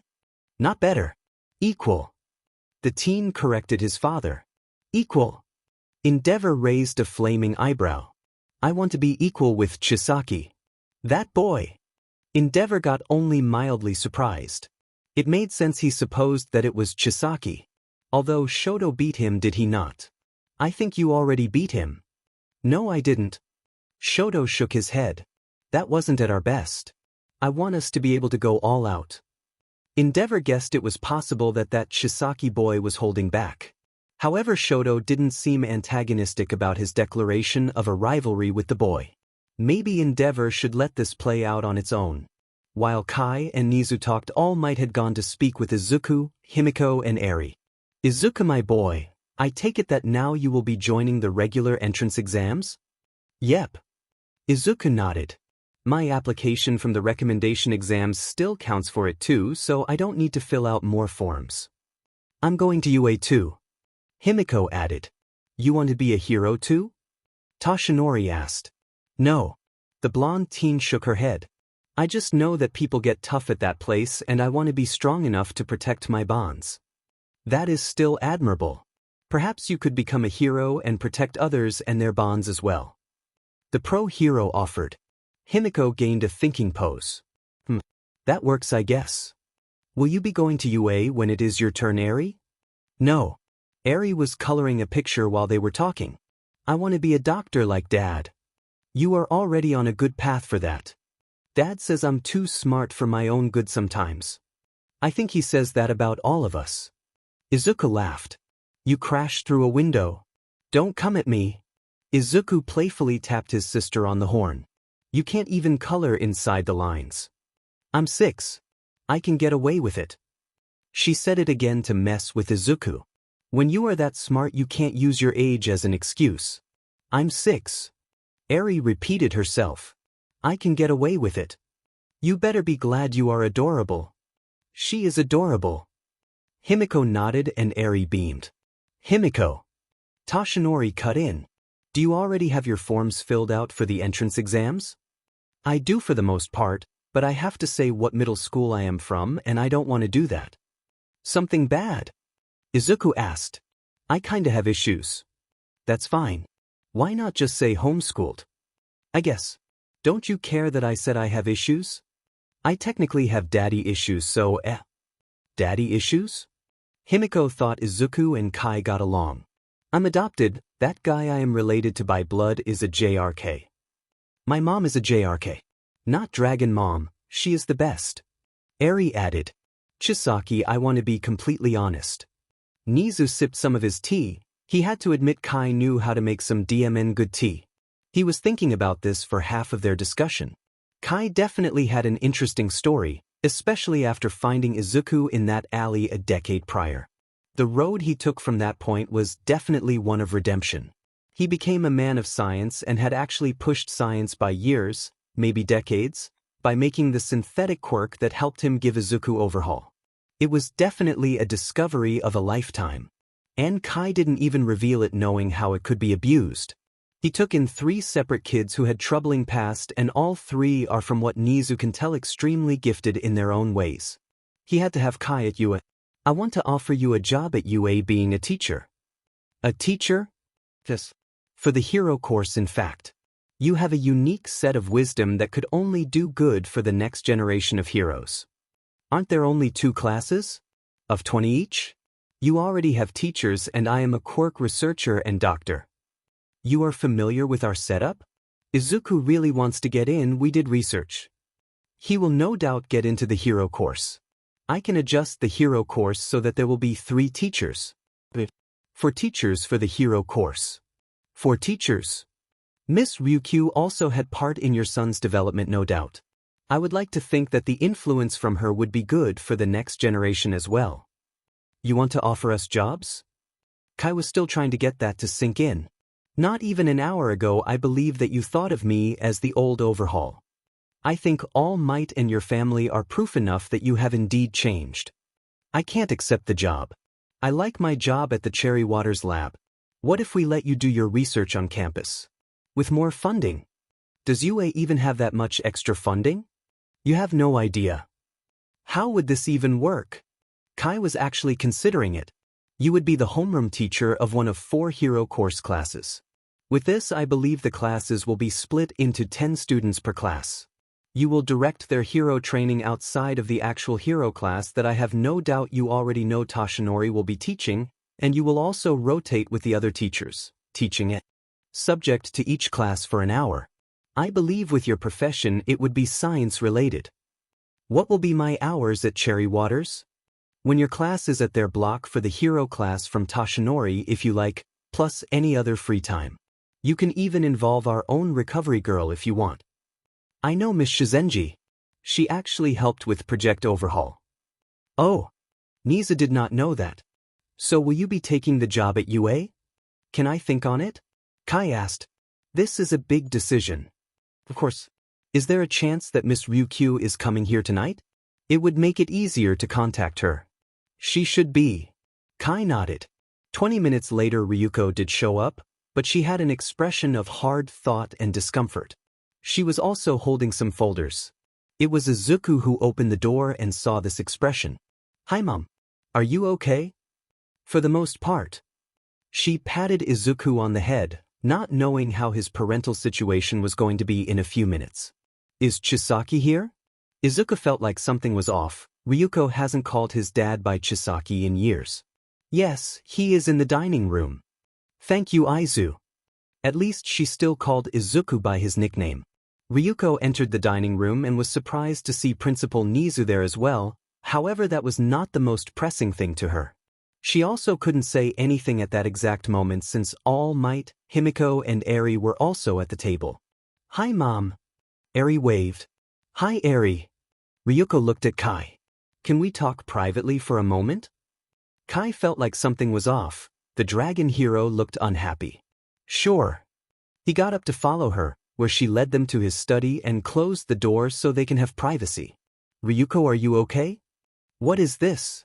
She slammed the folders into his chest and hands. What?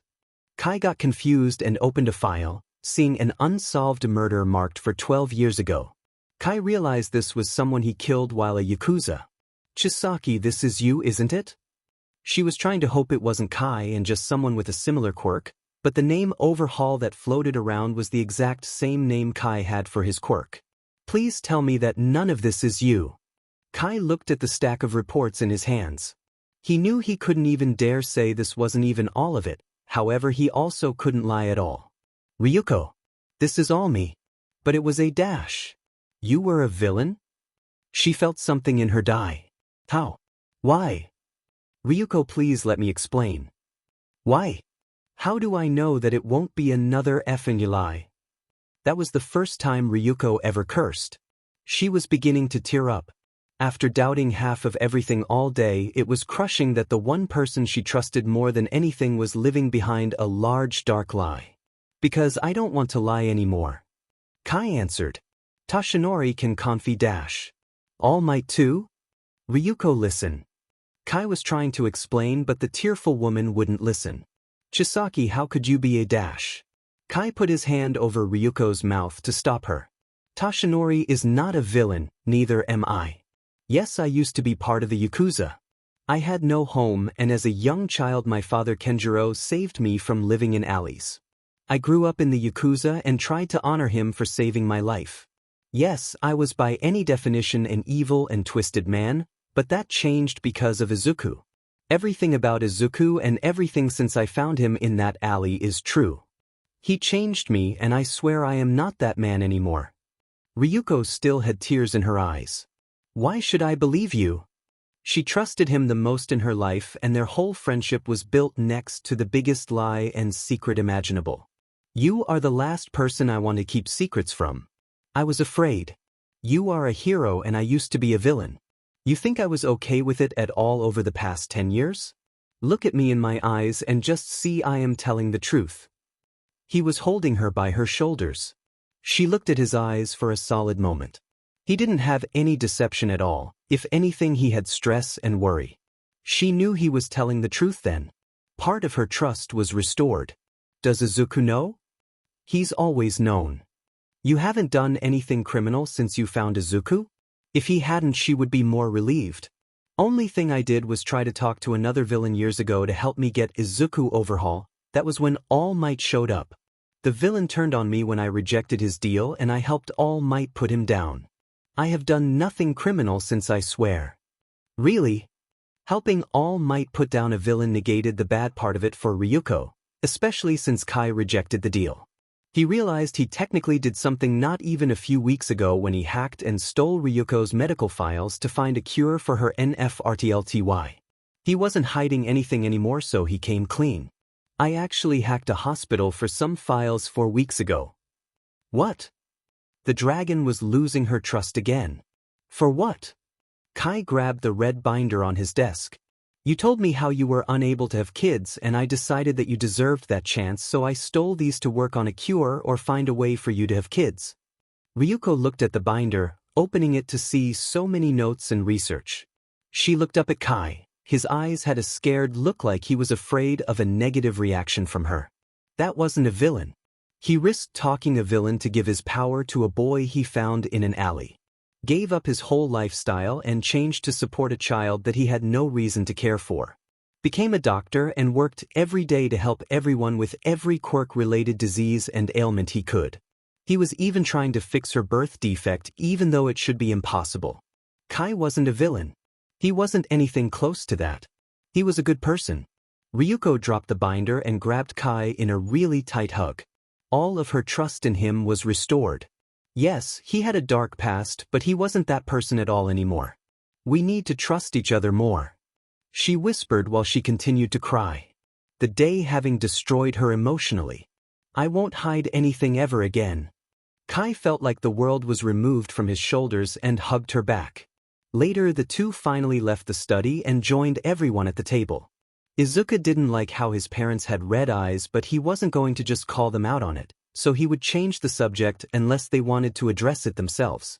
All Might told me he will give me $500 if I break his record at the entrance exams.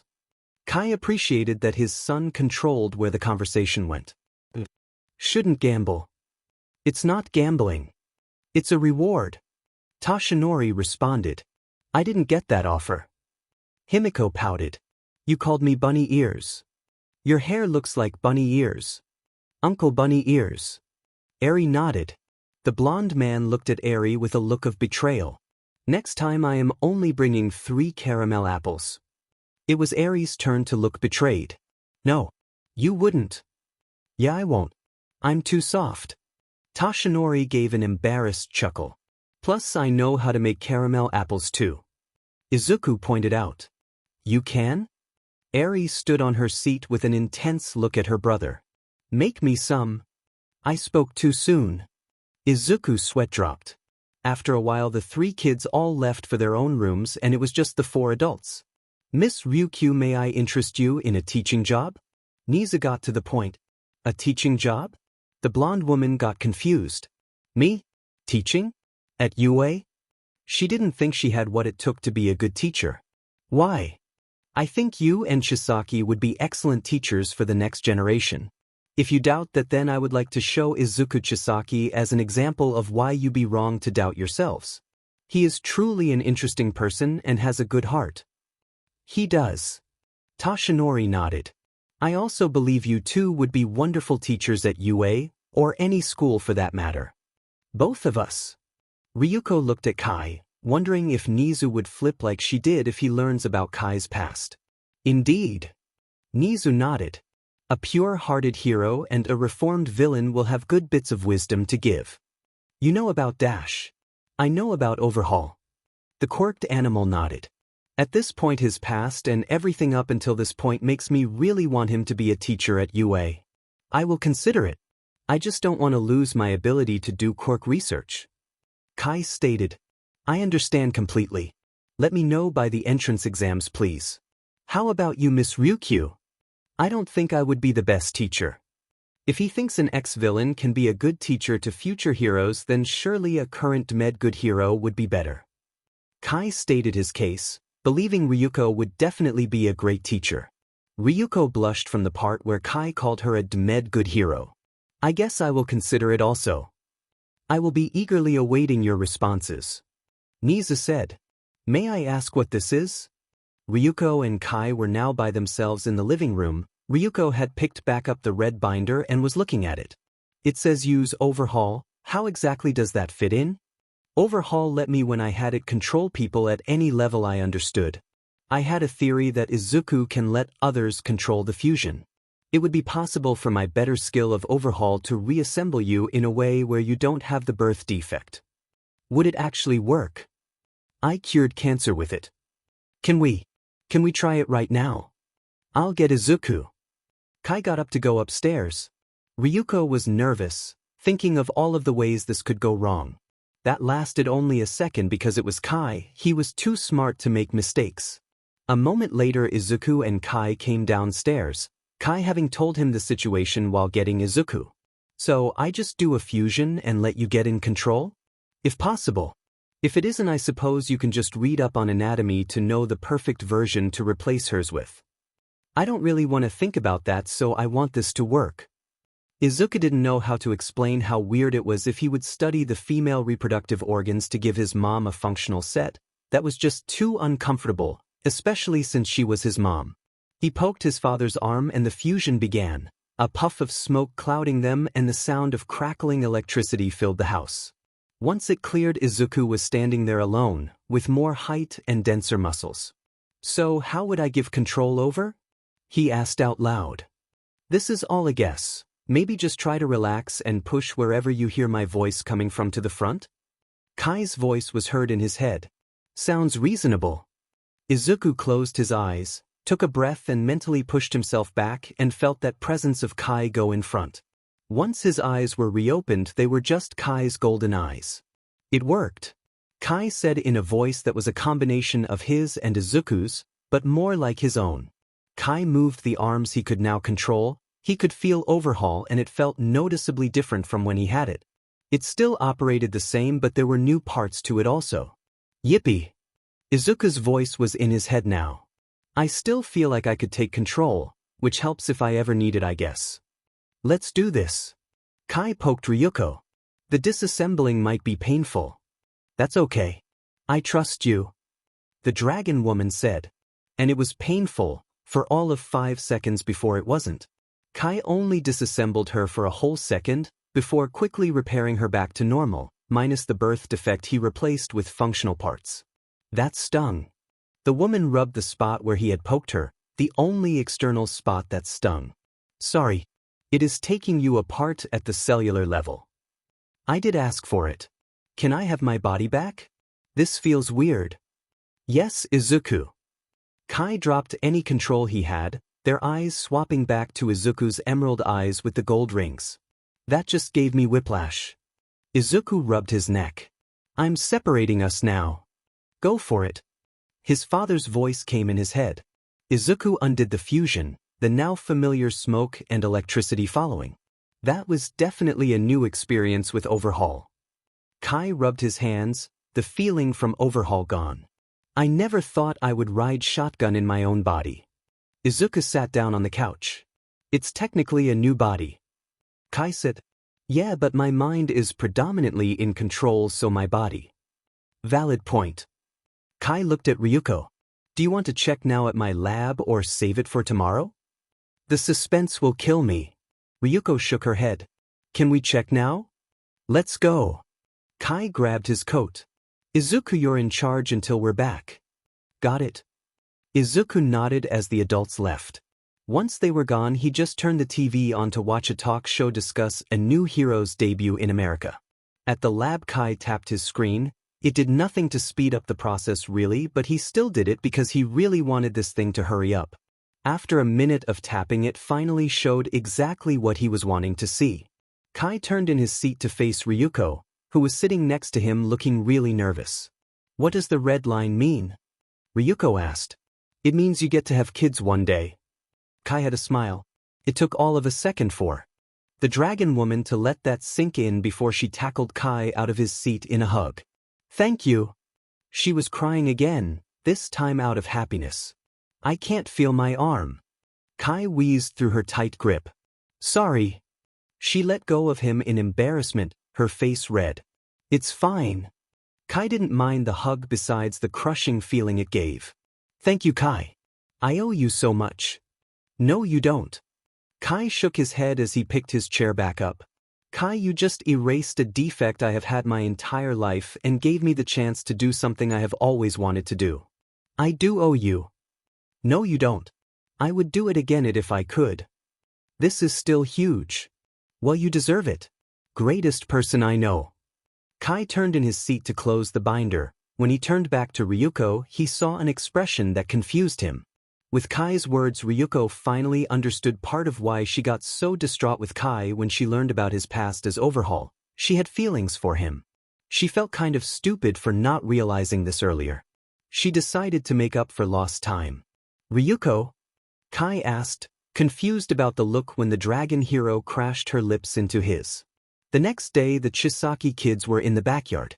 Izuku was wondering where his parents were because they never came home the night before, but just guessed that they stayed at the lab later than they thought they would and went to Ryuko's since the lab was closer to her place. Izuku decided to wait till later to see what happened with his parents and was helping Himiko build her fighting form. Eri was just outside to enjoy fresh air. At the entrance exams I know they have 2 parts. Izuku said. A written test and a practical half. In the practical I heard they have robots for us to destroy, but that isn't on what I know. Himiko thought hard. Are they the type of robots I can stab? She held up a knife. I don't even know where you had that. Izuku swore she just pulled that knife from thin air. I guess you could stab them. I actually studied the robots, just the one they call a one-pointer since it is the only one with an available schematic, and it looks like it had an off button. So I stab the off button? Or just press it? I'm going to go with stab it. She moved the knife into the air in front of her. I guess that works. Can I stab things? Eri asked from the patio table. After you turn 10. Why not now? Eri, you're 6. Rats. Eri, when you turn 10 I am getting you your own knives. Himiko stated. You're the best, big sis. Himiko smirked. Dang right. I feel like I should intervene on the knives, but that's 4 years from now. Izuku stated. Right now I guess I'm just going to focus on your form. Alright, what cha got for me? The blonde figured he already had ideas to offer. You're not one for muscle, so speed is where your build and skills go. You calling me weak? I'm a speed build also. This means that it will be easier to show you things. I don't work with knives though. I stick with an open-palmed fighting style. Because of Overhaul? Yeah. Plus this form is really good for my mobility. I guess you can tweak it to a knife style when you use those. I could also use this. The blonde pulled a large stick out of nowhere. I can use blunt weapons also, especially since I don't have the Play-Doh touch like you. We can definitely get you actual gear and not just sticks. But this has more of an impact when I bonk someone on the head. She swung it at a tree. Like whack. She broke the stick with the swing. I broke it. Okay, I want real gear. She tossed the broken stick backwards over her shoulder. Dad will be able to help well. He is cool like that. He had a way to give you Overhaul. Himiko then got an idea. I bet he gives me a gun. I doubt Dad would give a 15-year-old a gun. You don't know that. If he gives you a gun I should get a knife. Eri poked a leaf that dropped by her. You guys are making bold claims. Izuku remarked. Oh, he won't give me a gun or Eri a knife, but he will give you a quirk that lets you control everything by touching it. Okay, so he might give Eri a knife. Izuku figured that was years off, however. And me a Glock. I will go bang bang on a fool. Himiko mimicked holding a gun sideways with her fingers. Why do you want a gun? Would you want to mess with the crazy girl with a gun? Not really. That's why. She nodded like it was obvious. No one will mess with my bonds if I can give them hot lead. Himiko picked up a new stick. Aren't you worried you might be too trigger happy? Oh, I know I'll be too trigger happy. Himiko threw her stick up the tree to see if she could catch it on a branch. I don't think Dad will get you a gun if you don't have trigger DSPN. I know where the trigger is. What more is it than that? That's not. Izuku gave her a dumbfounded look. That's not what trigger DSPN is. Is it when I punish the trigger for not shooting my bullets? No. I'll get it one day. Where's Dad? Eri asked, not that she didn't mind Izuku watching over her all day, but she wanted to know where Kai was. Dad and Mom went to the lab last night to check on something. Izuku answered. Check on what? Himiko asked. Dad wanted to cure Mom of something. Her NFRTLTY? Izuku gave the blonde an odd look. How did you know that? I kinda saw the binder when he was working on it at the lab yesterday. Yeah, it is that. Izuku nodded. What's NFRTLTY? Eri asked. It's a condition where people can't have kids. But Mom has us. Biological kids. Izuku replied. She can't pop out kids. Himiko added. I don't say that about Mom. Izuku looked uncomfortable. Sorry. So Dad is helping Mom have kids? Eri asked. Yes. Izuku nodded. Maybe that's why they didn't come back last night. Himiko offered. Stop. Izuku didn't want to hear what she was implying. What? Are you telling me you don't think they are dash? La la la la la la. Izuku had covered his ears. As much as he wanted his parents together, there was no way he wanted to hear that. Oh come on, you can't tell me it isn't a possibility. Not listening. Izuku didn't remove his hands from his ears. The back door opened to the house and it was Kai. There you kids are. Dad. Eri chirped. Hey Dad. Izuku removed his hands from his ears. Hi Mr. Chisaki. Himiko waved. Where have you been? I stayed at the lab last night to do some work. Kai answered. Work? Himiko had a smug look at Izuku. Shut up. Izuku didn't want her to continue with what she was thinking. Yes, I was working on a project. The surprise for Mom? Eri asked. That and the degenerative metal quirk disease. Can I get a knife? Eri asked. I don't think so. Kai did not want a 6-year-old running around with a knife. But Big Sis has one. I have 9. Himiko corrected. She has 9. Eri fixed her statement. How about we wait a few years before that? The man asked. Eri thought for a second. Okay. Is Mom going to be here for training today? Izuku asked. She will be here soon. Before that I have something I need to tell you kids. Is something wrong? The Emerald teen asked. No.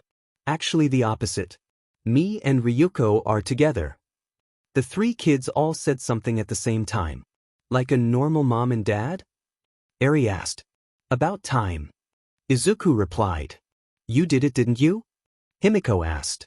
Don't talk about mom and dad like that. Izuku responded to what Himiko said.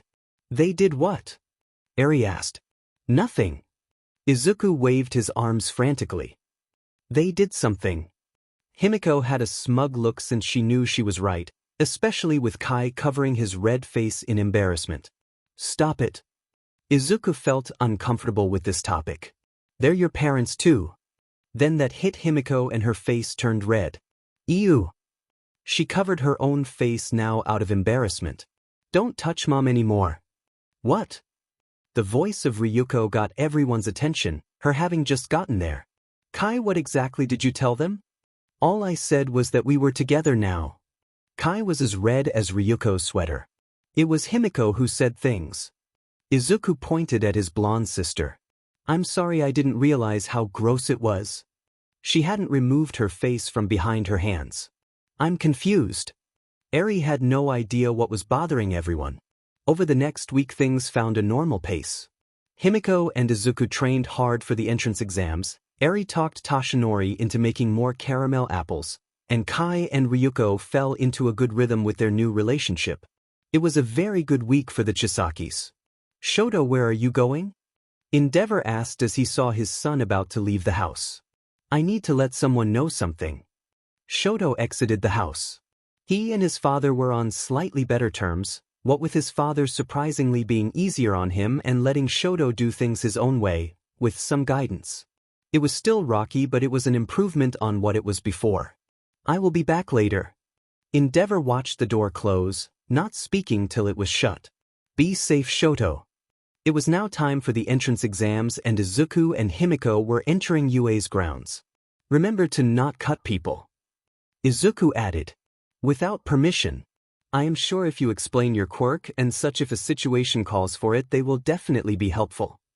Imagine how many bonds I can make here. Himiko was in her own conversation, but she wasn't ignoring her brother. She just nodded in acknowledgement of his words. How many knives did you even bring? 4. She pulled out the 4 knives to count them. Surprised you didn't bring more. I don't want to rip my new outfit yet.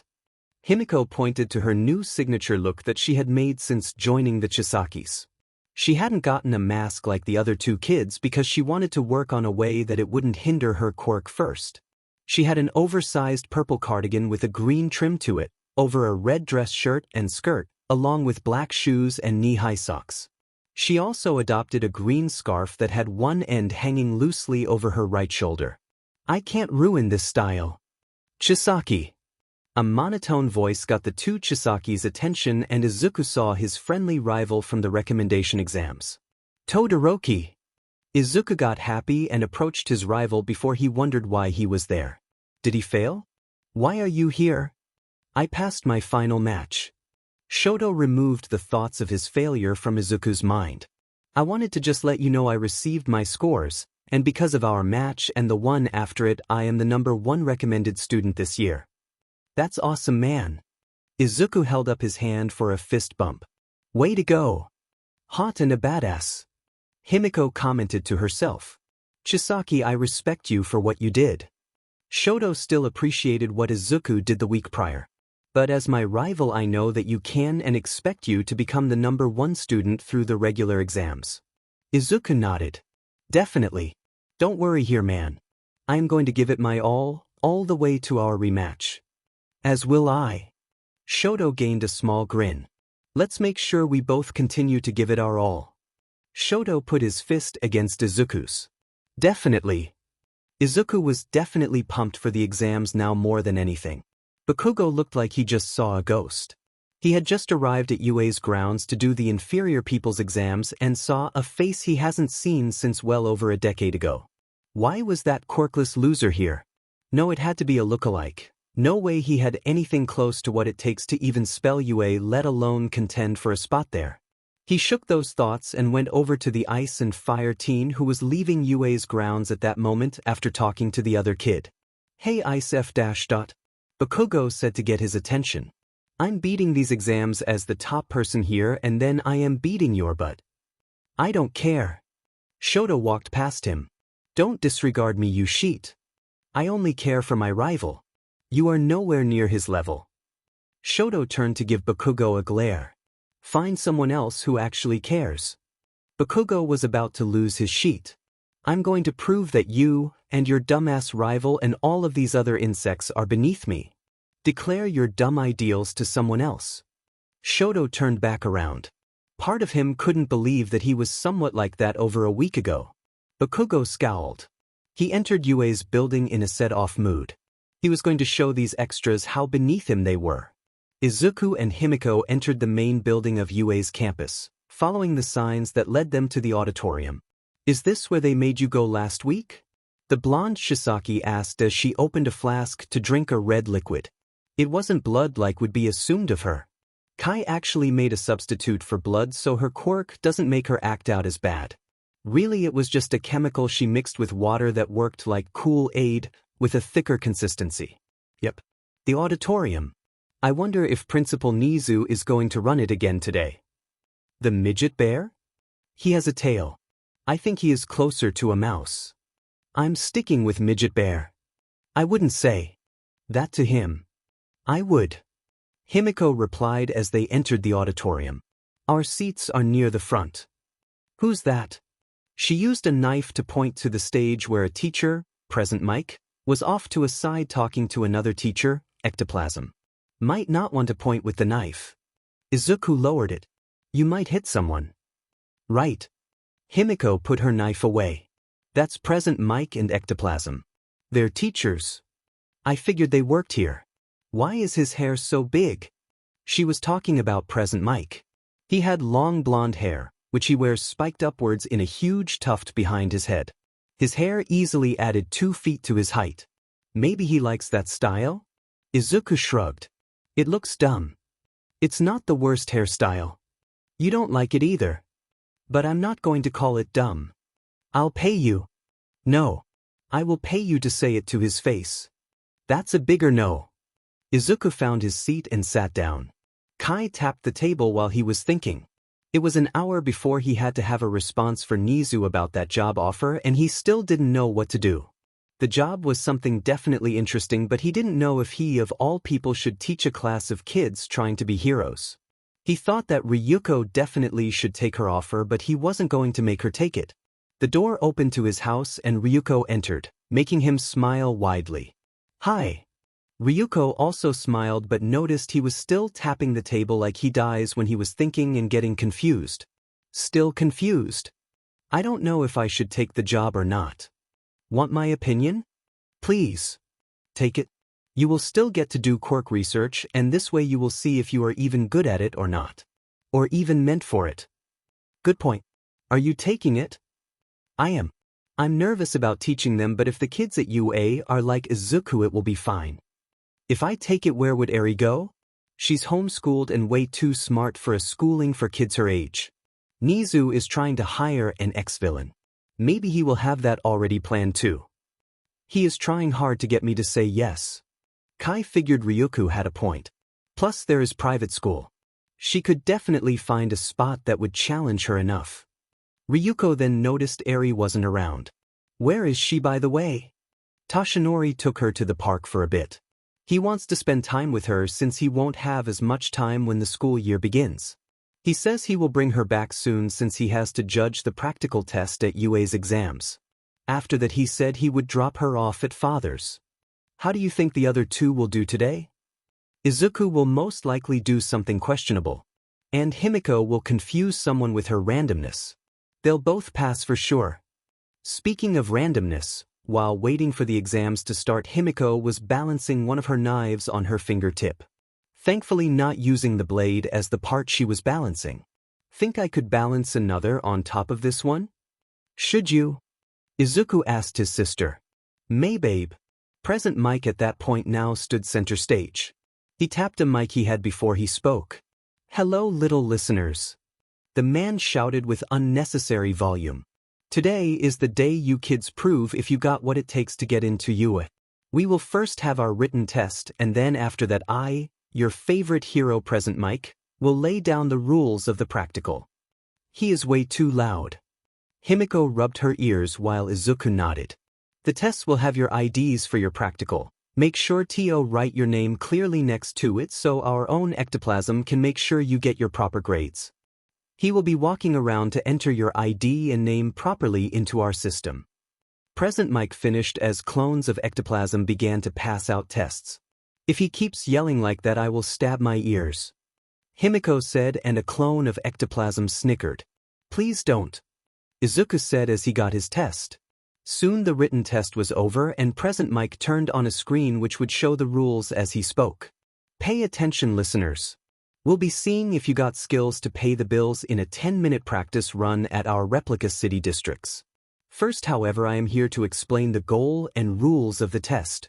Ectoplasm began to distribute papers during the presentation that has a site location numbered on it for each student, telling them where they were to go later.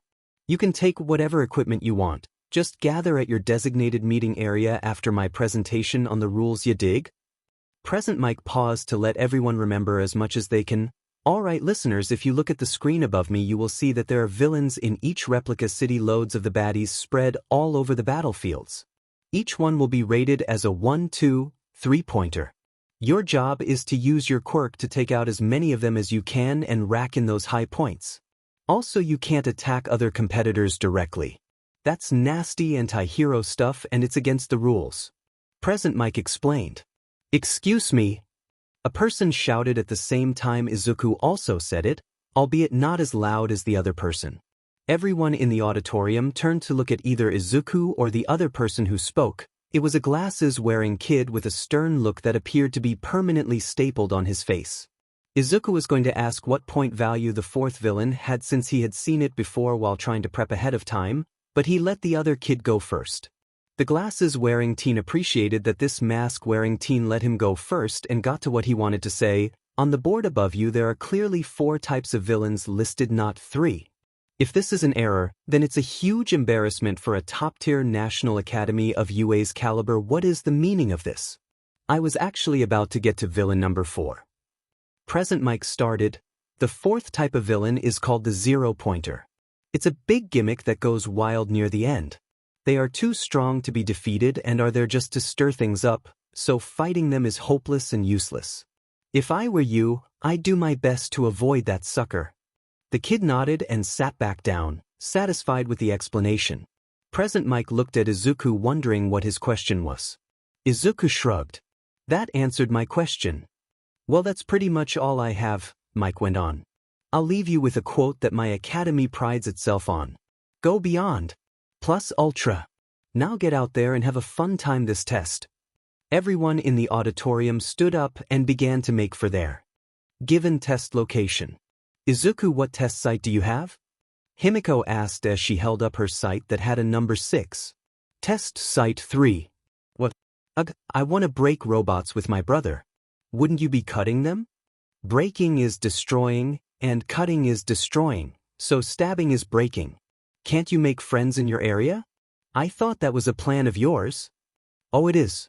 But the Chisaki siblings beach-slapping robots together would have been cool. Let's slap them so good in our own zones then that everyone thinks the Chisakis are experts on slapping robots. Izuku stated with enthusiasm. You have to swear. Say beach-slapping. I don't swear. Lame. I'll swear for you then, Izuku. You don't have to. Izuku didn't know why she felt the need to swear. Fing nonsense. Cussing is dim and fun. Himiko's declaring that got the attention of everyone around them. Such uncouth language. A teen, the one who asked the question earlier during the presentation to be exact, said as he approached them. Language like that is not appropriate for someone trying to be a hero. By your standards. Himiko stuck her tongue out at him. By mine it is a-okay. Don't tell my sister how to speak when you don't have any authority to. Izuku knew Himiko's lack of a filter wasn't really appropriate, but she is working on all of her issues and doesn't need a random high and mighty person to tell her how he thinks she should act. That's part of the issue that led to her snapping before. The blue-haired teen didn't say anything at first when he saw that hard look in the emerald and gold eyes of Izuku's. I apologize. It is rude of me to say it like that. It's okay, Muscles. Himiko gave him a thumbs up. I know I'm weird. Muscles. The teen got confused by the appointed title. I don't know your name and you definitely have muscles. My name is Tenya Ida. Himiko Chisaki.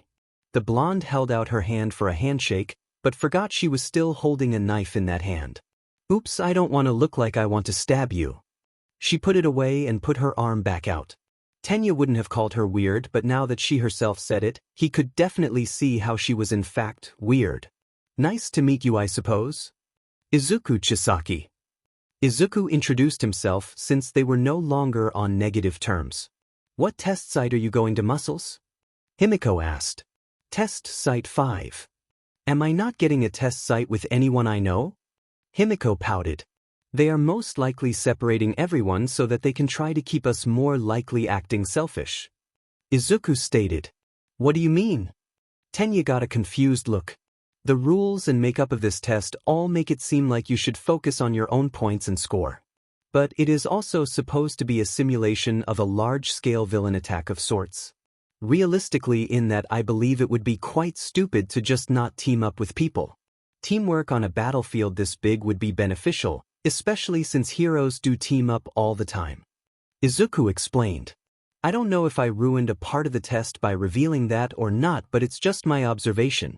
For all I know, there isn't a meaning to the rules and that I am just overthinking it. That is a brilliant observation. Tenya realized this masked teen was noticing a huge point of part of the practical test. Yeah, my bro is a nerd like that. I am. Izuku nodded. I thank you for making me realize this as well, Chisaki. I shall take my test with this knowledge. Hope you two do well on yours. Tenya politely left. Bye, Muscles. Himiko waved while watching his back as he left. He seems okay. He seems hot. I don't want to hear my sister being attracted to guys. Then I better not hear about you getting attracted to girls. I doubt that is even going to happen for a while. Izuku had a flat look. It wasn't that he wasn't attracted to girls. He just figured that he should focus on his goals before anything else. When people say that, it typically means they are going to meet the love of their life soon. Himiko pointed out. Yeah, I seriously think I will meet the love of my life at a test for a high school where we fight robots. Izuku said that with doubt. He said that, not realizing he would in fact meet the love of his life at a test for a high school where they fought robots. On the bus ride to Izuku's zone, all the zones had different buses. He was sitting next to a really tired-looking teen with purple hair that stood up in tufts, purple eyes with white pupils and dark bags under his eyes. Hi, I'm Izuku Chisaki. The emerald teen offered his hand in a shake. He wanted to meet a ton of people so he can see if there are other people in this generation that also understood the flaws of the hero system. The tired teen looked at Izuku. He was wondering if this masked teen was friendly or just being fake. Either way, he would try to be nice. Shinso Hitoshi. Nice to meet you, Hitoshi. Wanna team up for the exams? Shinso got a surprised look. Team up? Isn't that against the rules? I didn't hear a rule against it. Plus heroes should team up for practice. We can do more as a team and pass for sure. Are you sure this won't violate the test? It would be stupid for us to lose points in a test to enter training as a hero to do something heroes are expected to do. That was good enough for Shinso. Okay, I guess. Nice. What's your quirk? That was something Shinso didn't want to answer. Everyone also bullied him because his quirk was rather villainous in nature, calling him an inevitable villain and secluding him from everything because of it. It's useless for this test. It doesn't matter. I'm sure it has its uses. Izuku noticed Shinso had a look of hesitation. Did Shinso not like his quirk? What is it, man? If people respond to anything I say, I can control their actions like brainwashing. Shinso waited for Izuku to say something bad about his quirk. That sounds cool. You would be a great hero for high-pressured situations. And talking people out of hostage situations too. That's so cool. Shinso snapped to look at Izuku. What? Said your quirk was cool? You don't think my quirk is villainous? Are you using it like a villain? No. So it's not villainous. Izuku shrugged. Any quirk is villainous if it is used like a villain would use it, but it can also be heroic when used heroically. Shinso liked this Izuku guy. He seemed really understanding and not judgmental. Thank you, Chisaki. No problem. So you want to team up? Izuku asked. Sure. No way in hell, Shinso. Wouldn't work with him now. What is your quirk, Chisaki? I can touch anything and manipulate it entirely, non-living and living. Shinso dropped his jaw. This kid was going off about his mind control being cool when he had the touch of a god? What? How were you not in the recommendation exams? I failed them on purpose. Izuku didn't mind saying it now, especially since even the judge of the match was aware of his throwing the match. You what? The purple-haired teen definitely thought something was weird about Izuku, who purposely fails an exam that is hard to get into in the first place. Someone else needed that win, so yeah. It's cool cause now I get to hang out with you, man. Are you taking this seriously? Shinso would get mad if this all was a joke to the masked teen. No. I'm serious about it. I threw a match so someone else can get the win and shove it to their dad, and I accepted coming to the normal entrance exams. I would just rather relax about it all than get tense. Easy to relax when you can manipulate anything you touch. Yeah, but only with my fingertips and palms. I have to actually be smart about it. Trust me, I am taking this seriously. I gotta for my goal. To be the #1 hero? Shinso wouldn't be surprised since that was half of everyone's goal. Nope. I wanna fix the hero system. Shinso raised an eyebrow. Fix the hero system? Some people are heroes who are more of a villain than some villains. I want to fix the system and show them what a real hero is. Shinso actually smiled. He heard the drive in that statement of Izuku's and knew he would set out to do that goal, and the determination made it feel like he definitely would. Well, let's hope I fit into it. As long as you want to help people and not do this for glory, then yeah. I want to prove that I am not a villain. Shinso said his real goal. Everyone assumes because of my quirk I have some innate villainous nature in me and I want to be a hero. I believe you, man. You can actually be the model for any other people who have quirks viewed like that. You think that highly of me? Shinso snorted. Well, if you have that much determination to be a good hero, then yeah. I believe in you, man. Izuku nodded as the bus stopped by their zone. Shinso definitely liked Izuku. The guy had a good heart. Well, let's show these robots a real team effort. That's what I am talking about. Izuku got excited. Himiko was poking her seat mate to get her attention. The girl sitting next to Himiko was pink, like completely pink. Well, not completely, but her skin and her fluffy and unruly hair were definitely pink. Her scara were black and her eyes were yellow, making her eyes look like a raccoon's a bit. Hello. Both of them said at the same time. I'm Mina Ishido. Himiko Chisaki. They both still spoke at the same time. Nice to meet you. For the third time they both spoke at the same time. They both decided to stop speaking to let the other talk, so they both just say there before they realized they were still doing the same thing, and promptly laughed at the situation. That was funny. Mina was the only one to say that. I like you already. Himiko nodded. Wanna be friends? The pink girl asked. Of course. The blonde nodded. Awesome. We now gotta team up to beat those robots. Team up? Mina asked before she immediately stopped questioning it. Yeah, let's kick their tin butts. Yeah. My brother says they have an off button, but let's still kick them regardless. Brother? You have an older brother at UA? Nah, it's my brother Izuku. He is taking his test right now too. He says that teaming up and crushing robots will be good practice for hero team-ups down the road. Your brother sounds smart. Yeah, he's a nerd. I won't be surprised if he got a perfect score on the written test. Let's do just as good on kicking the robots. Hell yeah. Himiko nodded as the bus stopped. While we kick them, I will also stab them. She brandished one of her knives. You have knives? Yep. Himiko pulled the other 3 she brought with her. What, to borrow one? Nah, I got acid. Mina let some secrete from her arm to show Himiko. You stab them while I melt them. That's a plan.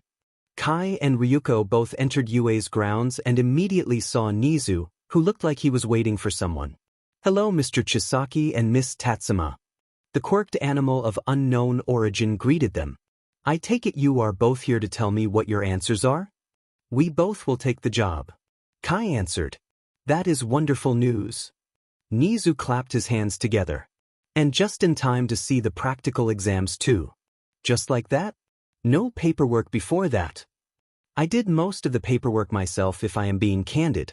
I was sure you would say yes and got it started a few days ago. You can join us while the kids take the practicals so you can see the kids you might end up teaching. We can finish the paperwork later. Lead the way. Ryuko said, eager to start this. Toshinori stood in the viewing room with all of the staff of UA, ready to see how this all goes down for 2 of his favorite kids. He got a pleasant surprise when he saw Kai and Ryuko enter the room following Nizu. Kai, you took the job. His booming voice got the attention of a majority of the staff. Hello everybody. Nizu waved from Kai's shoulder, having talked the man into letting him ride on it to the viewing room since the walk would go faster that way. In truth, Nizu just liked to feel tall by being on people's shoulders, especially since he wasn't even 3 feet tall, only being 85 centimeters tall. 2 feet 9 inches 1 2 inch. This is Kai Chisaki and Ryuko Tatsuma. They have taken on jobs as the other 2 homeroom teachers for the hero course. Dr. Chisaki, Ectoplasm said, shocked to see the doctor who gave him his legs back after his run-in with a villain who removed them. Hello. Kai felt like the man looked familiar. It's Masakazu Nishida, correct? It is. Thank you again for your work. You know Overhaul? A tired voice asked. It belonged to a man who looked as equally tired as he sounded. His black hair was all over the place like he was just pulled out if bed to be there. Granted, he had a sleeping bag right next to him, it was believable that he did in fact just wake up. Kai got wide eyes before Nizu patted Kai's shoulder. He was still on. Yes, they all know about your past. It would be a little wrong to let you work with them without knowing what you used to be. You have All Might's trust, so you have mine. A muscular man with spiked gray hair said. Sekijiro. Ken, I'm teaching one of the other hero course classes. I think it's hot. A woman said. She had spiky dark purple hair of varying lengths and a very revealing outfit. I'm Namuri. She winked at Kai, who ignored it. Ryuko meanwhile had grabbed Kai's hand to show this Namuri that Kai was hers. Ignoring that, Present Mike said, I'm Hisashi Yamada. I think it is rocking that that firecracker of yours helped you turn good. The blonde pointed behind him at a screen where test site 3 was seen. Kai saw his son laughing at something. He certainly is. Masakazu nodded. He got a perfect score on the recommendation exams test and then forgot what a window was. Both of Izuku's parents laughed. I personally like this girl that is juggling knives. Namuri pointed at test site 6. That is also my kid. Kai exhaled seeing Himiko juggle sharp objects. He has very interesting kids. Toshinori nodded to his own words. Some of these other kids look interesting too. He was looking at a redhead who looked like his body was sharper or harder. The teen let another punch his gut and showed no reaction, while the other teen, covered in silver, grinned stupidly. This batch is interesting for sure. Sekijiro saw a teen with blades rupturing from his body, each going in and out as the teen controlled them in Test Site 2. Ryuko looked at one of the screens for Test Site 3 and noticed that one girl was standing off from the group that was waiting at the starting line. A blonde who was looking at the ground. She was nervous. That was the only thing she was noticing. How nervous she was.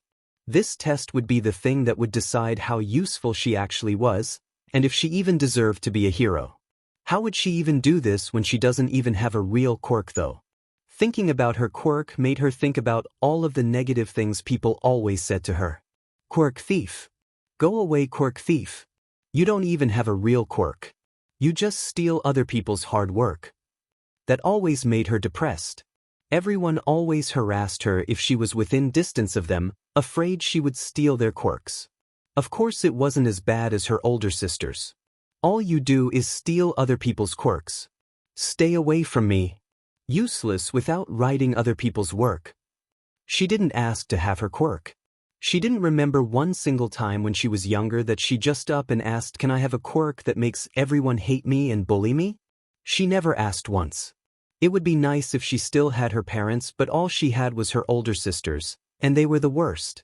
Her quirk was that she could take people's quirks by a simple touch. It didn't matter if it was her elbow and their knee. If physical contact happened, she would have an identical copy of their quirk for a limited time, as well as instinctual knowledge of how to use it that put her at the same level of the person she just copied. She had to pass here today. She had to show that on her own she could get into the most prestigious school. Without copying a single quirk, so she can confirm that she actually has her own skill. Can you make people dance? A voice in the group actually waiting at the line was heard. That's the question you ask? Shinso looked at his new friend. Well, dancing kind of takes mental effort to do. Was wondering how much you could make someone do. Izuku replied. I can't make anyone do things that require advanced brain function.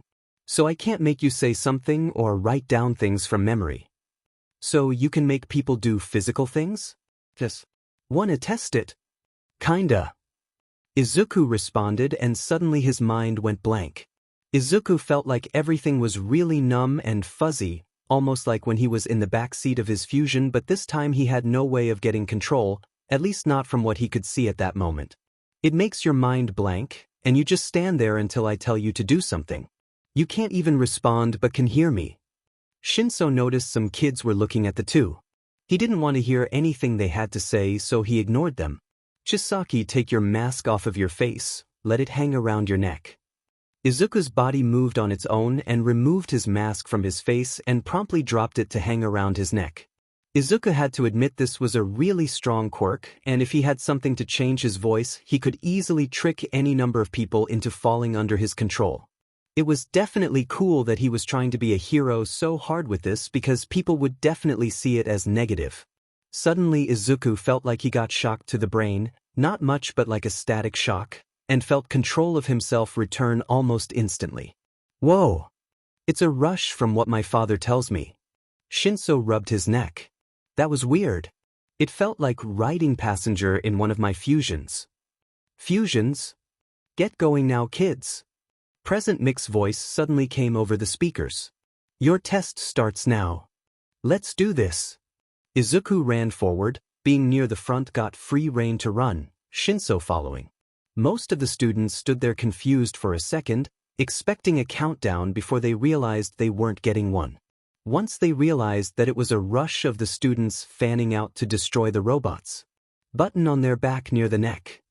Izuku shouted to Shinso as he tapped a car and made a door turn into a spike and impale through a two-pointer's head. Thanks.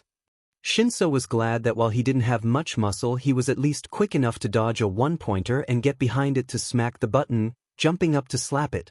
Hey, want a gun? Izuku asked as he broke a three-pointer, by touching the ground and making 5 spikes impale it. Izuku was holding the arm of the three-pointer. It's kinda heavy, but the firepower must be awesome. You don't want the arm gun? Not when I can do this. Izuku touched a street sign and it bent and swung like a bat to knock the head off of a two that was about to drop its fist down on Izuku. Good point. I'll take it. Shinso wasn't ready when Izuku tossed the gun. He was ready to catch it, he just wasn't ready for the weight and almost fell over. You weren't kidding about it being heavy. It's hefty, like that robot. Izuku tapped the ground and 4 different three-pointers all got impaled by the ground, becoming spikes. Chisaki. Geez. Shinso was amazed at Izuku's quirk. I can't go through separate objects though. Izuku pointed at the 5th three-pointer that stayed on the other side of a crack in the front. No worries. Shinso shot the arm gun he had at the three-pointer, not prepared for the recoil, and he flew back. He luckily hit the three-pointer in its core. You okay? Izuku asked. Yeah. Shinso groaned, not okay. He got up and grabbed the arm cannon. He couldn't call it a gun when it fired like that. The shots were rubber too, so the fact that he just put a hole through a robot made him worried about if one actually shot him. Any shot would definitely hurt. Wait, how can you not go through different objects but yet you just touched a car on its hood and made a door spike? I think if the parts are connected it counts. Like if you connect Legos, I can affect all the connected ones, but if they are in a pile they don't. Have you ever tested that? No. The whole time they were talking they were both taking down robots. I thought you were smart. Shinso said flatly. Hey, I am. Izuku defended himself while he threw a rock at a one-pointer to get its attention away from an unaware other test taker. The second the test began, Himiko and Mina immediately assaulted a number of robots together, their combination of acid and knives making them both quickly take out the machines. The duo took turns landing the final strikes on the robots since they figured that the points don't get shared. This is fun. Himiko shouted as she stabbed a three-pointer in its eye that she was riding. So fun. Mina nodded as she melted a leg off of the three-pointer. You think they will let us do this more when we pass? Himiko stomped on the head of the three-pointer and watched it turn off. I hope so. Hey, look, another robot for us to bully. The blonde pointed her knife at a two-pointer. Let's bully it. The pink-haired girl shot up. On it. Whitey. Himiko threw a knife at the two-pointer and hit one of its eyes. Did you see that? She looked at her pink friend. Nice headshot. Mina high-fived Himiko.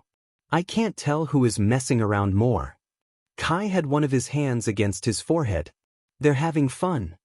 Ryuko smirked when Izuku jumped on a three-pointer's back and turned it towards a number of two-pointers. I didn't know Izuku could manipulate things at that level. Toshinori blinked when the emerald-haired teen started to send shots at the other robots. This is so fun. Izuku shouted with glee as he did a partial fusion with the three-pointer from on top of its head, his arms sinking to their elbows in it. He was controlling its motions and he learned how to make it shoot. Chisaki? Shinso's sweat dropped as he watched his friend go practically mad with power shooting every robot up the street. It was a good thing that they were the farthest kids up this road so he didn't have to check his shots. Just a minute. Izuku replied as he shot for a few more seconds, up until he ran out of ammo. He turned to Shinso behind him. Yeah. I think you got them. The purple-haired teen pointed at all the robots that were broken by more than a few unnecessary shots. Would you look at that? Think you let it get to your head? It's really fun. Izuku couldn't stress it enough how enjoyable it was to shoot that many rocket-like ball of rubber at robots. I believe you. You kind of went a bit crazy. I got drunk with power. Izuku nodded as he unfused his arms with the three-pointer he was on and tapped it again to scramble everything inside of it. He hopped off of it to stand next to Shinso. I think I cleared this street. You think? Hitoshi asked with a flat look as he just raised his arm towards all of the broken robots. I want to say I know I did. You can let someone else control the fusions, right? Yeah. It's like I just lean back and you lean forward. If we have time, you should let me do that to a three-pointer. I want to see that firepower. How about that one? Izuku pointed at a three-pointer that came out of a side street. I like it. Shinso nodded. Himiko picked her knives up from a robot that was definitely destroyed. Her hectic slashing and Mina's acid were definitely a bad combo for the robots. especially when both girls were too quick for the machines to properly attack. These robots are too easy. Himiko whined. Even the hard ones are easy because of our combo. We're too fabulous for them. DMN right. Nizu had a smile as he watched all of the students who were showing their skill. He can already tell a number of them that would end up passing, and the ones who will make it until the hero course as well. The kids this year definitely have skill. Sekijiro remarked. Some of them could use an attitude change. Hizashi was looking at a blonde teen in test site 2 who was screaming at the robots to die aggressively while blowing them up with explosions from his hands. Let's see how this batch reacts to the 0-pointers this year. Nizu opened the case for the button he really wanted to press. Test Site 3 actually has a new model that was just made to handle a quirk such as Overhaul. You made one just for Izuku? Kai raised an eyebrow, while also wondering if he should be worried. I did. The mouse nodded. After his kindness at the recommendation exams, I felt that he was lowering his ability substantially. This will definitely challenge him. Here come the big guys. Present Mike announced. Big guys? Shinso asked as he used his last shot to take off a 1-pointer's head. The 0-pointers? Probably. Izuku jumped off of a 3-pointer. Wait, how big are they exactly? To answer Izuku's question, the ground began to shake and they all heard the sound of large machine B parts at work. That sounds pretty big. Shinso sighed. Should have saved ammo. Izuku stated as a giant metal hand come into view from a side street and grabbed the edge of a building. The hand was easily as wide as 10 meters. That's a big robot. The big one is coming? Himiko got happy. Did they say how big it was? Mina asked. Big enough to stab? Himiko hoped. The 0-pointer appeared for test site 6, smashing through part of a building before it saw all of the kids who were on the main street of the zone. Target located. An electric voice came from it. That's a pretty big robot. A guy next to them said. He had a blue headband on, keeping his black hair away from his eyes. I think I need a bigger knife. Himiko looked at her small blades. How much do they mean to you? The black-haired guy asked. Why? Break the handles and I can fuse them into one longer blade. He offered. Sold. The blonde immediately began to break apart her. Leave one handle on. The guy felt that he had to actually remind her. I'm Yosetsu. Himiko. She handed him the blades. Do your thing. Got it. Yosetsu grabbed the blades and began to use his quirk, fusing the blades from end to end to make a very odd-looking sword. Take some acid. Mina offered as she began to make her acid pour over the blade, at a level that wouldn't melt the blade but definitely add to its damage. Nice. Himiko loved her new blade. Let's stab a robot. She ran towards the 0-pointer with glee. Hell yeah. Mina followed without question. I should have asked for a blade. The unarmed Yosetsu groaned to himself as he followed as well. Is it me, or does our 0-pointer look different? Izuku asked as he noticed it had no knee joints or elbows, just a glow like an energy was working as replacement. That does look different. Shinso nodded. Izuku wondered why before he realized why it was different looking. It's because of me. What? Principal Nizu knew about my quirk and everything. He must want to see me at how I handle a challenge. Izuku explained. Hitoshi, can you help people get away from it while I deal with it? On your own. I got a magic touch. I got this. Izuku ran forward without another word. Don't mess up. Shinso called after his new friend. Kai held a proud grin as both of his kids instantly decided to go after the 0-pointers of their test site with no hesitation. They were aware of its meaning to the test and that honestly meant nothing to them. He knew Himiko wanted to just stab the biggest robot and Izuku no doubt wanted to test Overhaul on something made to challenge his quirk. Nizu sat back and sipped some tea. While he shouldn't be biased at all when watching the students, he was definitely only going to pay attention to Izuku. That boy was way too interesting to not want to watch. The blonde girl looked at the gigantic 0-pointer in shock. It came out of a hangar in the ground close to her and she had no way of defending herself from it. She had only managed to hit the power button on 7 1-pointers and 1 2-pointer. All of the other students with actual quirks had quickly dispatched the villain bots near her, so she had no way of actually passing at this rate. Unless she used her quirk to take someone else's quirk to destroy more. She didn't want to do that because it wouldn't be her actually earning those points in her eyes. Then the zero-pointer, a zero-pointer that didn't look like the ones described by Present Mike, had stomped its way into the zone. She immediately froze but got out of her stupor when she heard the sound of gravel and a teen with a bird mask flew past her on a stretch of road that was moving with him. "Get far back!" the teen yelled as he flew past her and a few others. "Is he insane?" a girl that looked like a panther exclaimed. The blonde girl didn't know why, but she ran towards the zero-pointer. Maybe it was her drive to actually prove she has her own strength, or she was the insane one, but she ran towards it. If the other robots had an off button, this one had to have one also. "Watch out!" A tired voice got everyone's attention as a stretch of building started to fall.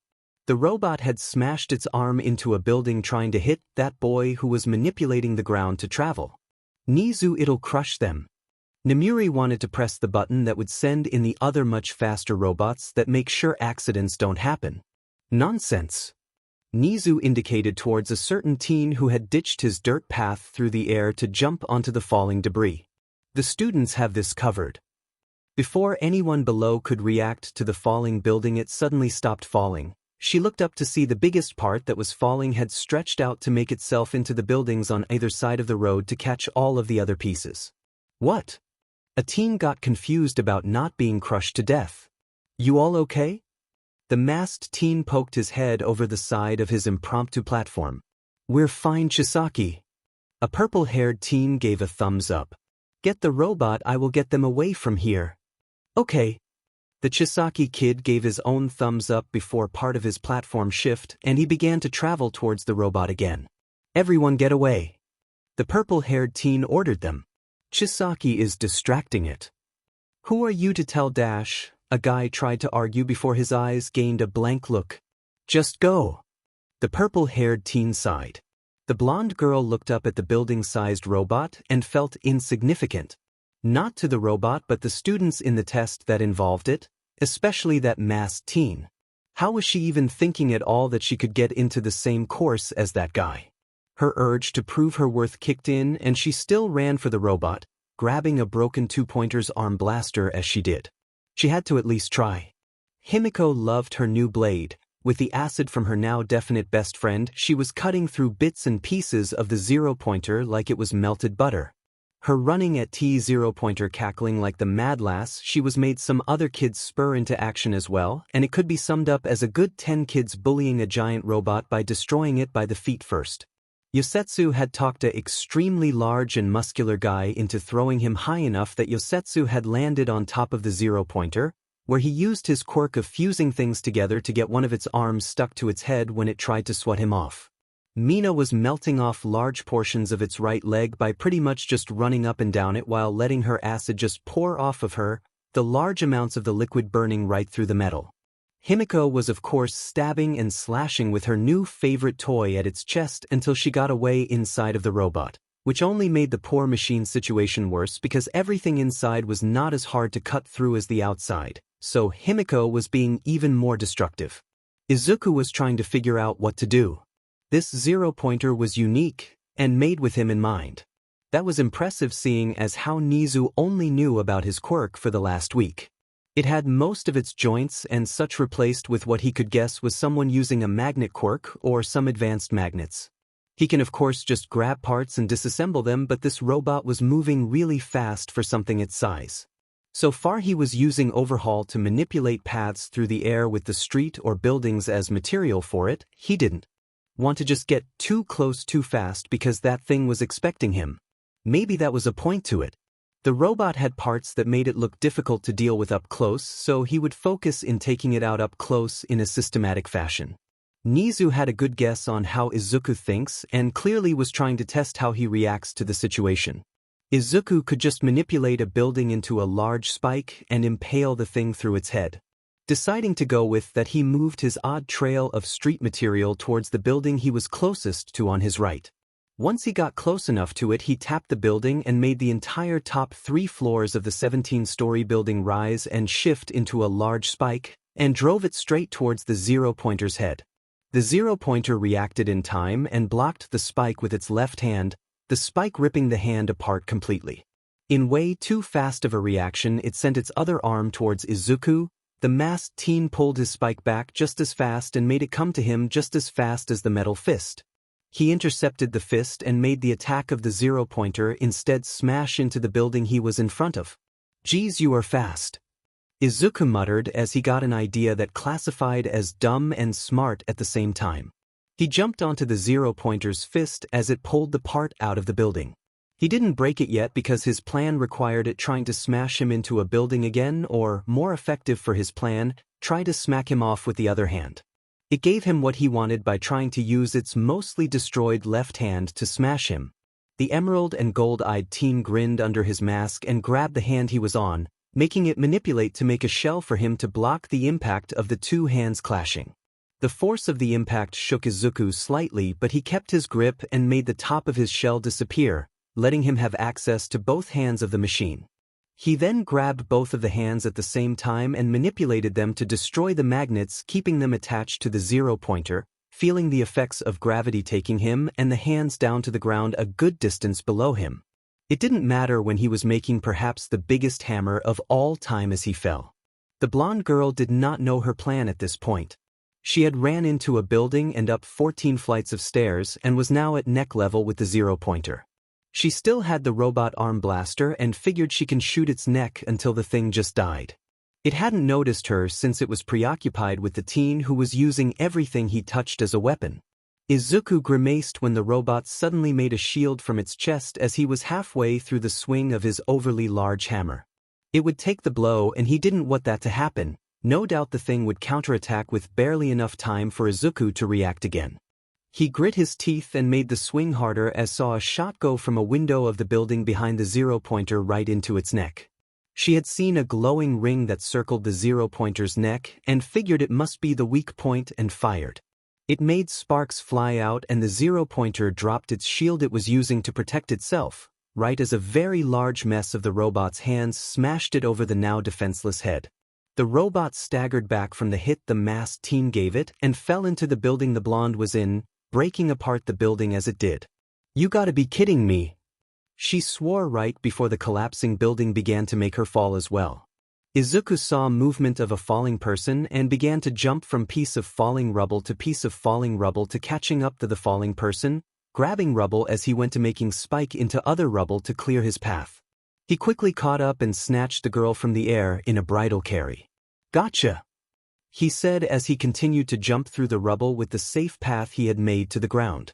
He had grabbed a decently sized rock and was using it in his right arm, the one behind the girl's back, spike out and smack rubble away. They reached the ground and were safe after a few seconds. That was an experience. Izuku exhaled. The girl had wide eyes as she was looking at the masked teen. She had his quirk now and was so amazed. His bare hand was wrapped around her thighs and she had a skirt so it was skin-on-skin contact. His quirk was just... She couldn't describe it. Each quirk felt different, but this one felt so much more different than any quirk she had copied before. It felt larger and so unique. It was like he had quirks combined together in him. She could feel energy accumulating and building up from his quirk, but it wasn't even used in his manipulation of anything, which was odd for an accumulation quirk. What else was it used for? She only knew as much as he did with the quirk, and he didn't even know. It made her feel smaller in comparison worth-wise when he was clearly so powerful and he didn't even have the full potential of his quirk yet. She snapped from her thoughts when it occurred to her that she was staring at his emerald and gold eyes, and he was looking back at her own periwinkle with white irises ones, and he was saying something. "What?" She turned red having to ask that. "Are you okay?" the masked kid asked. She looked up to avoid his eyes and saw a final piece of rubble falling, right above them. "Look out!" Izuku looked up and realized he couldn't even react to touch it in time to destroy since the girl was still in his arms. He panicked but got amazed by the girl's reaction. She instinctually reached up and grabbed the rubble right before it touched them, and it instantly broke apart and got sent away from them. Izuku looked at her with wide eyes. That was one of the coolest things he has ever seen. Which was saying something since he earlier used a robot to blow up other robots. The only thought he really had at that moment was something he wouldn't want to repeat to anyone. That was hot. What? The girl looked at him flustered. Did I just say that out loud? Izuku turned red and was glad he had his mask on to hide some of it. Did he just call her hot? The girl was suddenly aware he was still holding her and how close one of his hands was unconsciously to her rear. She wasn't exactly proud of her reaction, it coming from her bitchy personality that was just made originally to hide how insecure she really was. She slapped the guy who just saved her and yelled, "Put me down, idiot." "I'm sorry." The emerald-haired teen just dropped her on accident. "Ow." She grunted as she hit the ground. "I said put me down, not drop me." She was upset that she was still yelling at the guy. It was a really hard reflex to drop, especially when his hand was basically on her, but even if he wasn't aware of it or even trying anything. "I'm sorry," the masked teen said in embarrassment. Kai let out a long, slow exhale as he pinched his nose. He didn't exactly know what to feel about either of his kids right now. Pride, of course, because one just cut up a giant robot while unintentionally getting a small army to follow her, and the other just destroyed a giant robot with not much help. However, his daughter was currently laughing like a maniac on top of her defeated mechanical enemy, and his son clearly doesn't know how to think without speaking. That's IT for now, kiddies. Present mix speaking cut off Himiko's laughing. If you need any medical attention, we have tents set up at the entrances to your zones. You all did well. You are dismissed once you get on the buses that will take you back to the front of campus. That was fun. Mina breathed out from her spot in top of the definitely destroyed zero-pointer's knee. I am the queen of stabbing. Himiko was still too pumped to calm down immediately. Woo. Yosetsu wheezed from his spot against a wall, out of breath from the test. Go Queen Stabby. He definitely didn't want to tick off the girl he was suspecting was actually crazy and not just doing a bit. All hail Queen Stabby. Himiko shouted as she loved the name. Shinso had a flat look as he saw the scene that just played out in between Izuku and this blonde girl. Are you okay? Izuku asked the girl who had gotten up and dusted off her black skirt. Why yes. The girl seemed to fix herself from whatever she was originally going to say, her face completely red. I'm Izuku Chisaki. The masked teen introduced himself and held out his hand to her. What's your name? She really didn't want to say her last name because when she did he might connect her to her older sisters and compare her to those two. I'm Naimo. She still decided to say it. Monoma. Nice to meet you. He replied. Did he not know who the Monoma sisters were? Even though we kinda met while trying not to fall to our deaths. Evidently not. I was the only one falling. Naimo pointed out. I almost did once or twice. Izuku responded. Hard to keep a normal running pace when you run on rubble in midair. I guess. Chisaki, you are bleeding. A tired voice got their attention and they finally noticed Shinso who had shown up a minute ago.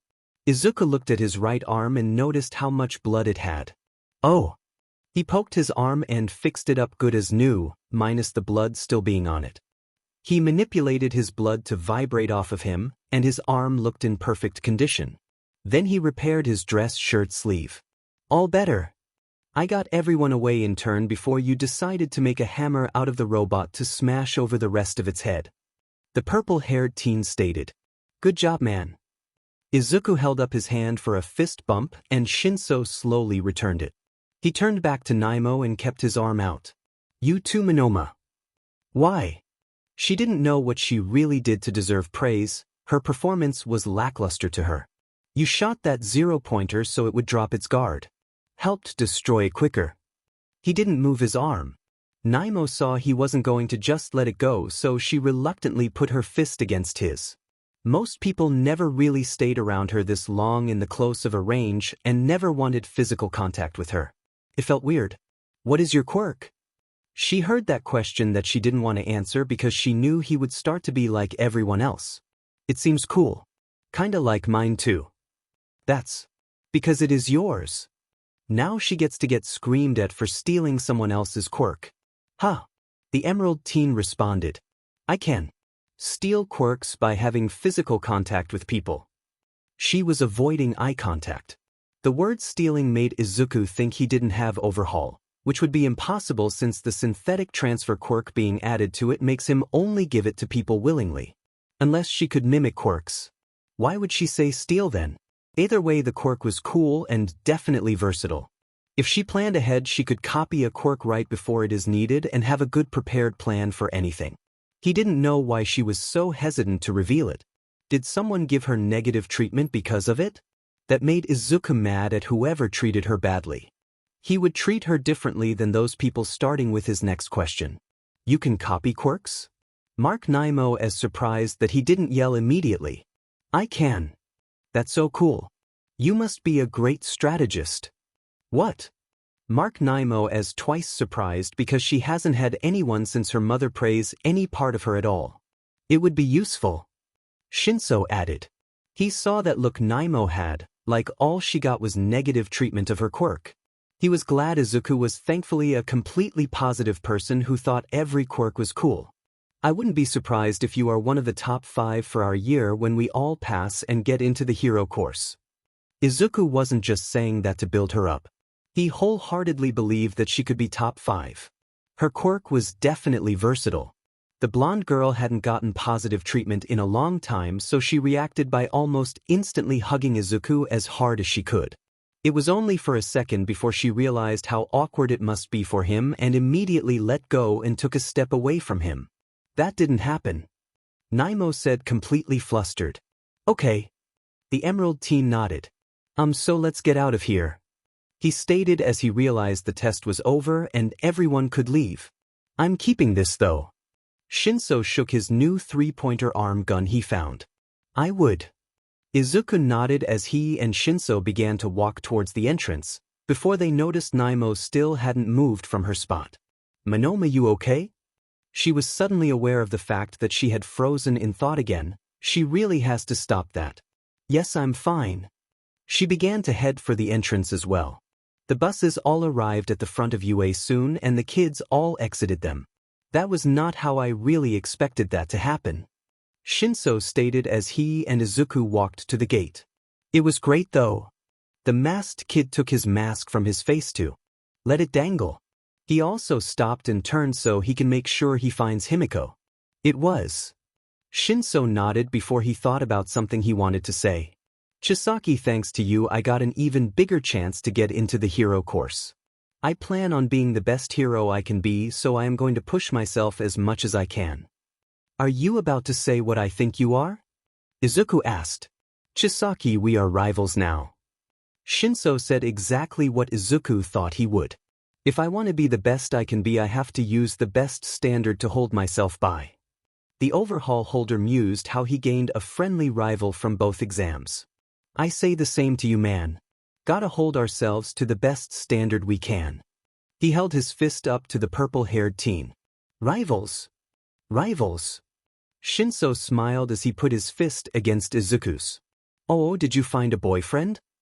Himiko made her appearance as she found her brother, a pink girl following her. No, we're rivals. Izuku had a flat look at his sister. Hi, I'm Mina Ishido. The pink girl introduced herself. Izuku Chisaki. Shinso Hitoshi. And I'm Himiko Chisaki. She introduced herself last. This is your brother? Mina leaned on Izuku's shoulder with her elbow. The emerald teen looked confused by the action but didn't stop her. Yep. The blonde Chisaki nodded. So how nerdy are you exactly? The pink girl looked at Izuku. How did Himiko put it? You most likely got a perfect score on the written test. Sounds about right. The emerald teen nodded. Are you a nerd too? Himiko asked Shinso. No. You look like you need a nap. Himiko observed as she took in the purple-haired guy's appearance. I do. Shinso was tired and he believed most of it had to do with the multiple 3-pointer arm guns he had carried around during the test and the one he had strapped to his back. He wasn't questioned by any of the teachers so far that had seen him take the arms, so he assumed they didn't really care or weren't going to test the kid who wanted a giant gun. Why did you take one of the 3-pointer's arms? Mina asked the purple-haired guy. I broke it, so it is mine. I should have kept one of the 0-pointer's arms then. Izuku stated. How many of you guys did it take to break the 0-pointer? The pink girl asked. Just Chisaki, which was fine since it looked like we got a special one. Monoma helped with that one shot. Izuku pointed out. Wait, you took it out by yourself? Mina got so confused. This guy didn't really have a scratch on him and only dust for the most part. With some help. We bullied our 0-pointer. Himiko said with glee. She stabbed it a bunch of times and I melted it. Some others joined us and it was really one-sided against the tin can. The acidic pink girl nodded. Wait, how was yours special? Didn't have normal joints? Izuku answered. Had magnets instead so I couldn't just touch one part of it and destroy the whole thing. Wait, you can just touch it and destroy it? What is your quirk? Mina asked. It's called Overhaul. Izuku and Kai talked about it a few days ago, and if All Might and Nisa knew about Kai's past and such, then Izuku can go to actually using Overhaul's name. They were two of the most trusted people in Hero Society, and with the chance that Kai takes the teaching job, more people might learn the truth about his past, but it won't be as bad with them backing Kai. I can manipulate anything I touch. So what you are saying is you got magic fingers? Mina grinned when she said that. It went over Izuku's head what she meant. I guess. I can heal people by touching them. Mina had a flat look when she realized Izuku didn't get what she meant, which she shared with Himiko as they looked at each other briefly. I'm going to leave now, Shinso stated. I'm getting out of here before they ask for the arm back. See you, Chisaki. Bye, Hitoshi. Izuku waved to his new rival. I should get going too, Mina said. It was so nice to meet you guys. She was waving as she walked away. Talk to you later, bestie. You guys swapped numbers? Izuku looked at his sister. We're besties now. Himiko nodded. That's great. Looks like you got a bond like you wanted. Hell yeah. And it's with a baddie like my bestie. Himiko chirped. You got a new friend also. He is cute but really needs a nap. Are you just going to say things like that about every guy we both meet? Only to mess with you from now on. That sounds about right. Izuku shrugged. Well, let's go home and let mom and dad know how we did. The two teen Chisakis were confused when they got home and no one was there, for all of 2 seconds before they actually checked their phones to see messages from Kai and Ryuko that told them exactly where the adults were, still at UA. The teens then spent their afternoon just relaxing after their exam up until later that night when Kai and Ryuko, with Eri, came back home. How did we do? Himiko asked excitedly. We're not allowed to tell your scores to you until you get your letters in the mail. Plus the major evaluation takes place tomorrow anyways. Kai replied. But I want to know. Himiko pouted.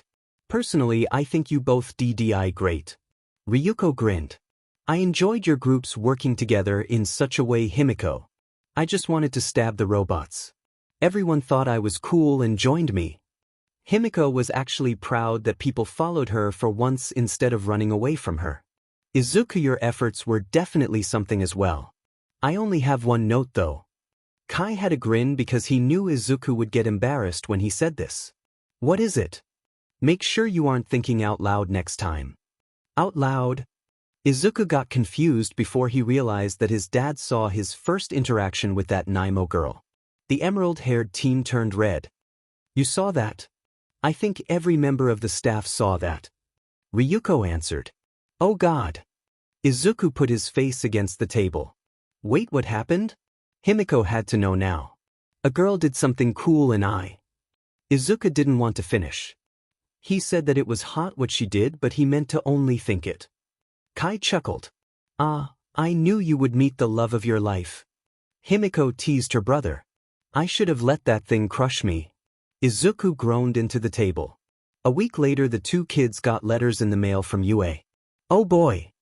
Himiko ripped hers open as soon as it was placed in her hands by Toshinori, who hand-delivered the letters so he can tell them things in person instead of on a video. Izuku was simpler in his opening of his letter, popping open his letter. With Overhaul. You two kids did amazing at the exams. Toshinori started his speech for the two. You each went to the height of your abilities and showed that you easily deserve to be in the hero course at UA. Your scores are on the sheets and so are your placements in the first year. Not by classes as those are decided later today, but your rank garnered by the scores of your written test and also your practical test. I thought we only gained villain points? Himiko held up her scorecard where it also had hero points as well. Those were the points gained by your altruistic acts during the test. Any camaraderie you showcased were considered for those. Ryuko explained. I got 49 villain points. Himiko stated. Those robots were wiped easily. I also got 40 hero points. She had 89 points and was ranked 4th, right behind Tenya, as the top 10 people were shown in every kid's letter so they all would know who the top 10 were. Tenya had 93 points. He must have used Izuku's advice and partnered up with someone. You got 4th. Kai said, that's great, especially when Nizu is saying the kids this year had the highest scores on average compared to every other year. I actually held the record at 132 points up until this year. All Might said. Wait, you lost it? Izuku said as he looked up, not wanting to check his score, yet he didn't know of the numbers he had that had broke a 28-year-old record. Himiko looked down at her paper where it had the top 10 students and saw the one student above Toshinori's record. Izuku, open your paper. The holder of Overhaul opened his paper and couldn't believe his eyes. Izuku, I got my 132 points by adding up my 82 villain points and 50 hero points. Toshinori had so much pride, just like Izuku's parents did at that moment. Even without your hero points you still are over my record. Shinso got his letter and he was in shock. He knew it was a possibility that he would get into the hero course, but seeing those words, it just felt so nice. He even made it into the top 10. He had 47 villain points and 40 hero points. He was number 6 on the top 10. He had Izuku to thank for this, and that made him curious about his masked rival score. When he checked it, he had even wider eyes. Naimo had gotten her letter, a shock to her sisters who have been saying things about how she wouldn't get one of the gold-enveloped letters that meant she passed the exams. She expected to hear about how she got in at the bare minimum for the general education department, but the letter didn't say that. It praised her for her not running away from the zero-pointer and being valuable to taking it down as quickly as it was.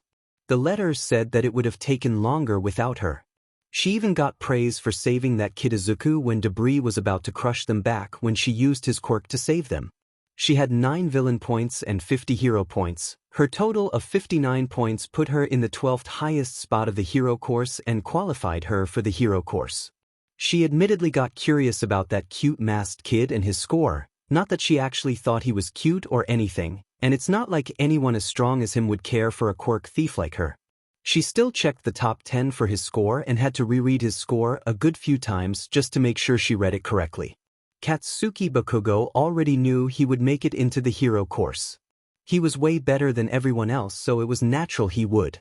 He skipped right to the part of the letter that had the top 10 people in the first year to check his score, not bothering to read the number 1 name because he knew it was his.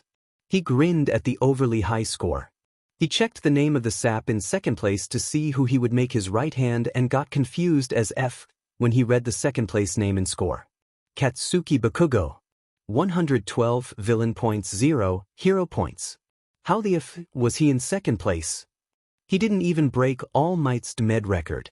He read the name of the dumb BSRD that got first place and knew right then that he was going to make it a mission to crush this sheethead and prove his superiority to everyone. Especially this Izuku Chisaki. Izuku, the teachers weren't just watching how everyone acted in the test itself. Toshinori started. Everyone was watching the students from the second they stepped onto UA's grounds to the second you all stepped off of the campus. The staff all showed their appreciation for your actions, when you talked to Ida, and how you gave out advice that wasn't necessary of you to help others. When you talked to young Hitoshi and made a kid with a negative viewpoint of his quirk and others with quirks that seem better for a hero. You affected 3 different test sites with your words and had people band together to bring out the best in each other, most of them getting higher scores because of your influence. You took control the second the zero-pointer appeared and saved multiple kids from what you thought would be a disaster for them. Even after the test you still showed concern for others over yourself, and helped another person with a negative viewpoint of their self just because it's what you believe you should do. Toshinori finished there to Kai take it from there. The entire staff believes you have a heart of gold, and that is why we all believed you deserved that many hero points. Kai smiled. We're so proud of you, Izu.